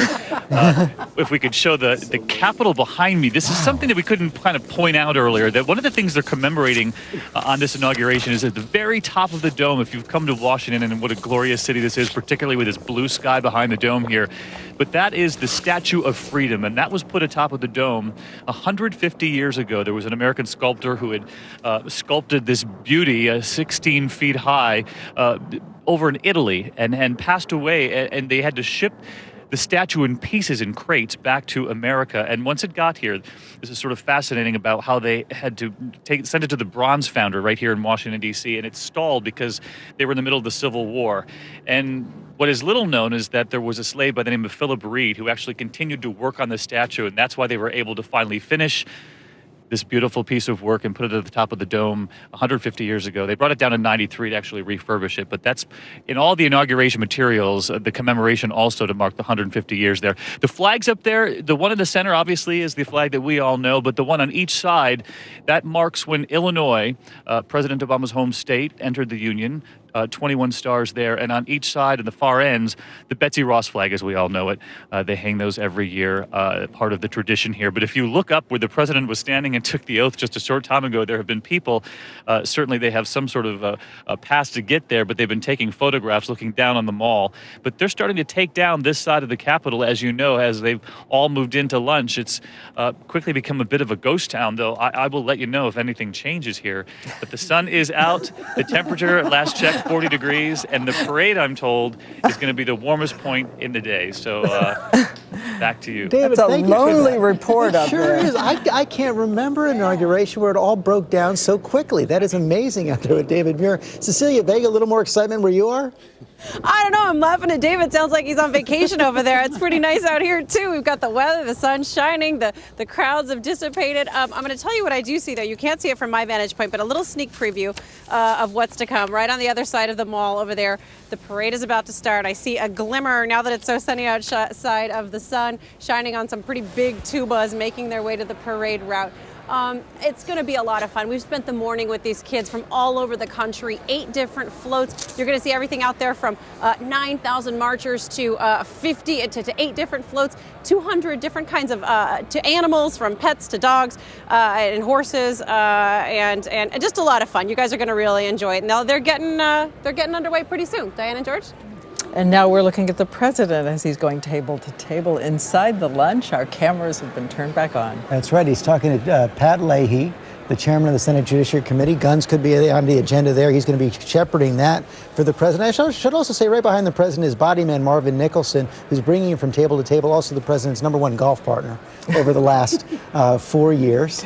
I think among all of the trajectories from 4 years ago to today that I've read, I know that one that the president marks the most, he says all the sports activities are slower than they were. The basketball games are slower. Join the club. He will be toasting the leaders of the Senate and the House in just a couple of minutes as he goes from table to table right there. Justice Ginsburg. That is Justice Ginsburg. That's right behind Mr. Nicholson right there. That's his head, sister. No, seriously, across the table there.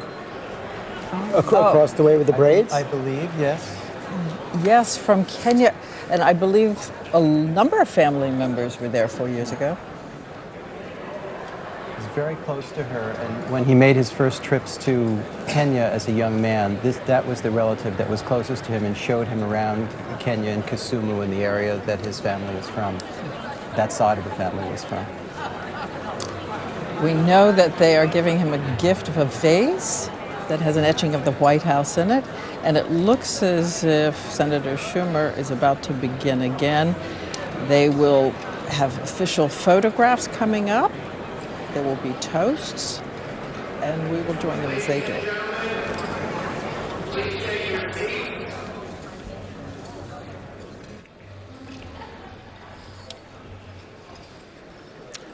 And I hope everyone has enjoyed the lunch. I think we really deserve a round of applause to our chef and our caterer, all the people who served the meal so expertly. They've done a great job. So it is now my honor to invite the Speaker of the House, John Boehner, to the podium to present the official flags.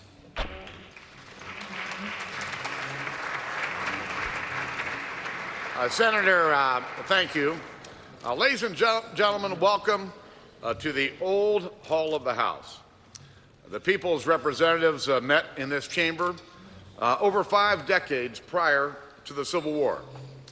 And so wonder they actually made it here that long. And you see, the acoustics were terrible. You just couldn't hear anything. Or in some spots, you could hear everything that was being said in the room. To make it was a mess. And of course, it was also at a time when our leaders weren't hearing each other all that well to begin with. But here it's a century and a half and many architectural improvements later, and we gather in the old hall to better hear one another and to renew the appeal to better angels. We do so amid the rituals and symbols of unity, none more important than our flag. This year, Old Glory will mark a milestone of her own. It was the spring of 1813 that the new commander at Fort McHenry ordered a flag to be flown over the entrance to Baltimore Harbor. It should be so large, he said, that the British will have no difficulty in seeing it from a distance. For such an enormous banner, a mother and daughter team had to stitch together overlapping strips of wool to make the product whole. From many, one. So a grand flag was born, and not long after that, an anthem to go with it. Today, whenever we put out the flag, whenever we hear it snapping in the wind, it gives us proof of the blessing that we call democracy. This symphony of service and faithfulness in which we will all play a part. So in the spirit of harmony, I'm proud to present the flags that flew over this battalion of democracy today to President Barack Obama and Vice President Joe Biden. And to you, gentlemen, I say congratulations and Godspeed.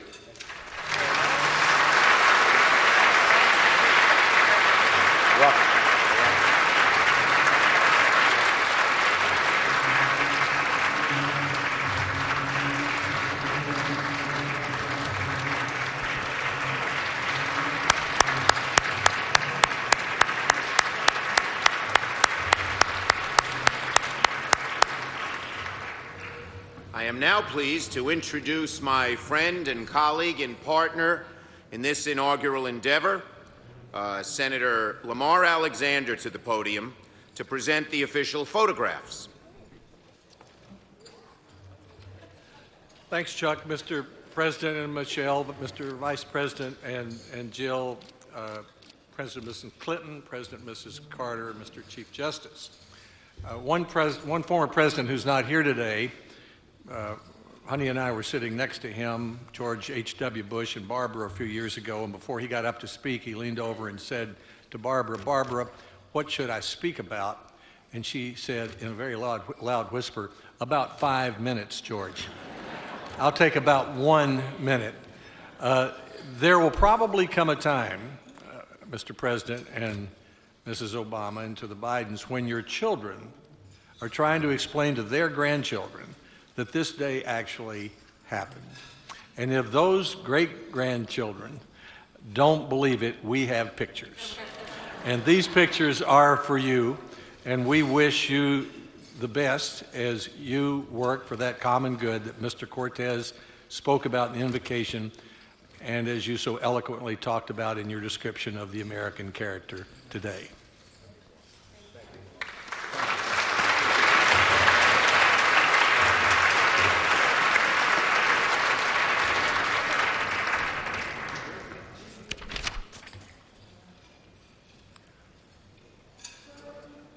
Okay, I would now like to introduce the distinguished Majority Leader of the House of Representatives, Eric Cantor, to present the Lennox inaugural gifts.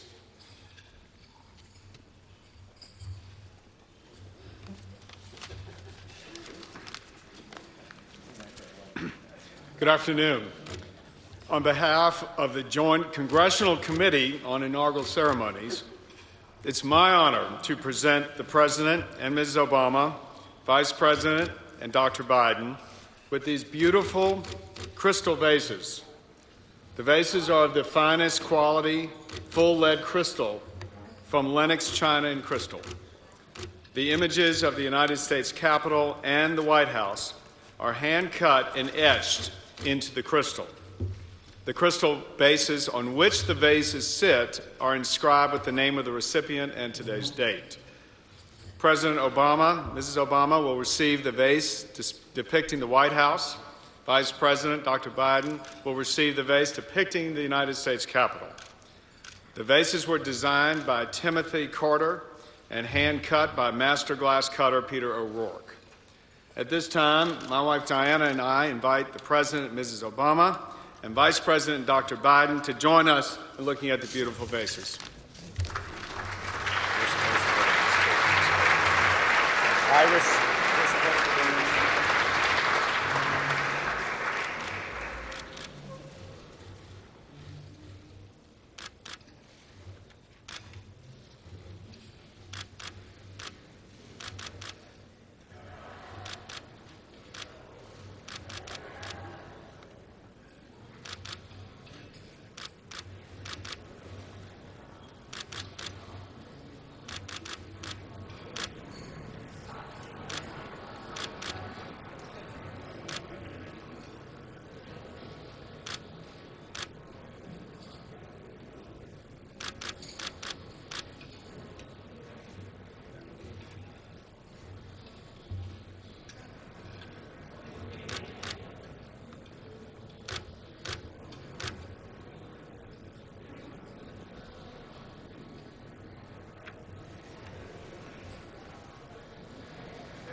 Okay, I am now pleased to invite my colleague, House Democratic Leader Nancy Pelosi, to the podium to present the mementos that you all will receive as you leave Statuary Hall.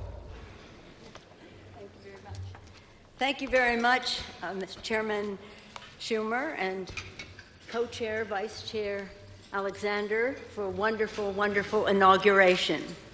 Mr. President, Mr. President, Mr. President, First Lady, First Lady, First Lady, Dr. Biden, to all of our distinguished guests. So far, you've heard of gifts to the President and the Vice President. I'll tell you about a gift for you. Freedom now stands on the dome of the Capitol of the United States.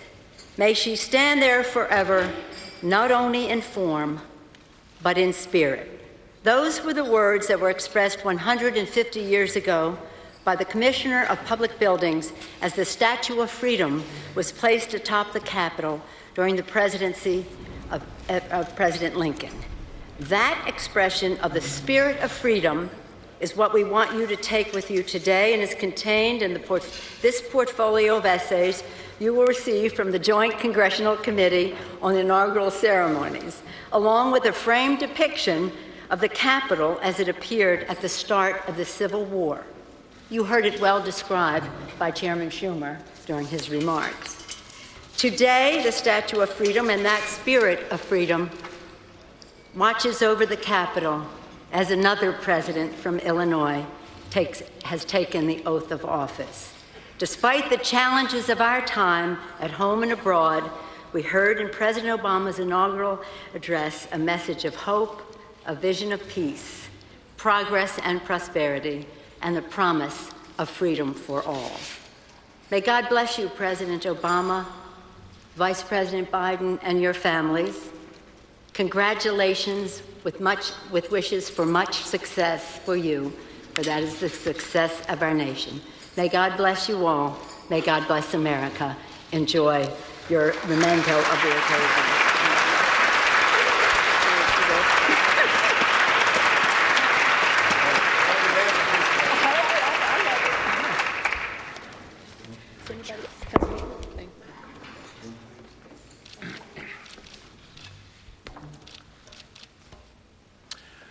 Mr. President and Dr. Biden, and your whole wonderful family, I now rise to toast the Vice President of the United States and my former colleague and my friend, Joe Biden.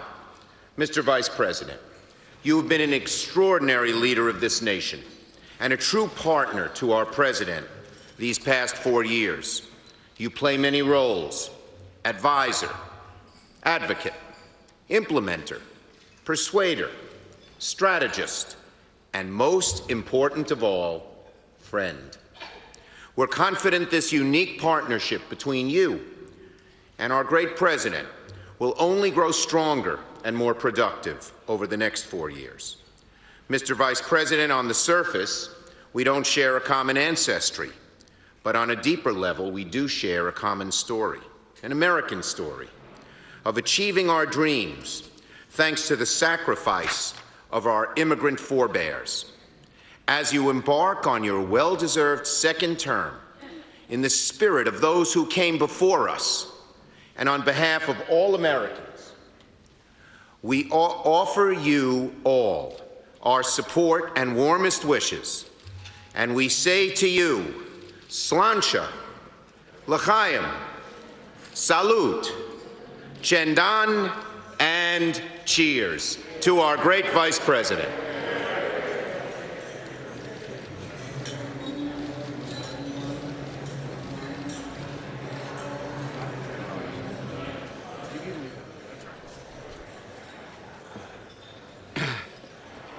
Mr. President, and all the presidents assembled, I always enjoyed this lunch more than anything we did in the Capitol.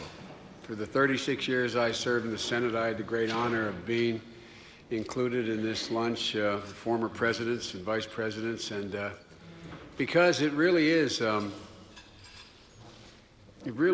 the place where we get together in a way unlike any other time when we gather. It's always a new beginning every time we're in this room. And there's a sense of possibilities and a sense of opportunity and a sense, sometimes it's fleeting, but a sense that maybe we can really begin to work together. And Chuck, we may come from different ancestries, but as all our colleagues know over the years, we're cut from the same cloth. That we share that same common absolute conviction that was expressed by Harry Truman when he said, America was not built on fear. America was built on courage, on imagination, and an unbeatable determination to do the job at hand. That's what you've done throughout your career, and that's what almost everyone in this room has done. At the end of the day, it's an absolute confidence. Absolute confidence. There's not a thing, a single thing this country can't do. I spent too much time with all of you not to know. You feel it with every fiber in your being that there's nothing this country is incapable of. I must say, the president kids me occasionally. I know Harry Reid always calls me a Senate man. I am proud to have been a Senate man. I am proud to be President of the Senate. But that pride is exceeded only by the fact I am proud to be Vice President of the United States, serving as Barack Obama's Vice President. It's one of the great privileges.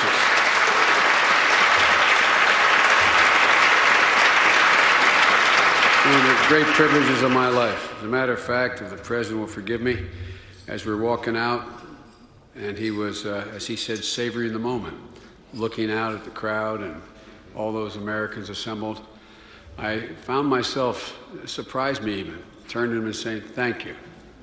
Thanks for the chance. Thanks for the chance to continue to serve. And so, folks, I raise my glass to a man who never operates out of fear, only operates out of confidence, and I'm toasting you, Chuck.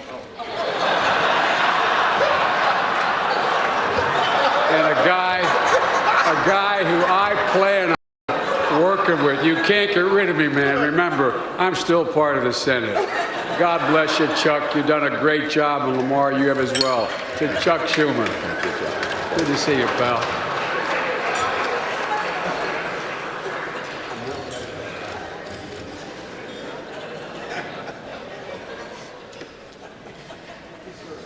The best parts of these events are unscripted. I'd now like to introduce our Senate Majority Leader, my good friend and really foxhole buddy, a great man, Harry Reid, to offer the official toast to the President.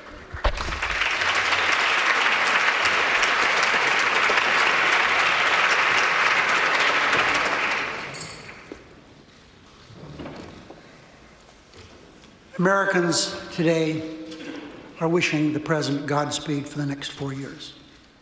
People all over the world are looking at us and our exemplary democracy and wishing the President the best in the years to come. I've had the good fortune for the last many years to work on a very close personal basis with President Obama. I've watched him the most difficult challenges that a person could face. I've watched him do this with brilliance, with patience, with courage, wisdom, and kindness, for which I have learned a great deal. So, Mr. President, I toast and pray for you, your wonderful family, and our great country. 4 more successful years. Barack Obama.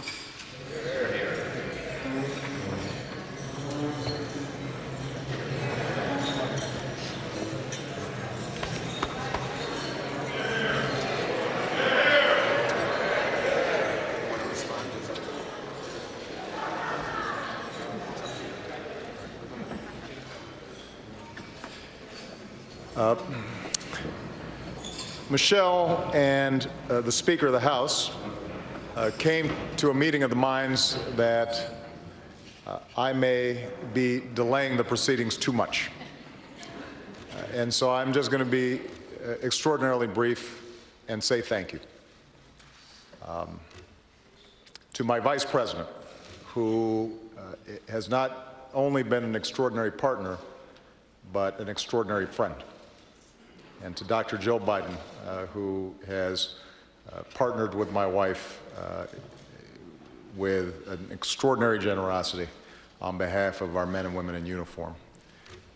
To the entire cabinet that is here, I'm grateful to you. Some of you are staying and some of you are leaving, but I know the extraordinary sacrifices that you and my team have made to try to advance the cause of progress in this country, and I'm always going to be grateful to you for that.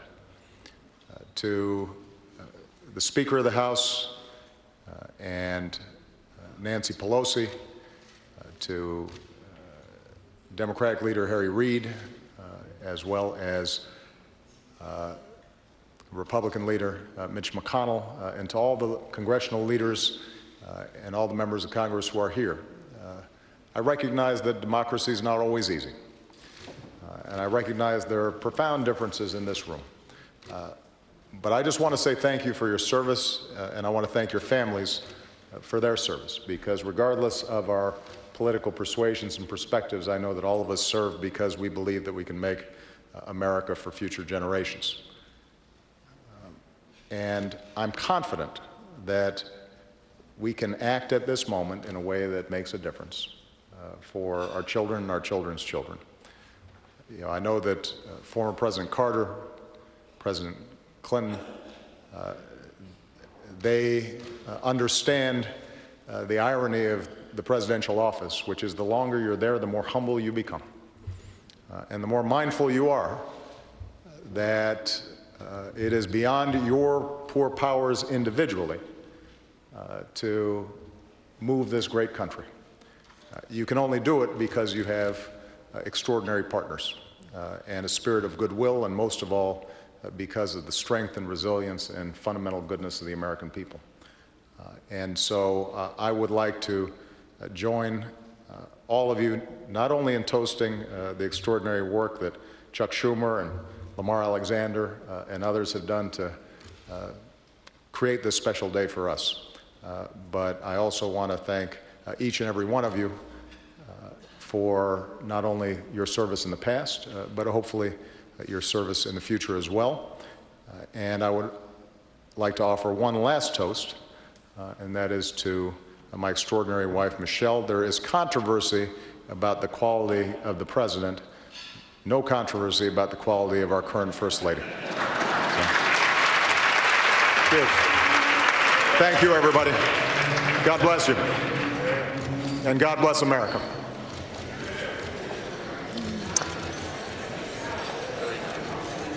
The president closing out the congressional lunch with a toast to his wife, a thank you to the members of Congress there, Democrat and Republican, for their service to the country, reminding everyone that democracy is not easy, reminding everyone of the profound differences in the room and what he called the irony of presidential service. He said the longer you serve there, the more humble you become. I want to go to George Will with that, a much more modest note than we saw in the inaugural, George, and already the reviews of the president's address coming in from several top Republican members of Congress, as we see Archbishop Demetrius of the Greek Orthodox Church there giving the benediction.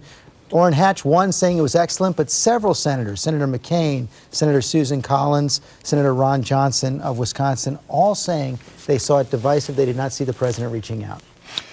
Well, we'll see what happens tomorrow morning. For now, lunch is one of the quadrennial moments in our civic liturgy that's most agreeable, because it does show that our differences needn't lead to hostility. That said, on a day like this, we have a kind of lot of rhetorical cotton candy that's mostly air and very sugary, and it obscures a fact. And the fact is we have two parties for a reason.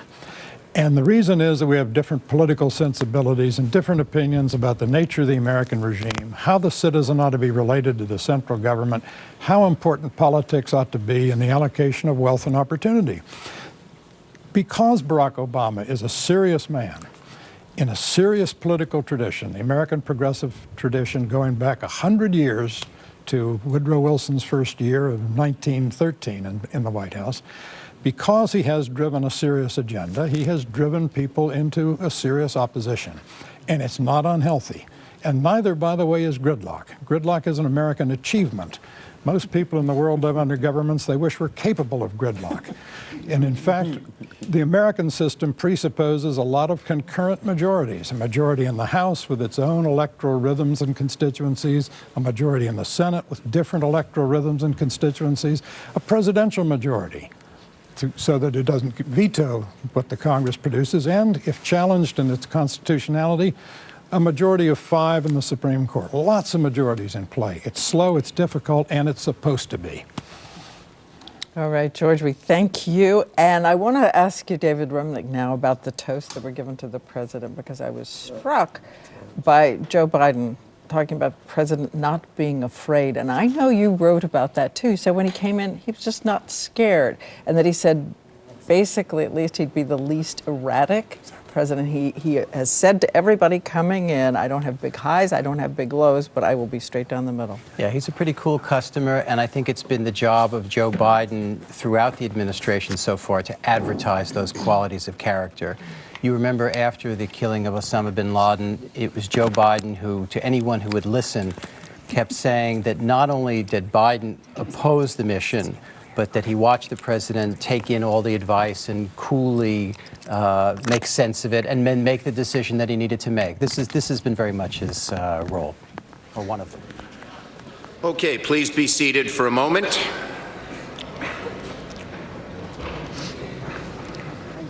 My pleasure, Archbishop. Thank you. Well, I think everyone will agree this has been a wonderful inaugural ceremony, a delicious lunch, but it's now time to head to our next happy stop, the presidential parade. Like many of you, I've marched in hundreds. But as we optimistically step into the next page of American history under the leadership of President Obama, I have a feeling this one's going to be something truly special. So thank you for being here. God bless you all. God bless America. Thank you.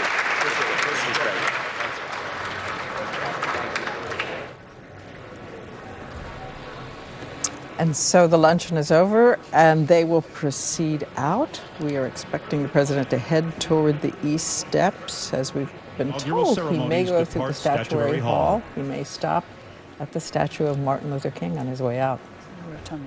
And then he'll head on to the parade, work his way up Pennsylvania Avenue. It's going to have about 9,000 participants as they head up for that. And we're going to see President Obama and Mrs. Obama also get out and walk, at least a part of that way. That's right. Today. It's such a beautiful day. I have to say, I love the motorcade.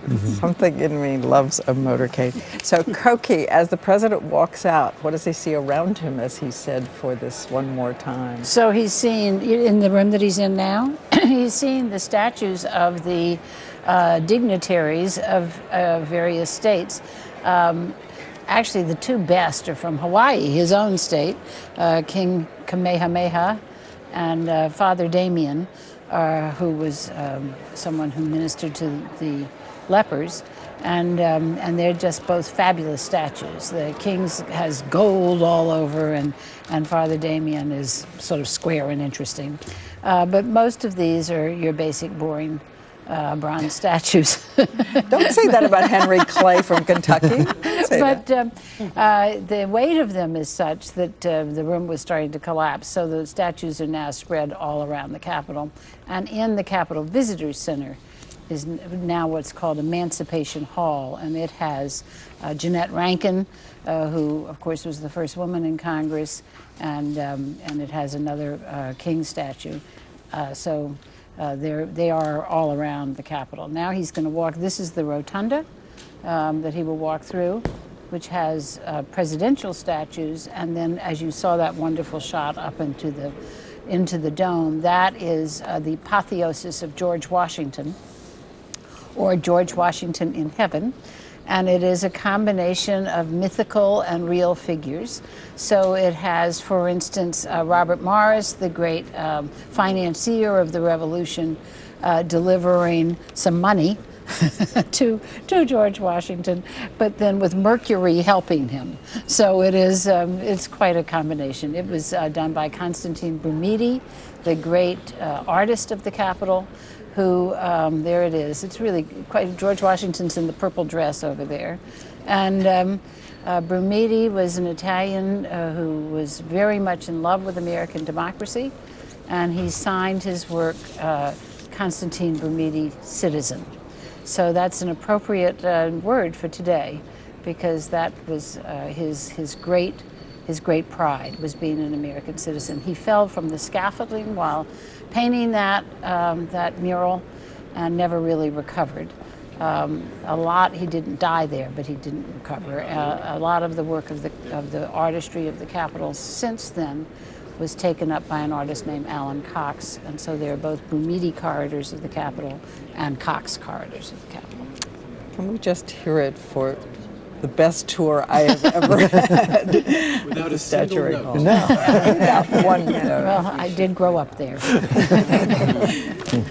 In the rotunda, by the way, is a statue that we call the Three Ladies in the Bathtub, because it's a funny, this rising out of rock, and it's Susan B. Anthony, Elizabeth Cady Stanton, and Lucretia Mott. And it took a long time to move them up from that crypt down below to the rotunda, and a lot of private fundraising to do that, because we thought the ladies in the tub should definitely be in the rotunda, not in the basement. And when the president goes out to review the troops, again, this traces back to Washington, because the militias joined up with him as he was heading from Mount Vernon up to his first inaugural in New York. And he arrived in New York, came across on a barge across the Hudson River, and wore his plain broadcloth suit, took the oath at the Federal Hall. And a week later, Martha Washington arrived on that same barge with all kinds of fanfare. And President Obama about to come into that hall and pay homage to the statue of Martin Luther King, also out into the streets of Washington for that parade. We'll be right back with that as ABC News coverage of the Inauguration 2013 continues.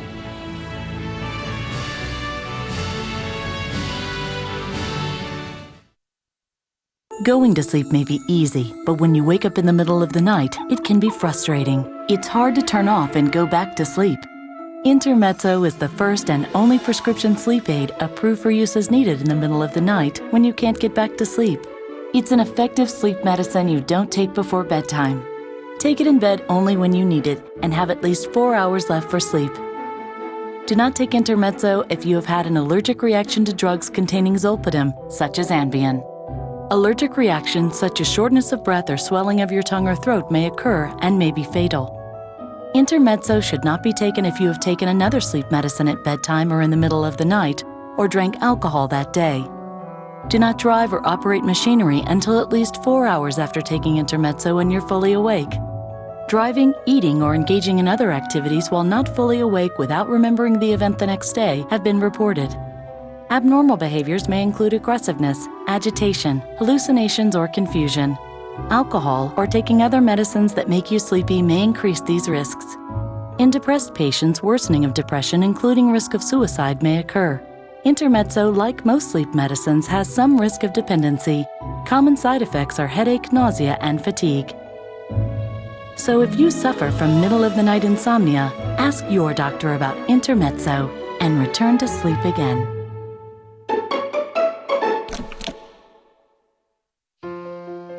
There's mayhem in the world. Like it or not, it's a part of life. Mayhem doesn't announce itself. It doesn't call ahead. Mayhem doesn't care if you're on vacation, or just remodeled your kitchen, or just said, I do. And though mayhem may be a part of life, with an Allstate agent, you don't have to live through it alone.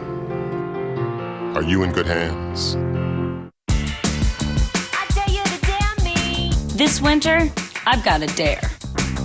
Repair 6 months of damage in just one use. Introducing the new Pantene Repair and Protect system. Damage effects are visible. The Pro V system repairs 6 months of damage in just one use. For hair that's silky, smooth, all season long. New Repair and Protect from Pantene. Hair so healthy it shines. The woman that never says die is back. You okay? No, you ruined my outfit. Body of Proof, the season premiere, Tuesday, February 19th at 10/9 Central on ABC. Hi, I'm Seth MacFarlane, and I'll be hosting the Academy Awards this year. I know a lot of you are probably thinking, why is he hosting the Oscars?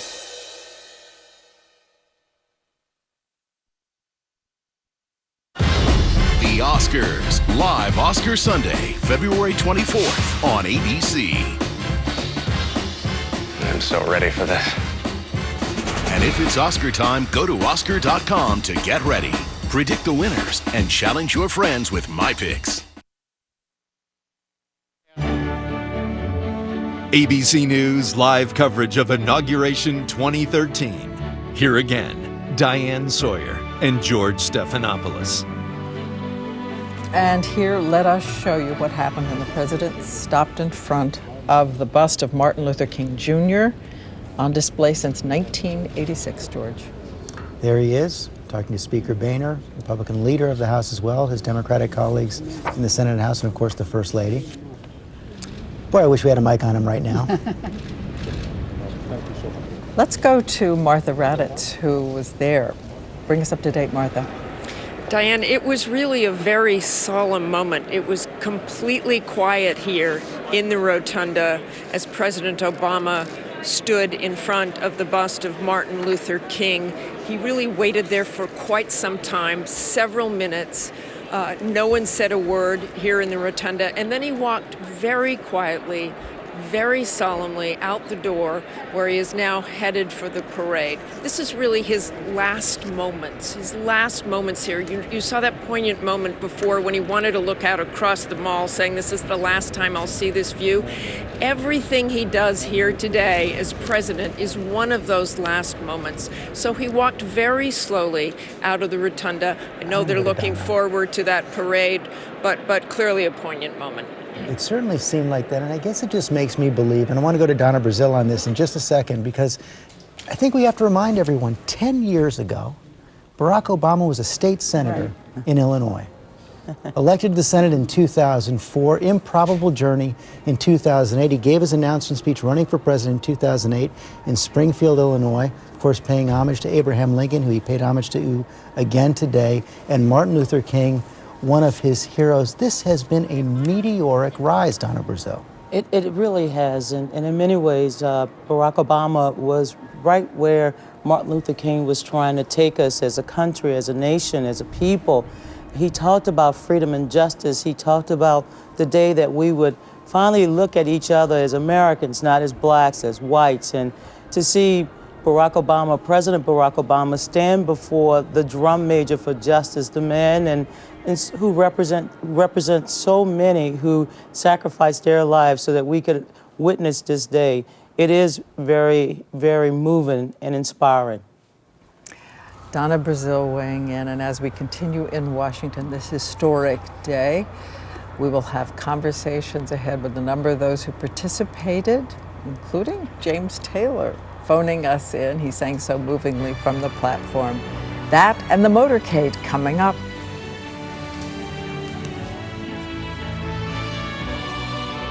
From the Newseum in Washington, D.C., you're watching live ABC News coverage of Inauguration 2013. When it comes to getting my family to eat breakfast, I need all the help I can get. I tell them, come straight to the table. I say, it's breakfast time, not playtime. There's fruit, milk, and I'm putting a little Nutella on your whole wheat toast. Funny, that last part gets through. Serving Nutella is quick and easy. Its great taste comes from a unique combination of simple ingredients like hazelnuts, skim milk, and a hint of cocoa. Okay, plates in the sink. Grab your backpack. Nutella. Breakfast never tasted this good. Fact: the medicine in children's Advil is the #1 pediatrician-recommended pain reliever for children. Plus, children's Advil brings fever down faster than children's Tylenol. Choose children's Advil. Relief you can trust. When we built the Cadillac ATS from the ground up to be the world's best sports sedan, people noticed. The all-new Cadillac ATS, 2013 North American Car of the Year. For a limited time, take advantage of this exceptional offer on the all-new Cadillac ATS. Caltrate's done even more to move us. Because vitamin D3 helps bones absorb calcium, Caltrate's doubled the D.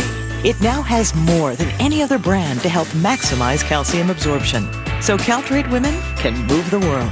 What would happen if superstar Jennifer Lopez came to Times Square and took over the morning as our special guest? Well, get this. Tomorrow, it happens. Sounds pretty good to me. It's Jennifer Lopez, only on Good Morning America on ABC. We depend. Tax times are coming. Tax times are coming. Tax times are coming. So bring that check on down. Tax times are coming. Tax times are coming. Tax times are coming. So bring that check on down. Go look at the rest and come buy from the bank. Scotland Motors, Farmburg, North Carolina. The Brooks family has been approved for financing at drivetime.com and is holding a meeting to talk about what vehicle to buy. I'm going to die without this car. Karen made a logical argument for a sporty Acura. This is the end of the world. Eli lost his voting privileges at last week's What Happened to the Cat meeting. And Lulu simply wants two alligators who will love each other forever. After a test drive, the Ford Edge won their hearts. Drive Time. We bring people and cars together. Find and finance your perfect vehicle at drivetime.com.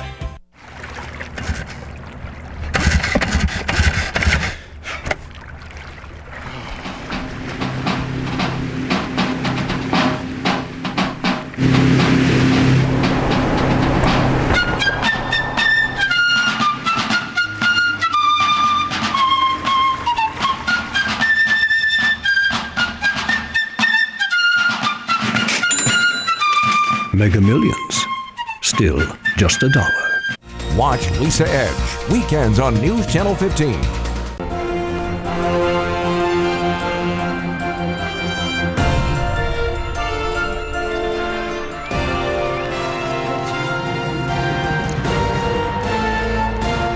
The motorcades, the walks, the beginnings.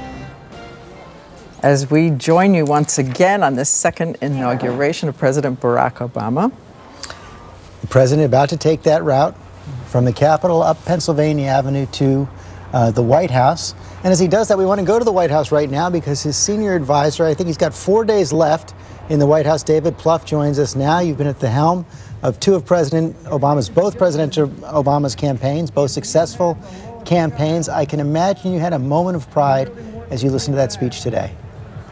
Well, I did, George. It's been a long journey, as you know, from long shot candidate to being elected president twice. And I think for a lot of us, we were actually able to really enjoy today more than we were 4 years ago. 4 years ago, we were just entering office, had to put together the White House. The economy was collapsing around us. So, and it was a great spirit today. And hopefully that spirit will continue and will accomplish good things for the American people. We've heard some Republican reaction, David. It's Diane Sawyer here, including from moderate Susan Collins, saying this was not an olive branch. This was like a campaign speech. Well, Diane, we know what a campaign speech is, and this certainly wasn't that. I think that, and I thought there was a very important line in the speech where the president said, we're not going to settle all the differences over the role of government for all time, but we need to act in our time. And I think that was an olive branch, saying we're all going to have to compromise if we're going to reduce our deficit and continue to help the economy, deal with issues like immigration. And listen, I think the American people on the issue of immigration reform, some of the gun safety measures the president put forward, balanced deficit reduction, they couldn't be clearer. They support that direction. And I think that, and a lot of Republicans in the country do too. So I think it was a speech that, a lot of people around the country, no matter what their political persuasion, could find broad agreement with. And I think, is it fair to conclude, David, that one of the things the president learned over the first 4 years is that he had to, every single day, do a better job of bringing the public behind his policies? I take it that's one of the reasons he set up this whole group organizing for action that you're going to be a part of. You're going to be advising this group designed to sort of keep a real campaign going on the issues the president cares about. Yeah, I think so, George. And, our grassroots supporters helped us deliver health care in the first term, so they played a big role. But I think we learned a lesson that you've got to do both. You've got to negotiate with Congress. You've got to work the legislative process. But at the same time, by the way, I think the American people deserve to be part of these debates. This shouldn't just be an inside game here in Washington. But I think if they're pushing and making clear what they want to do, we think that's going to be an important ingredient to getting something done. Listen, I think one of the reasons the fiscal cliff deal ended the way it was because the American people, the payroll tax cut fight, student loans. We've learned some lessons over the last couple of years. What the American people really get engaged in something, it can make a difference. So we got to do both. We're going to work it. We're going to reach out to Republicans at every opportunity we have, but we're also going to reach out to the American people so they understand the stakes and how they can be helpful. We saw the president turn back and take that one last look over the mall. On your last day in the White House on Friday, what is the last thing you're going to look at? What is the last thing you're going to savor? Well, George, having walked out of here, walking out of the Oval Office for the last time is going to be a very memorable moment. And then it's dark, so, to walk out of the White House and look at the building lit up, it's a privilege for all of us who've ever worked here. And the president did mention to me a couple days ago that he really wanted to savor today because, again, it was very important 4 years ago for him, but he wasn't able to really sit back and really, I think, savor to the degree he would have liked to. So that's what that's what you saw today. He really wanted to soak all this in, the sights, the sounds, the people, and I think he's been able to do that today.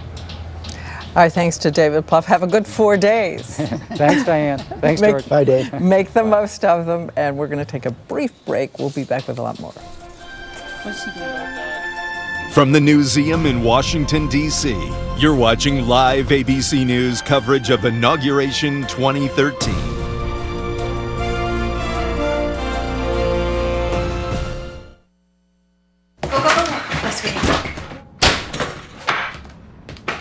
Honey, what are you doing? We gotta go? It's dressed like a President Day. I'm supposed to be Martin Van Buren. Who? Martin Van Buren.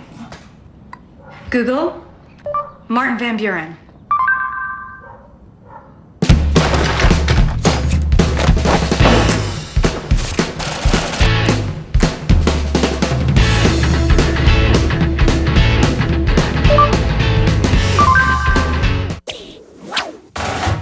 The rhythm of life. Where do you hear that beat? Campbell's Healthy Request Soup lets you hear it in your heart. Heart healthy, great taste, sounds good. It's amazing what soup can do. Retirement. Sit back, relax, pull out the paper, and what? An article that says a typical family pays $155,000 in Wall Street fees on their 401ks? Seriously? Seriously, you don't believe it? Search it. 401k, 155K. Then go to E-Trade and roll over your old 401ks to a new E-Trade retirement account. We have every type of retirement account. None of them charge annual fees, and all of them offer low-cost investments. Why? Because we're not your typical Wall Street firm. That's why. So you keep more of your money. E-Trade. Less for us, more for you. You are the standouts, the rebels, the trailblazers, the guys who grow facial hair and make life more interesting. Just for Men Mustache and Beard makes it easy to keep your edge. Comb in and it penetrates tough grays. In just 5 easy minutes, gray is gone. So you can keep the soul in your soul patch, the booyah in your beard. Grow on, you champions of facial hair. Thanks for keeping it interesting. Just for Men Mustache and Beard. Look like a champ. When you want to give your immune system some support, try new Airborne Hot Soothing Mix. With 14 vitamins, minerals, and herbs, like zinc, echinacea, and vitamin C. Airborne, real immune support. ABC tomorrow. I'm a home cook. I'm a professional chef. I've given up my job to be here. They're hungry to be the best. I came to show America that I can cook. But they have to prove it to 4 culinary superstars in one blind taste. We judge entirely on the taste before we get to meet you. Butterflies in my stomach right now. Awesome. My dish didn't come out the way I wanted it to. This was a food crime. The Taste series premiere tomorrow at 8/7 Central on ABC.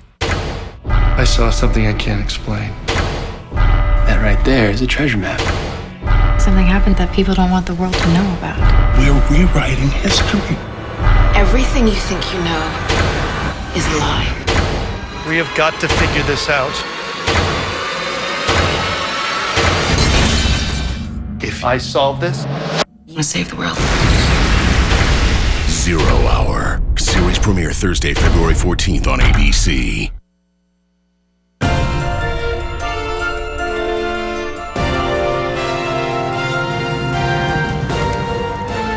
President about to come down the steps of the Capitol and review the troops.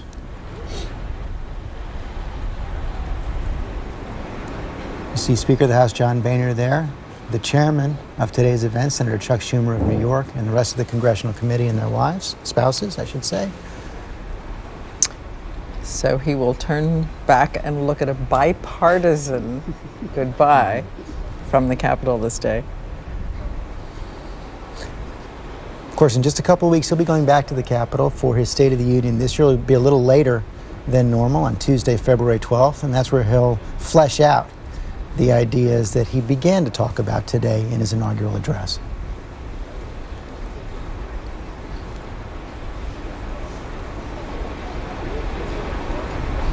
As David Plouffe said, the president's savoring every moment today. We're just about a half step behind the schedule all morning, all afternoon long.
see right there a little message from the president in the license plate that is on his limousine today. Taxation without representation, of course,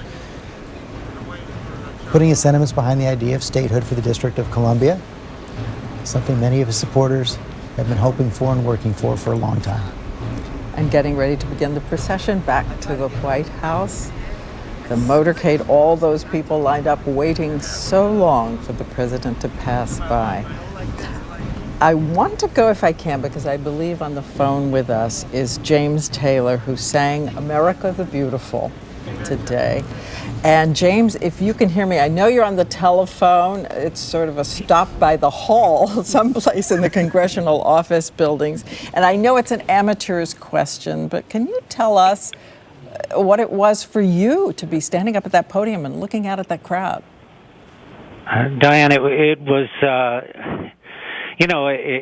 there's, of course, it's a familiar position for me to be in, to be in front of a group of people singing, but this is the sort of iconic prospect, looking out over the mall, seeing 800,000 people there, being having the honor of being a part of this, having a moment in this inaugural celebration and the ceremony.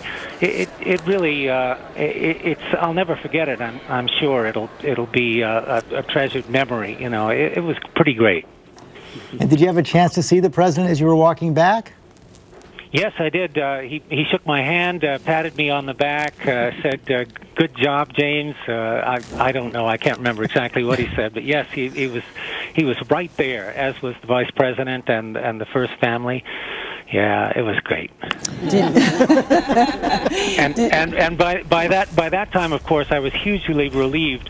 It's always hard for a guitar player to play when it's cold, because your hands sort of stiffen up, and nerves tend to do that to you anyway. So it was I was very relieved to have gotten through it without any major train wrecks, and then it was just, of course, such a beautiful thing. It's our national celebration of a peaceful transfer of power, and it was great. I know you've been so much a part of the president's campaign. I was hoping you had heating pads inside your gloves. Yeah, that's right. I did. I had those little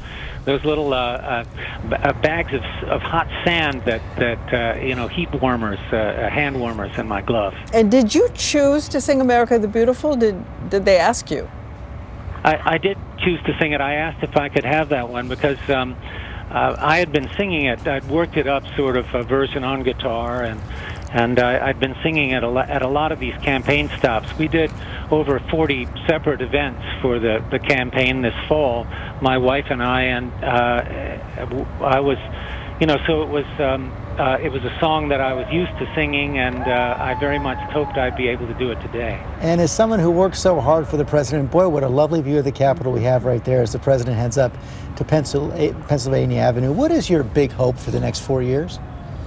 I think it's great that we've given this president a second term, because I think he's such a capable and honest and level-headed, straight-ahead man, and a true public servant. I would hope for him that his luck changes, that the economy, which it has to be slow. Such a huge thing can't turn around overnight, and in many ways, I think we need to begin a new kind of economy. We sort of always are, in a sense, but there are so many things that need to. We are a country that invents itself moment by moment, and this is the moment where we as citizens choose and inaugurate our leader. I don't know. It's just I wish for him cooperation from the Congress and the support of the citizenry. Well, we all wish for that. We all wish for a country united. And thank you for joining us today. Thank you for that lovely, lovely song on the steps of the Capitol. James Taylor. It was a great honor. What a thrill for me. Thank you, George, and thank you, Diane. Thank you, James. And I want to go to our White House correspondent now, Jonathan Karl, because He is there in the motorcade. He has a truck's eye view, I believe, of the president. He is right there and watching. What are you seeing? Yeah, and speaking of a thrill, Diane, the idea here is we're on the flatbed truck right in front of the presidential limo. Our view has just been blocked. Hopefully we'll see it come through again. But we will be going on this 1.7-mile ride up Pennsylvania Avenue to the White House, going directly in front of the presidential limo and of the vice presidential limo. So we're blocked by a view right here, but if you can, I don't know, can you see through? Immediately behind this truck, you'll have to take my word for it for now, is the president's limo. Again, a 1.7-mile run. We are on Constitution Avenue, right beside the Senate side of the Capitol building, but we will soon pick up Pennsylvania Avenue, America's Main Street, the street that connects two of our branches of government, the U.S. Capitol building, our Congress, and the White House. A pretty amazing ride. I did this once before, Diane, in 2001 after the Florida recount, and on that day, unlike today, you had protesters on the along the way, and you also had some horrific weather. Today, really, it's a little cold out here, but the weather really couldn't be much better. It sure has cooperated. That sun is brilliant. John Carl will be back with that in just a minute. We're going to take one more break, and when we come back, the motorcade, the parade, and I'm sure we're going to see the President and First Lady take that walk. Inaugural address first broadcast on radio and television. The Answer coming up. ABC News live coverage of Inauguration 2013 will return after this from our ABC stations. It doesn't matter where you come from. I'm a home cook. Trained chef. Or what your skills are. I came to show America that I can cook. The only thing that matters is one blind taste. It's one bite that dictates my fate. ABC tomorrow. A new competition with a real bite.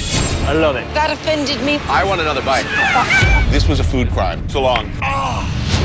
The Taste series premiere tomorrow at 8/7 Central on ABC. At Habit, immerse yourself in the all-new 2013 Cadillac ATS or XTS. King Cadillac Buick GMC has over 20 of these hard-to-find, head-turning Cadillacs available for immediate delivery. Choose the Cadillac ATS or the XTS with its innovative Q-Driver interface and put the future at your fingertips. No dock fees, no hidden fees ever. King Cadillac Buick GMC, 1700 West Evans Street, Florence. CarolinaLive.com has partnered with area businesses to bring you Carolina Live deals. Today's featured deal is from the Gun Store. Get a $100 concealed weapons permit class for only $50. You'll find a large selection of handguns, rifles, and shotguns from some of the top brands in the industry. Plus, a wide selection of ammunition and accessories perfect for every firearm. So get your $100 concealed weapons permit class for only $50 from the Gun Store today. Hurry, quantities are limited. Carolina Live deals. Only on CarolinaLive.com. At Judd Kuhn Chevrolet, we're all about keeping your vehicle running. Trust your vehicle to the service experts. Our factory-trained technicians are ranked #1 along the Grand Strand. From routine maintenance and repairs to accessories and high-performance upgrades, we do it all. Plus, for added convenience, we service all makes and models. And right now, save 15% off all vehicle accessories or get a lube oil and filter change starting at just $25.95. Judd Kuhn Chevrolet. Chevy runs deep. Watch Jason Claspel, weekday mornings only on News Channel 15.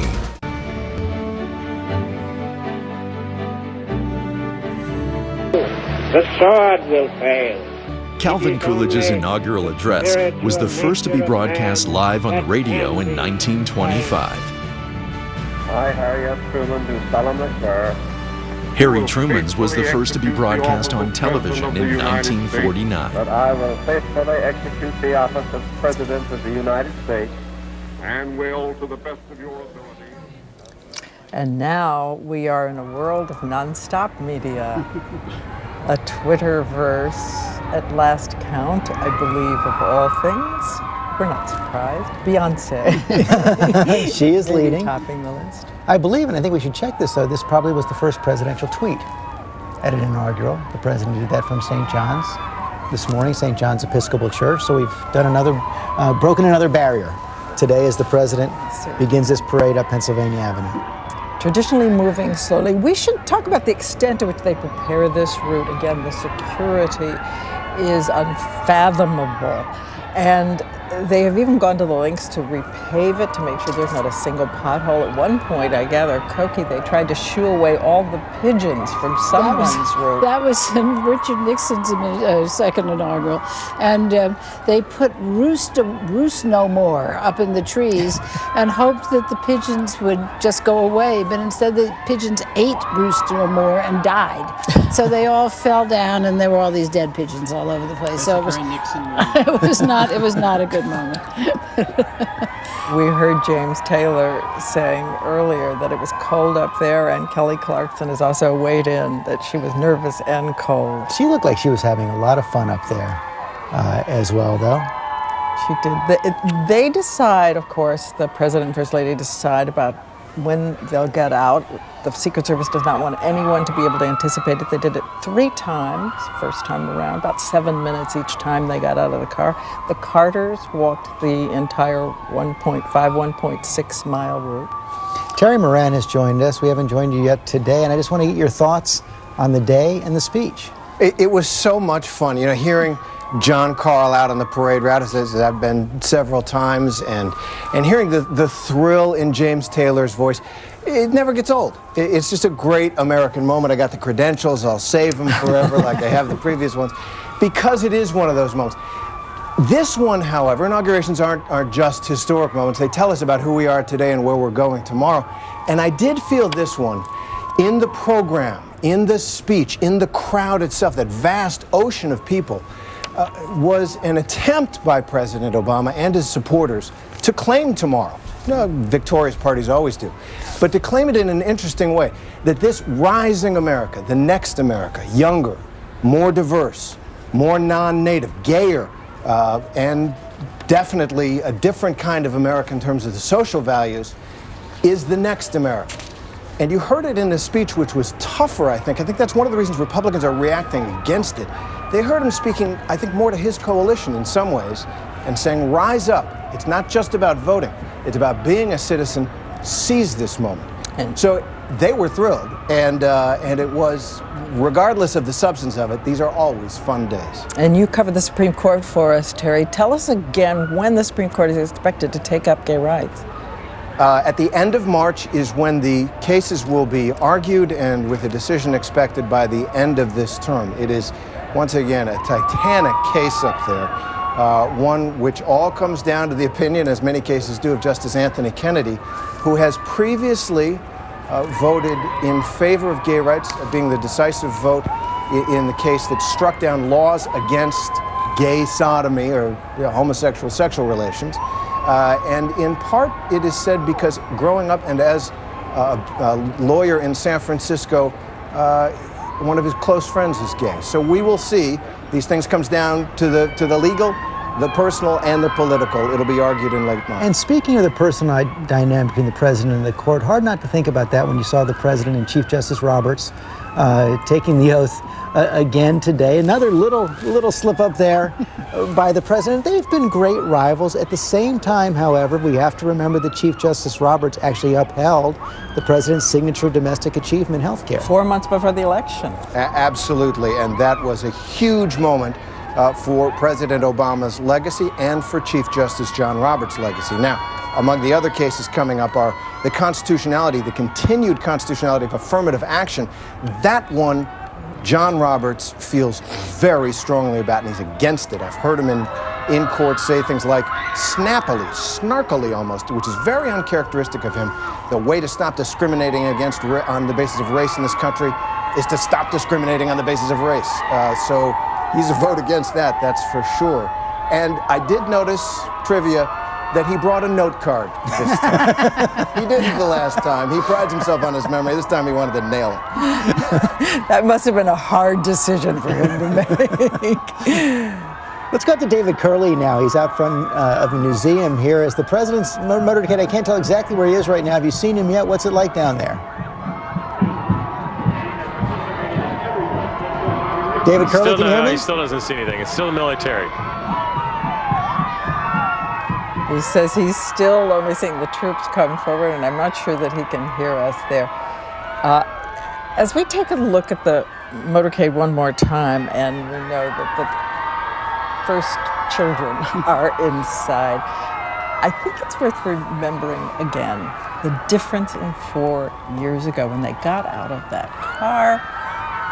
When we all looked at them, we knew that it was beginning for them in a way that was hard to. It was hard for children to absorb, although we did see, for a moment, we saw Sasha yawn. Can't blame you for that. They had a packed weekend. They had a packed weekend, and I kind of loved that. And now we know from the president himself that Malia is thinking of filmmaking, that his biggest concern for her is Facebook.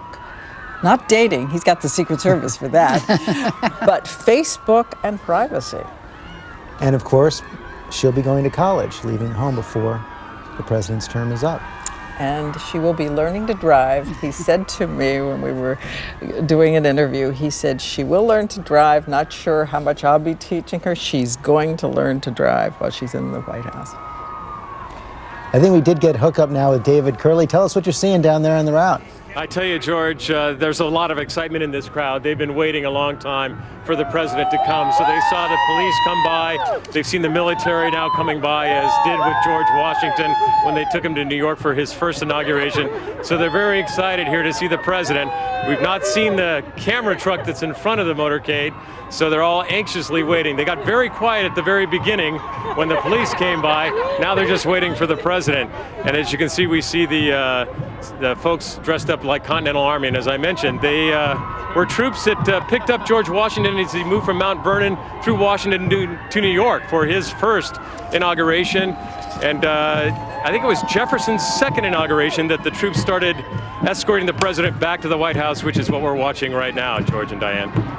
Thank you, David Curley. I think we have another special guest on the phone right now. Stevie Wonder is joining us. Thank you for joining us today, Stevie. And this has to mean so much to you in so many ways, because I know so many years ago you helped spearhead the campaign to make Martin Luther King Day a national holiday.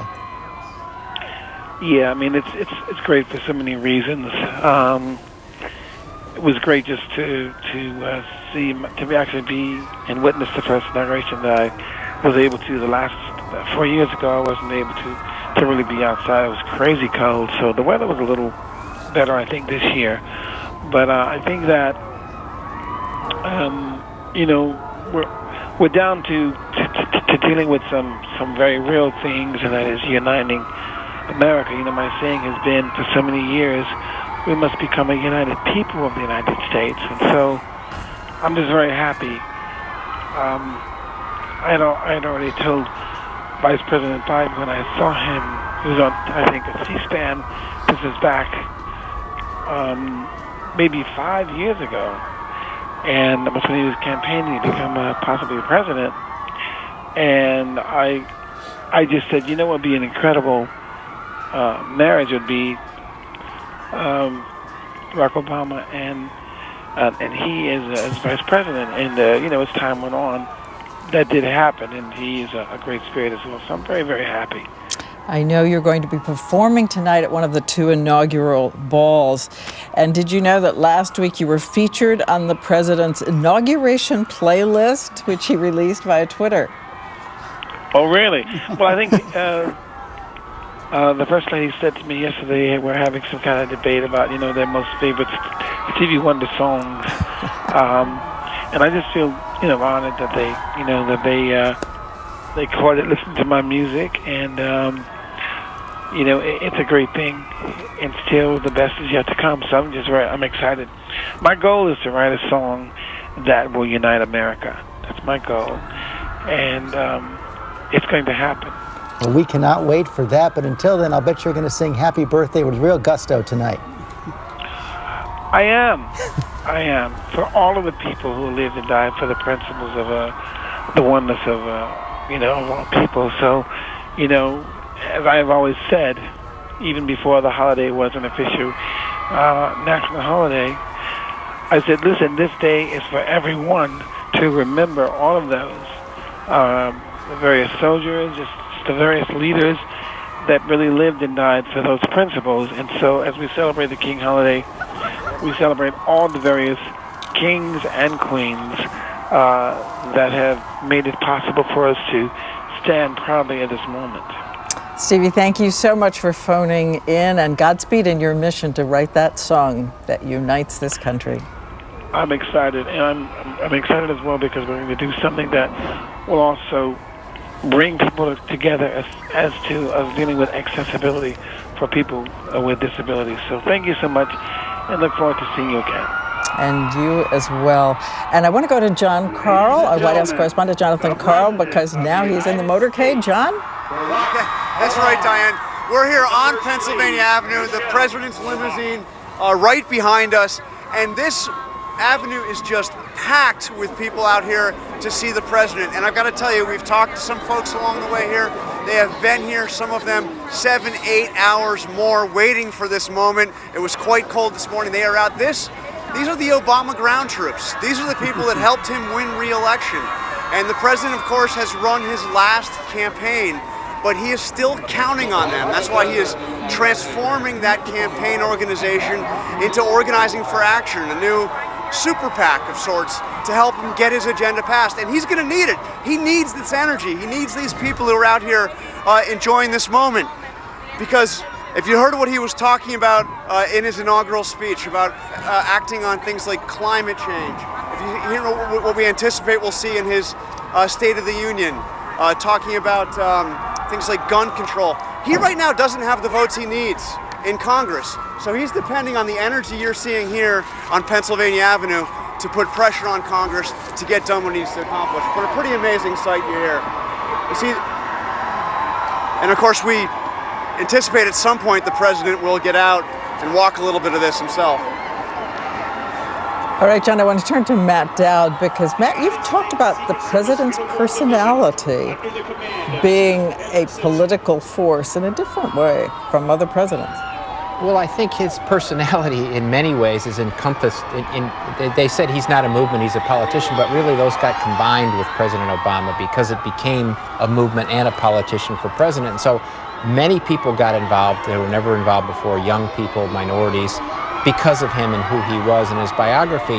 And the other thing I think it's important to keep in mind on a day like today is most major public policy change in the United States history usually needs a second term to become solidified. And if Barack Obama had lost this and not been inaugurated today, there's many ways that maybe his health care reform would have been undone and many other things had been undone. If you look at the history of the country, it usually takes that election the second time around to solidify the change that you made. Otherwise, it gets undone. And I think that's a huge part of him winning this election and getting inaugurated. His change is going to get solidified. And I want to read a statement from the ever-gracious President George H.W. Bush, 41, 88 years old. He said this: Barbara and I send President and Mrs. Obama and their wonderful girls our best wishes and prayers on this historic day. May Almighty God bless them and our wonderful country over the next 4 years. The always gracious President Bush. Mark Updegrove, pick up on what Matthew Dowd was just saying about second terms and how they can solidify the legacy of presidents. And, you know, healthcare, so important, it's just starting to be implemented right now. You're right, George. So much of what a president does in the first term could be undone by the next president. You just mentioned George H.W. Bush. One of the things he lamented upon not getting reelected is that he didn't get a chance to finish his agenda. And he likened it to an African in the Olympics who had run the marathon and got injured along the way and wasn't able to continue, but he actually started running and finished, went the 26 miles. And when asked why he continued to go on after getting injured, he said, because my people didn't send me here to begin the race, they sent me here to finish the race. So I think any president who doesn't get a second term feels like, in a way, he didn't finish the race. There's so much you can do to solidify your legacy in that second term. David Remnick? I think a president also is capable of revealing himself in the second term on certain issues that he may have been reluctant about. Look at the presidential debates and his answers on questions of gun control and the environment. You would have thought that he was running for the governor of West Virginia on the environment, and on gun control, there wasn't much difference between him and Mitt Romney. Suddenly, On gun control, after Newtown, we have a president who's risking a great deal of political capital to push through gun control with executive orders and legislation to come. And on the environment, I think it's a great thing, devoted a really meaty paragraph to his inaugural address about that in a way that you never saw in the first 4 years. So there's also a sense of liberation that comes with a second term. On that point, Nicole Wallace, I wonder if there is something that corresponds to George W. Bush as well. I mean, he had some trouble in his second term, but he clearly unleashed himself on the issue of Iraq in the second term with a surge which was very unpopular at the time. Right. Well, I think that re-elected presidents run the risk of misreading the election results. And I think George W. Bush believed that in his re-election, he had been given a mandate to really take on our entitlement reform, to reform Social Security. His motives were noble. He wanted to make it sustainable for future generations, but his win had nothing to do with his vision or policy for reforming Social Security, just as I don't believe Barack Obama's win had anything to do with his vision or plans on climate control or guns. So I think presidents have to be very cautious to not misread their own election victories. So, Donna Brazil, what do you think is the antidote to second-termitis? The president himself has said he is aware of the overreaching in second terms, but he didn't get reelected just to be reelected. Well, my advice to this president and any other president is to not focus on the barriers and to not think about the awful things that perhaps the other presidents did or did not do, but focus on the opportunities. Focus on opportunities to build bridges with members of Congress, those who might come to the table on immigration reform. After all, the Chamber of Commerce is working with organized labor all across the country to build bridges. Focus on opportunities on gun safety laws, where we now have moms and dads calling in, phoning in, wanting to tell the members of Congress to come to the table. So I think the president should use every opportunity, as he said today, to seize the moment so that we can move forward together. We see the president continuing up Pennsylvania Avenue right now, that phalanx of police in front of his motorcade. Continuing with the United States Secret Service Uniform Division under the command of Chief Kevin. The parade will have some 9,000 participants.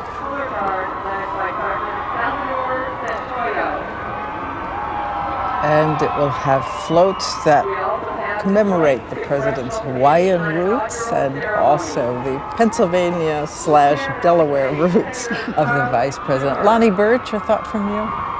Well, in some ways, what I've been struck by is presidents always think about their legacy, even when they say they don't. And they realize that if you don't get a second term, most historians don't write a lot about you. And so I think that the chance to sort of fulfill your legacy is really tied to a second term. And so I do think that often presidents overreach, but in some ways, the ones that also tried to overreach are often the ones that have taken us closer to the promised land. David Curley, you have some people who felt they saw the promised land.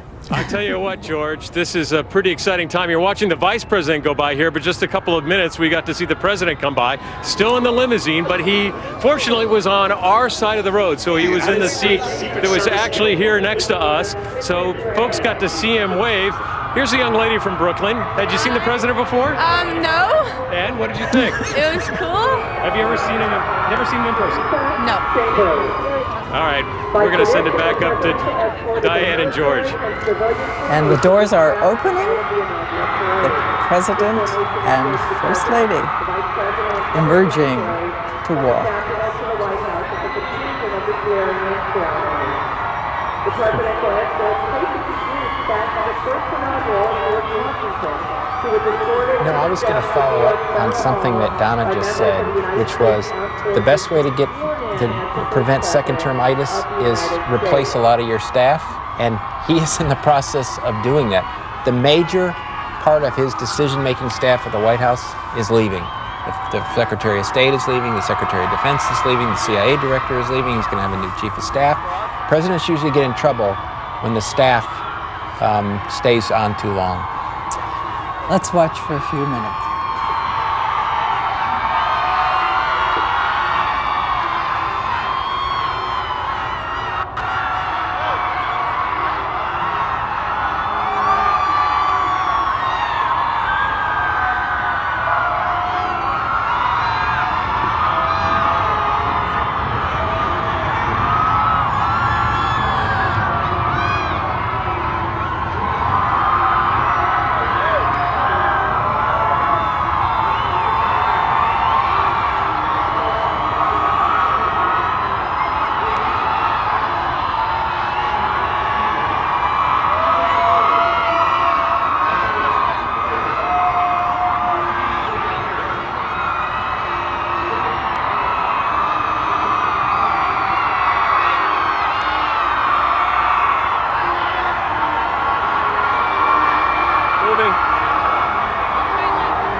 shot, man.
John Carl, we can see the walk. What are you seeing from where you are? It's something else. I can barely hear you, George, because the noise here is deafening. The president and first lady obviously coming out and taking a walk down Pennsylvania Avenue, and the crowd just going crazy. These are the people that helped him get elected and re-elected. They are enjoying this moment for all it is worth. Packed as far as I can see up and down Pennsylvania Avenue, and as loud as you can imagine. They are energized. They are taking in this moment, a moment of pure celebration for the people along this parade route.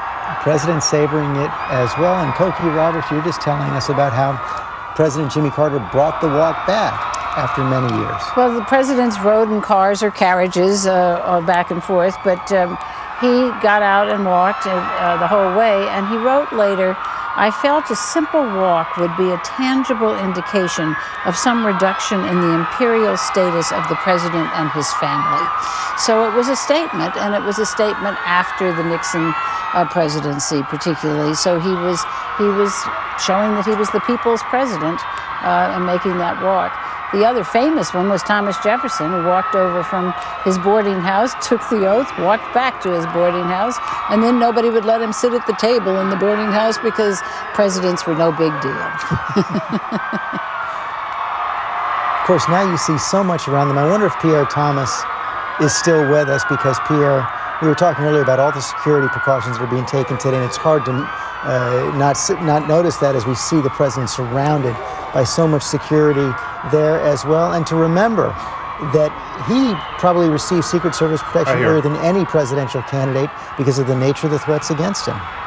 Yes, George, I'm watching this, and I was speaking to a Secret Service official, and they said every 4 years they have your heart in your mouth moment. And this is when the president gets out of the car and is walking, and he's out in the open there for anyone to see and be near. The officials say they try to work out with him the best location to get out so that they are not completely surprised by him getting out. But one official said it's totally up to him what he wants to do, and they have to follow his lead.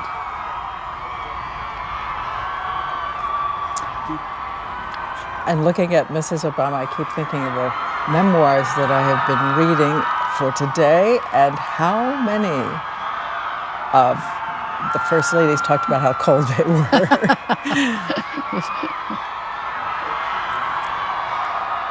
There's a general feeling that this is the time they can savor it there. And Nancy Reagan, writing in her memoir how much she savored that private swearing in that she and President Reagan had, just as the President Obama and the First Lady had yesterday, just the family in that blue room with Chief Justice John Roberts. This is a long walk. Tell me the building. Which one is this? Office. The old post office. And it's now offices. It's the National Building Museum. No, it's not. The pension building is. But this is offices. There's some government offices there, some private offices there. And I believe Donald Trump is just bought it. I do. I think you're right. I do think you're right.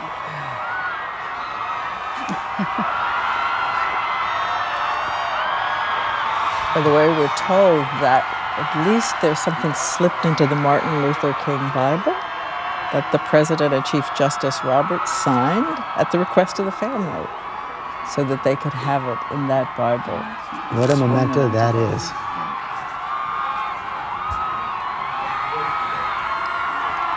After the parade's 2 balls tonight,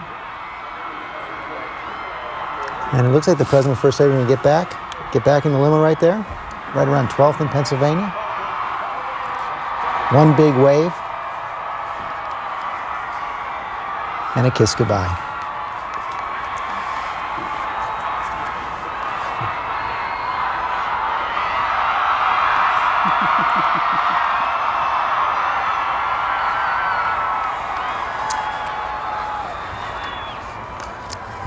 Heading back to the White House again, the parade will begin. And this is not as long as the first one, fewer floats than the first one. It will begin, as always, with a military procession. And Cokie Roberts, who's always standing watch over everyone, wants me to tell you that I seem to imply that the military band was there with George Washington in the beginning. Well, not the Marines. A band. Not the Marines. No, it was. That's right. We didn't have Marines yet. John Adams created the Navy. Did not. He had, however, a military band. That is all coming up. Let's take one more break, and our coverage of Inauguration 2013 will continue.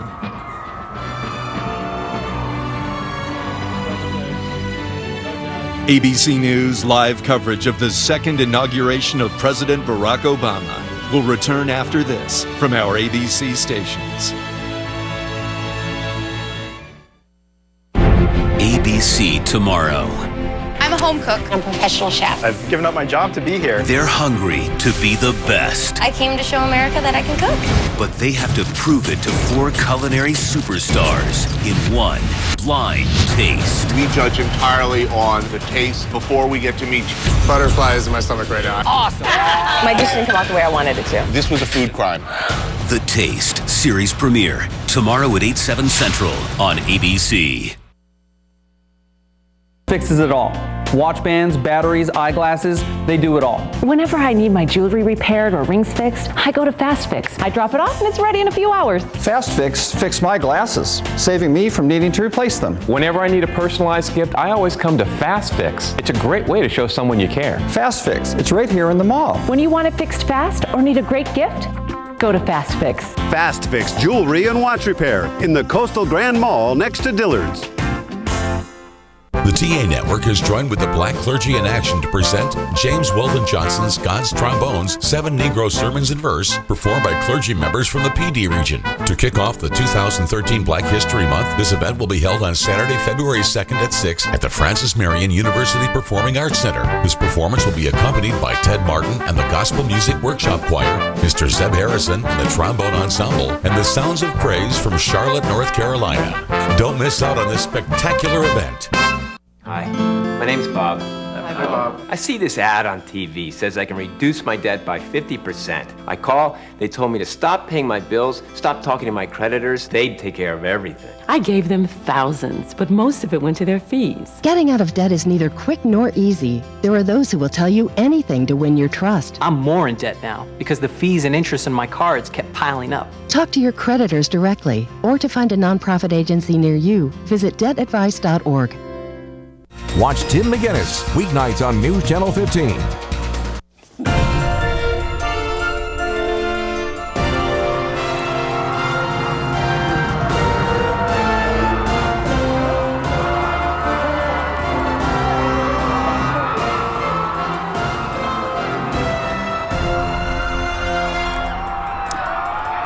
And the president now in the motorcade, passing by Freedom Plaza now. Our own Deborah Roberts is there. Deborah, hope you can hear us. Diane, I have to tell you, it may be hard for the Super Bowl to rival this moment for this crowd. They just started shouting Obama as the president and the first lady are making their way. You can see them right here in the limousine. This crowd has just been electric with excitement here in Freedom Plaza, which interestingly was named for Martin Luther King Jr. 25 years ago. This is a crowd that is savoring history, Diane, and the idea of seeing this first black president take his second term. Well, I think the crowd is sort of telling you everything you need to hear right now. They were doing the wave a moment ago. This is all they've been waiting for all day, some since 7 o'clock this morning, and they finally got their moment. They did it. They got some decent weather as well. Brilliant sunshine, 47 degrees. Right now, as the president passes by Freedom Plaza, let's go to our Google map and give you a sense of how far the president has gone, how far he has to go. There's the motorcade moving up Pennsylvania Avenue very quickly, much more quickly than the president did, right there. I don't know if that's a Google map gone wild or not, but it will end up in the White House as we see the real motorcade right there. The president and the first lady, after a few block walk, going back inside the presidential limousine. And of course, they still have a long day ahead. They have the two presidential balls tonight, one of them the Commander-in-Chief's ball, which they've said it means the most to them. They will be dancing with members of the military, and as we know, Michelle Obama has been so instrumental in getting military families jobs when they come back. The number's 50,000 so far, hoping for another 160,000 soon. And the numbers will increase as more American men and women serving overseas in Afghanistan come home over the next year. All American troops serving there now, supposed to be home, or just about all of them, by 2014. That was one of the signature promises as President Obama ran for office this time around and in his first term. Also instrumental in childhood obesity, and what she has done, initially with a bit of criticism, but what she has done is something you can measure in this country already. She's gotten a number of chain restaurants to lower sodium, to lower the number of calories, and also our own Disney Corporation dropped ads that don't comply with nutrition. A lot of changes in school lunch programs as well, Cokie Roberts, but sometimes the kids are rebelling against Well, those. that's true. That's true. You see the kids going to the snack machines if they still have them in the schools. But it was every first lady looks for something where she can make a difference, and they really do make a difference. They have the bully pulpit for a period of time. Laura Bush was very clear about this, where they can do something, and what she's chosen to do has met with criticism, but it's also true that I think it's a particularly important issue to take on as an African-American First Lady, because the obesity rates in the among African-American children and the diabetes rates are very high, and so for her to make sure that this is a message that is heard is a very signature thing for her to do. And she has been very disciplined about sticking to those core issues that she believes in, sticking to childhood obesity, also military families. Nicole Wallace, she has been very careful about stepping out into any issues that might create some sort of controversy. I remember the president saying he didn't even tell the First Lady about the raid on Osama bin Laden's compound. I mean, First Ladies are always of vital importance, but in a second term they are especially important because the president's political power sometimes dims a little bit, and interestingly, sometimes the First Lady's power rises Hers at the same time. Hers has been very high the whole time, as was Laura Bush's, but really the last 2 years of President George W. Bush's presidency, when he didn't have as much power to speak out on issues, hers seemed to only get stronger. And First Ladies are, again, they're always vitally important inside a White House and to a president. But their ability to take an issue and really be a post-partisan figure in this country where those are endangered species or extinct species is stunning. And she is really, I mean, she's stunning in every way. And she's obviously a perfectionist in every aspect, but especially on the issues she takes on. She seems to have an ability to execute those. And David, when you were writing the book, most interesting thing you learned about her? Well, she's fascinating. And, she was very different from Obama at law school. She was much more of an activist type, whereas Barack Obama was very much a Harvard Law Review type. And as First Lady, she's circumscribed her life. She's had to carve out this family space and the part where she's an activist. And it's amazing how successful she is at it. I think it's amazing to all of us that so many of these kids who grew up in the White House come out of it whole and normal and decent. That's an amazing astonishing achievement. She had a disadvantage, too, which is that she had not been First Lady of a state. And often that is good experience for a First Lady, understanding how to put coalitions together behind issues and to place special highlights on them. But she's done very well. I believe they're making the turn behind the south lawn of the White House. They're getting close now. And she had not always been a fan, Cokie Roberts, of politics at all. Had the president not been successful in that Senate campaign in 2004, I think she would have been more than happy to have him retire. She wanted out. In fact, it's a miracle that she, as it were, let Barack Obama run for Senate. When he lost against Bobby Rush running for Congress, she thought, you know what, enough. We can do well and do good at the same time. Maybe had a foundation, maybe that have that kind of life. The running for Senate was the last gasp political moment. Up or out. And a lot of breaks went Barack Obama's way. Two different opponents fell out with sex scandals, as we know, and Barack Obama came through and won. And the next morning after he was elected at his press conference, the questions came, when are you running for president? And Malia said to him, don't you think you should do something, maybe like be vice president first? Or maybe even be in the Senate. Or be in the Senate for 10 minutes. Donna Brazil, what do you expect for this family in the next 4 years? Will there be any measure of privacy? Well, I mean, raising teenagers and especially two young women at a time when you have the whole social media world, I'm sure that they want to have some ounce of privacy. I remember growing up at a time when President Carter had his young daughter at the White House, and just how much they tried to value her privacy, and of course Chelsea Clinton. But this is a remarkable time for Malia and Sasha. They like to get out and about in the District of Columbia.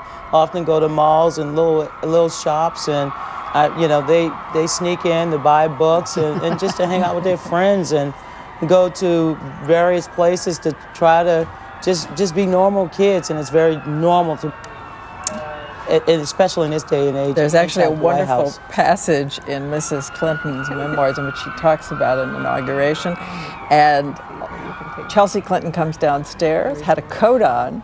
She didn't know until they were going out how short her skirt was. And there was nothing she could do about it by the time she got down the stairs. You know, it's interesting, John Carl talking about how the president trying to mobilize his army, and they're all out there on the streets right now. An email just came across from Barack Obama to everyone on his email list organizing for action. He said, I just renewed my oath of office to serve as your president for 4 more years. Now it is time to finish what we started. Let's get going. And he hypes up Organizing for Action, his grassroots movement. The work has begun already before he has gotten to the White House. And Terry Moran, he is counting on that army. He sure is, and I think he's counting on just as many observers, in particular in the Republican Party, were startled by the turnout of the Obama coalition for the second time. One of the things I think we heard in his speech was, it's not enough just to turn out. Now be citizens, now get involved, and I think he'd like to startle his Republican opponents with the level of involvement of that coalition, which I think he thinks is the coalition of tomorrow. One of the things we'll find out, Matthew Dowd, is whether or not a Congress where so many members of Congress get elected by a completely different electorate can be moved by that kind of public pressure. Well, that's the $1 million question, or the $1 billion question, as we learned in this election cycle. They're up in 2 years. Barack Obama's not. And even the Democrats who are up in swing districts, like, I want to be your friend, but I got an election coming up, so yeah, you may have all these people telling me what to do. I have people I stand with election with the next 2 years, and then 2 years after that where you're not even there. I think one of the questions, it's much easier to build an army around taking the Hill or keeping these vilified enemies off the Hill than it is building an army around a positive agenda. This is what we want to do. And without that real opponent out there, I mean, they have people, the Republicans, blocking them, but it's much easier when you have somebody like, oh, don't elect Mitt Romney, or don't let them do that, to build an army than it is for a positive agenda. That is one of the things he found out as he was fighting for health care. As David Pluck pointed out, eventually he got the public behind him, but never much more than 52% support for his health care bill. It looks like the president about to get out of this limo one more time.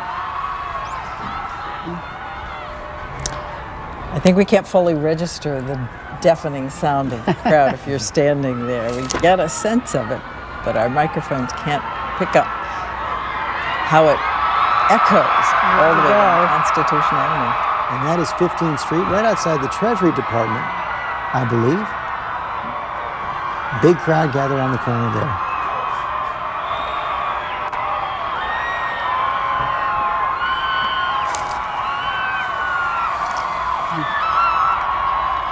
As we're watching this, I'd love to have a split screen if we can. Mark Burstein, our executive producer of the special events. There they were 4 years ago. They look better. She looks better. He looks older. Well, there's nothing wrong with older. They look good. He's also thinner. They look good. Well, they're probably so much more relaxed, really, because 4 years ago they were walking into a strange house, not knowing what was going to happen, with little children, as we've said. These are now very mature is probably too strong a word, but certainly settled young women who are comfortable and clearly comfortable in their roles. And they've had, really for the first time in their lives, 4 years where the entire family is together just about every night. He had been commuting as a senator from Illinois to Washington, back and forth to Chicago, was on the road for that presidential campaign. And Diane, I know you had the same experience. Every time you talk to the president privately or in an interview, he says that is the best thing about the job, is that he gets to go up every night and have dinner with his children. Live over the shop. And I suppose the White House or presidency can be great for marriage or not great for marriage. And I think what we see here, what's the most tweeted photograph in history? There it is. That's true. Let's check in with Rena Ninen, who's at Lafayette Square, right across from the White House. Diane, this is in many ways the finish line for so many of the volunteers and donors. Keep in mind, President Obama was able to raise more than $1 billion this campaign cycle, and a lot of their volunteers and some of the big-time campaign donors are being rewarded today with a pretty nice seat just behind me. In fact, inside the president's box, there'll be Eva Longoria, members of both the Biden and Obama team, and even his finance committee chair, Matthew Barzoon. I just saw him shake hands with Craig, Michelle Obama's brother. There is so much excitement. They started passing around hot chocolate, and can you believe it took until the year 2013 for a woman to realize there needs to be a heater inside that viewing box. I'm told Michelle Obama was so cold last inauguration, she asked that a heating unit be put in, and we can tell you they have been testing those units throughout the day to make sure they're working. The president has had the gloves in his pocket all morning long, has not had to pull them out yet, because it turned out to be a relatively temperate day. In Washington, we're just saying almost 50 degrees most of the day. The sun has been shining. After the parade tonight, as you said, Diane, there will be 2 inaugural balls and then a very private, very intimate champagne reception for the president, family, friends, and other top supporters at the White House tonight. And then we'll see how much difference 4 years makes. Last year, they danced until 12:35 a.m. Let's see if they can top that.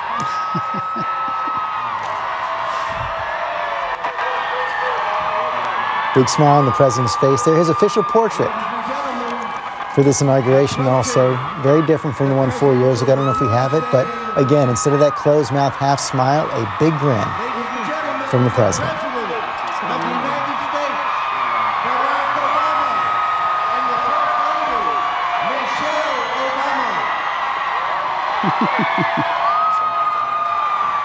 The Vice President of the United States, Joe Biden, and Dr. Jill Biden.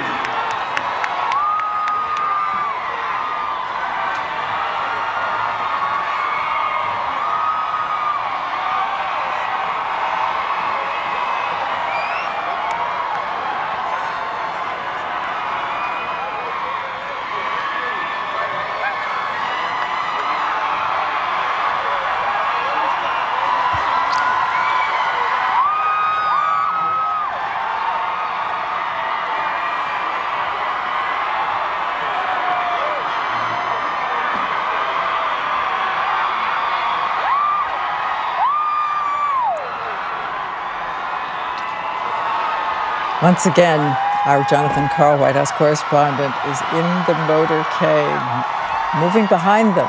All right, Diane, I can't hear you, but I hope you can hear me. This is the final stretch, the final block of this inaugural parade, the last one for President Obama. And as you can see, the President and the First Lady enjoying every last second of it. And I've got to tell you, looking at the crowds that we have seen up and along Pennsylvania Avenue, this must be one of the most photographed and documented events ever. Virtually every one of these people holding up a camera or a cell phone or an iPad, capturing this moment, capturing it, tweeting it out, sending it out. But there it is, the very last stretch of this pretty incredible inaugural parade. You know, not as many people as 4 years ago, but it's hard to say there's any less enthusiasm, at least along this parade route, where again, these people, many of them have been out here since 7 o'clock this morning, even earlier, waiting for this moment.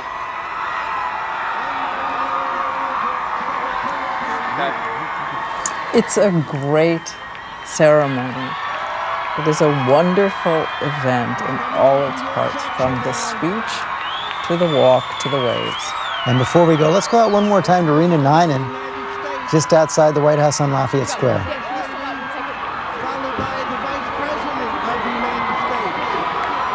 It's hard to imagine that the First Lady has been walking this block in those stilettos. I know she's known for her fashion, but her feet must be hurting right now. It was really incredible, I have to tell you, to see the siblings of both Michelle and President Obama just look at great awe with both the First Lady and the President walk down. It is such an emotional moment for everyone. Keep in mind, these are folks who have been vested for years to see the President get into the White House and then get reelected again. He is going to make his way into that box with the rest of members of the Biden family and the Obama family. And I can tell you right now, they've started distributing what looks like hot chocolate to some of the kids of the Obama clan back in that box. Senate Majority Leader Harry Reid, Senate Lamar Alexander, Speaker of the House John Boehner, House Majority Leader Eric Cantor, House Democratic Leader Nancy Pelosi, and members of the United States Supreme Court.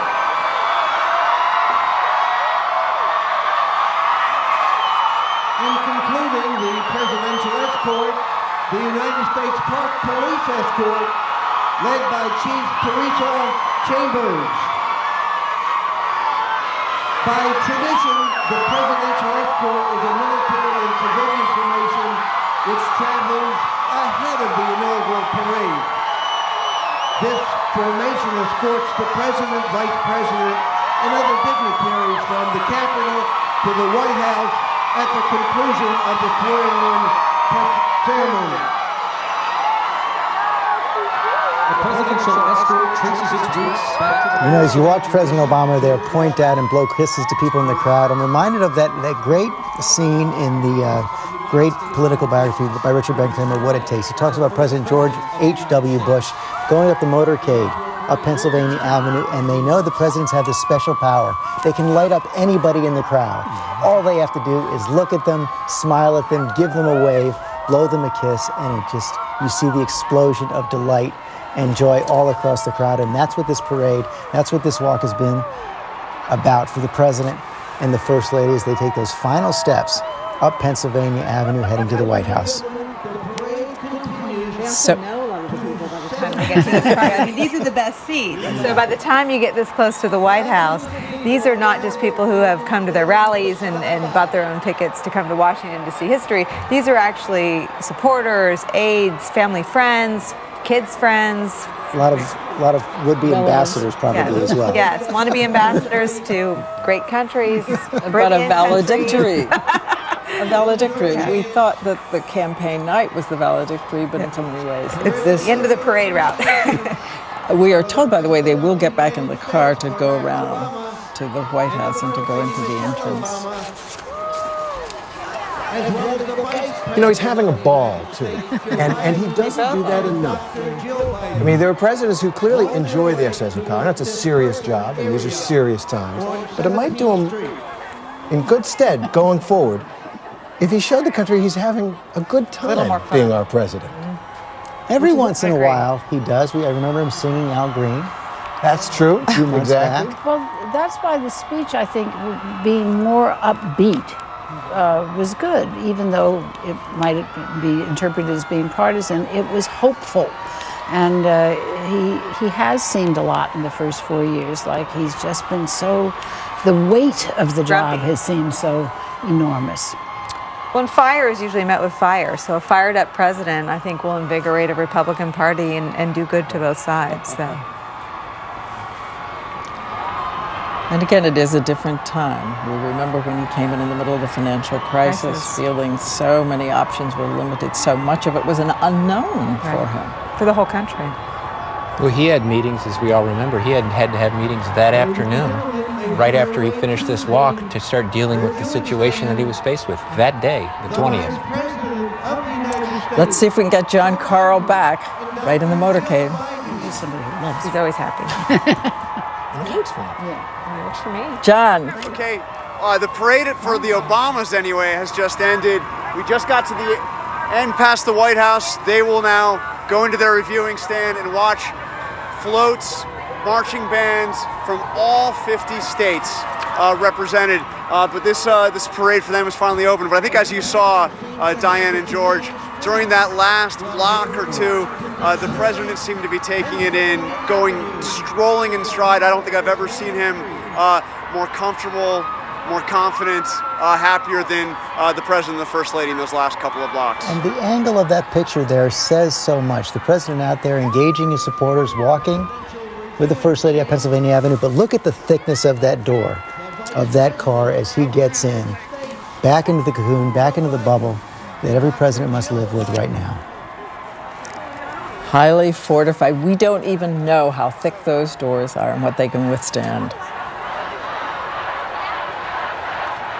Here's the happy ride. Still walking, still waving.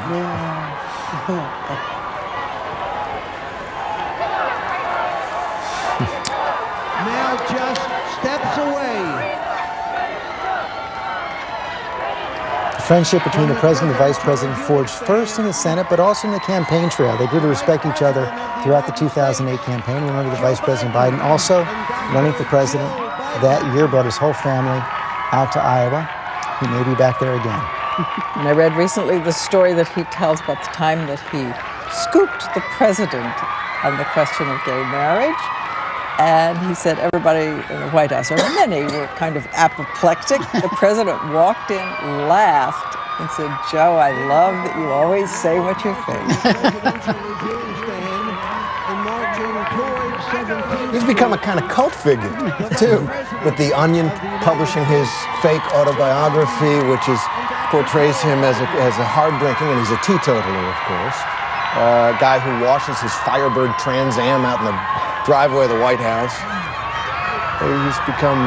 He is somebody that's come a long way since '88, when he had to drop out of that presidential race because of the situation that he had gotten in, and he's now come there, and part of him wants to switch places with this president 4 years from now and take the front limousine.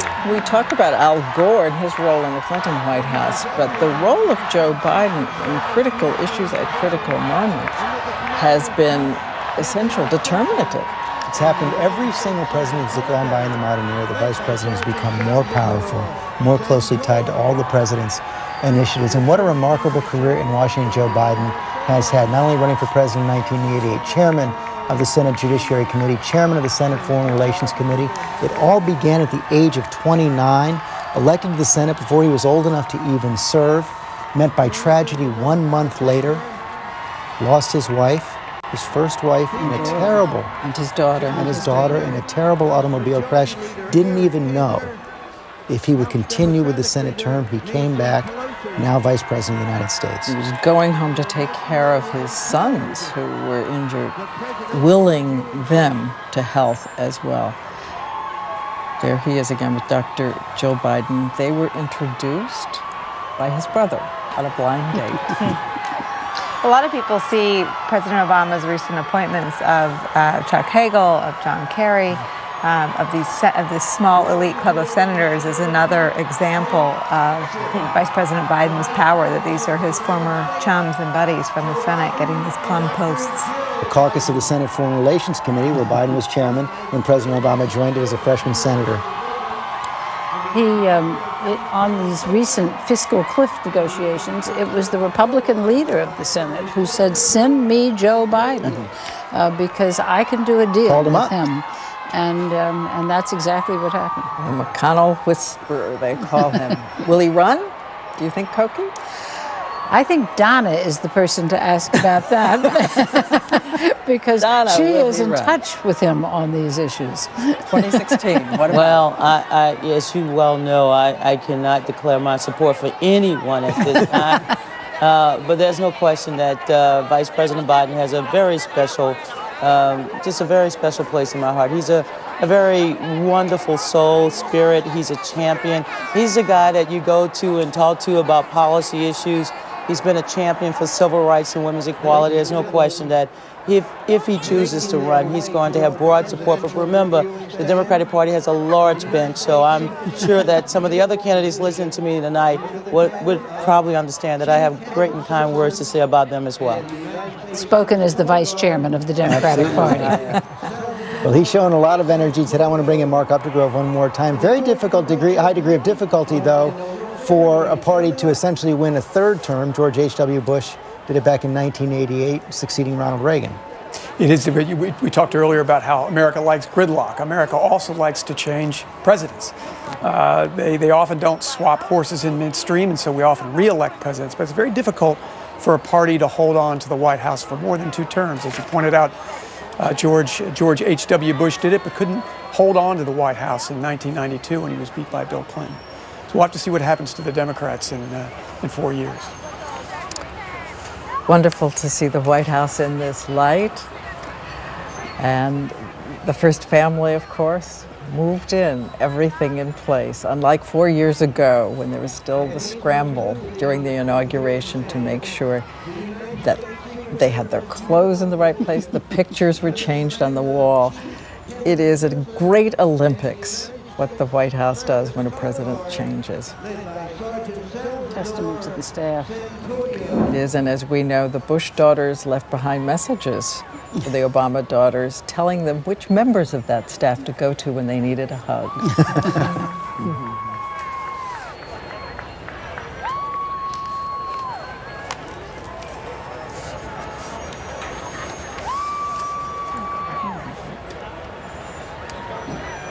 The Joint Congressional Committee on Inaugural Ceremonies now making its way through the presidential inaugural. Heading back into the White House, they will emerge again in the reviewing stand for the parade.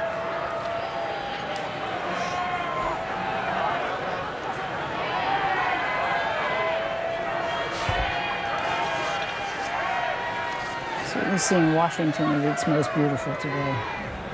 Well, this is, though we threw off a monarchy, this is one of our few times we can act like one.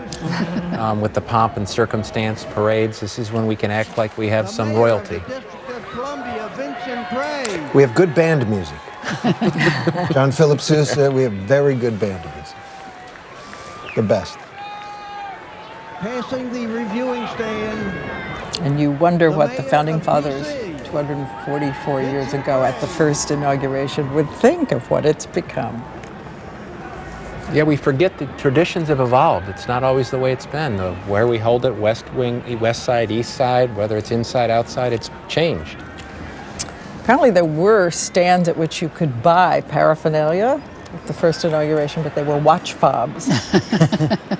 Well, it used to be people could walk right into the White House. There was no security. Andrew Jackson's inauguration, they trashed the White House. The people came in and trashed the White House. So They must have been from Louisiana. Thought it was mighty. Well, the presidents had levees at at George Washington in New York and Philadelphia, John Adams in Philadelphia, and then starting with Jefferson here in Washington. And anyone who was well dressed could come. And so there was no exclusion, there was no invitation list. People just could come to the White House and meet the president. As we watch the President and Mrs. Obama head into the White House. Mark Updegrove, a final thought from you on this great pageant of a day in American democracy. Well, there is no office, no institution that has forged the history of this nation more so than the presidency, Diane. And I think the inauguration every 4 years is an opportunity for us not only to celebrate the man, or maybe at some point in the future the woman who gets inaugurated into that office, but the institution of the presidency itself and the tradition of the American presidency. That's what we saw today. Donna Brazell? I'm going to remember his words, our journey is not complete. I think Dr. King, had he lived, would have echoed those same words. We're not there yet, but we are on our way. And I believe President Obama today gave a very deeply moving, patriotic speech. Terry Moran.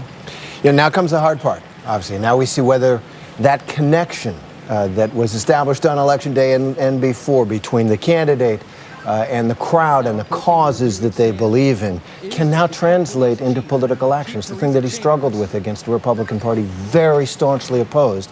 And it's clear, as we've been talking about, that that's his goal from today on, to make that connection alive through his term. I think every president wants to believe that they can take that campaign apparatus, especially one that successfully reelects them, and put it to work for their agenda. It has never happened before. I can't wait to see if this president is the first ever to pull it off. Well, all of that's about tomorrow, but today was democracy's big day, and I just think it's a day to say congratulations, United States of America. It is a wonderful moment. My first inauguration, I was 5 years old. It was Harry Truman, and they have been wonderful ever since. This is a great day.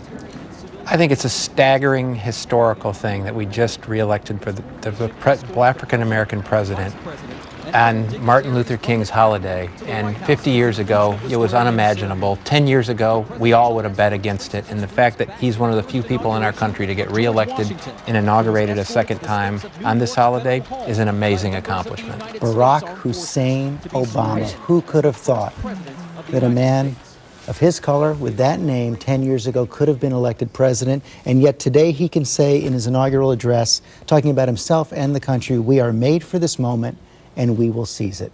And he can also say, I will miss it. I'm not going to see this again. Let me look one more time. Talking of limitless possibilities for this United States of America, but the work does begin tomorrow. We hope you'll join us later tonight for World News, a wrap-up of this day. And from right here, we wish you the best. Nightline will be along later, and we're going to leave you with some images from today, President Barack Obama's second inauguration. Thanks so much for spending it with us. The inauguration of President Barack H. Obama. This is the promise of America. I, Barack Hussein Obama.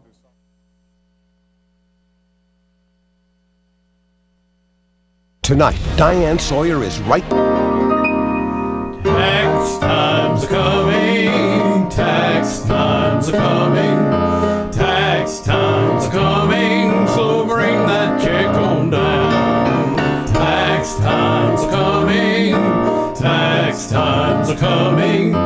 Tax times are coming. So bring that check on down. Go look at the rest. Then come buy from the best. Scotland Motors, Thornbury, North Carolina.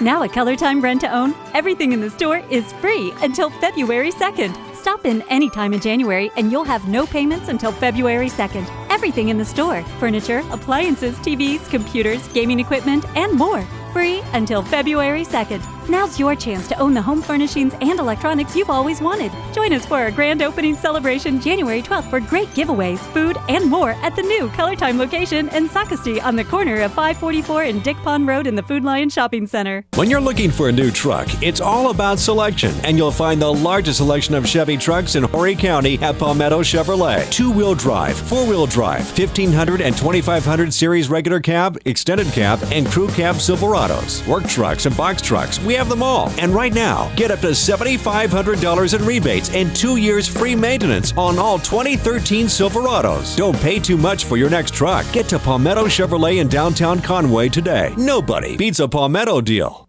Watch First Alert meteorologist Darren Stack weekday mornings on News Channel 15. We now join our regularly scheduled program in progress.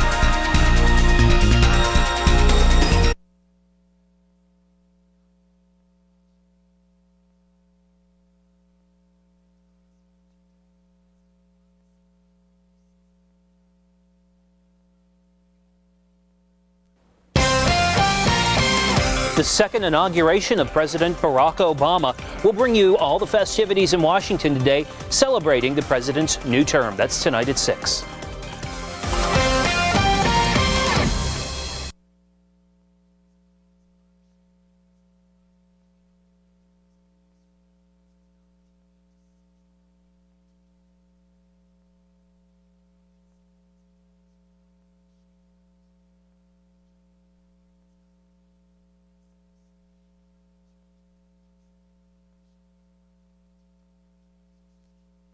It was this young man. There was no covering up his misdeed. Did you know it was the wrong thing to do? No.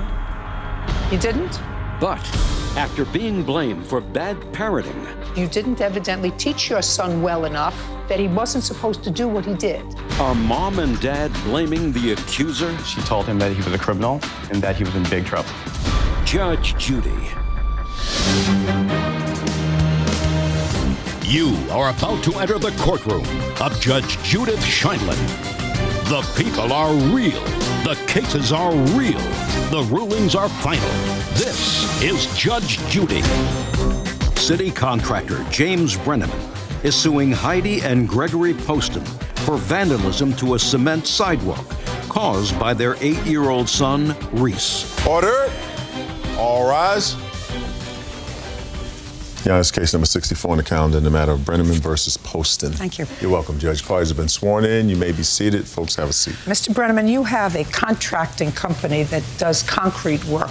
You did some concrete work for the city. You dug up part of a street and re-cemented it. And I assume, in your own way, protected the fresh cement. Well, it seems that after your people left, someone, probably children, came by and carved their names into the wet cement and then rode their whatever equipment they use, whether it's skateboards or razors, whatever they use over the cement, and you had to do the job all over again. You claim that you subsequently discovered that it was this young man who participated in that, and you want his parents to be responsible. Yes. Mr. and Mrs. Poston says you should have protected the fresh cement better, that that's what kids do. Kids carve their names in wet cement. And that you should be able to, if you're in business, anticipate that and protect the property sufficiently so that it doesn't happen. And they have a counterclaim because they say that you sort of overreacted. Your overreaction was trying to have their son arrested and getting the police involved.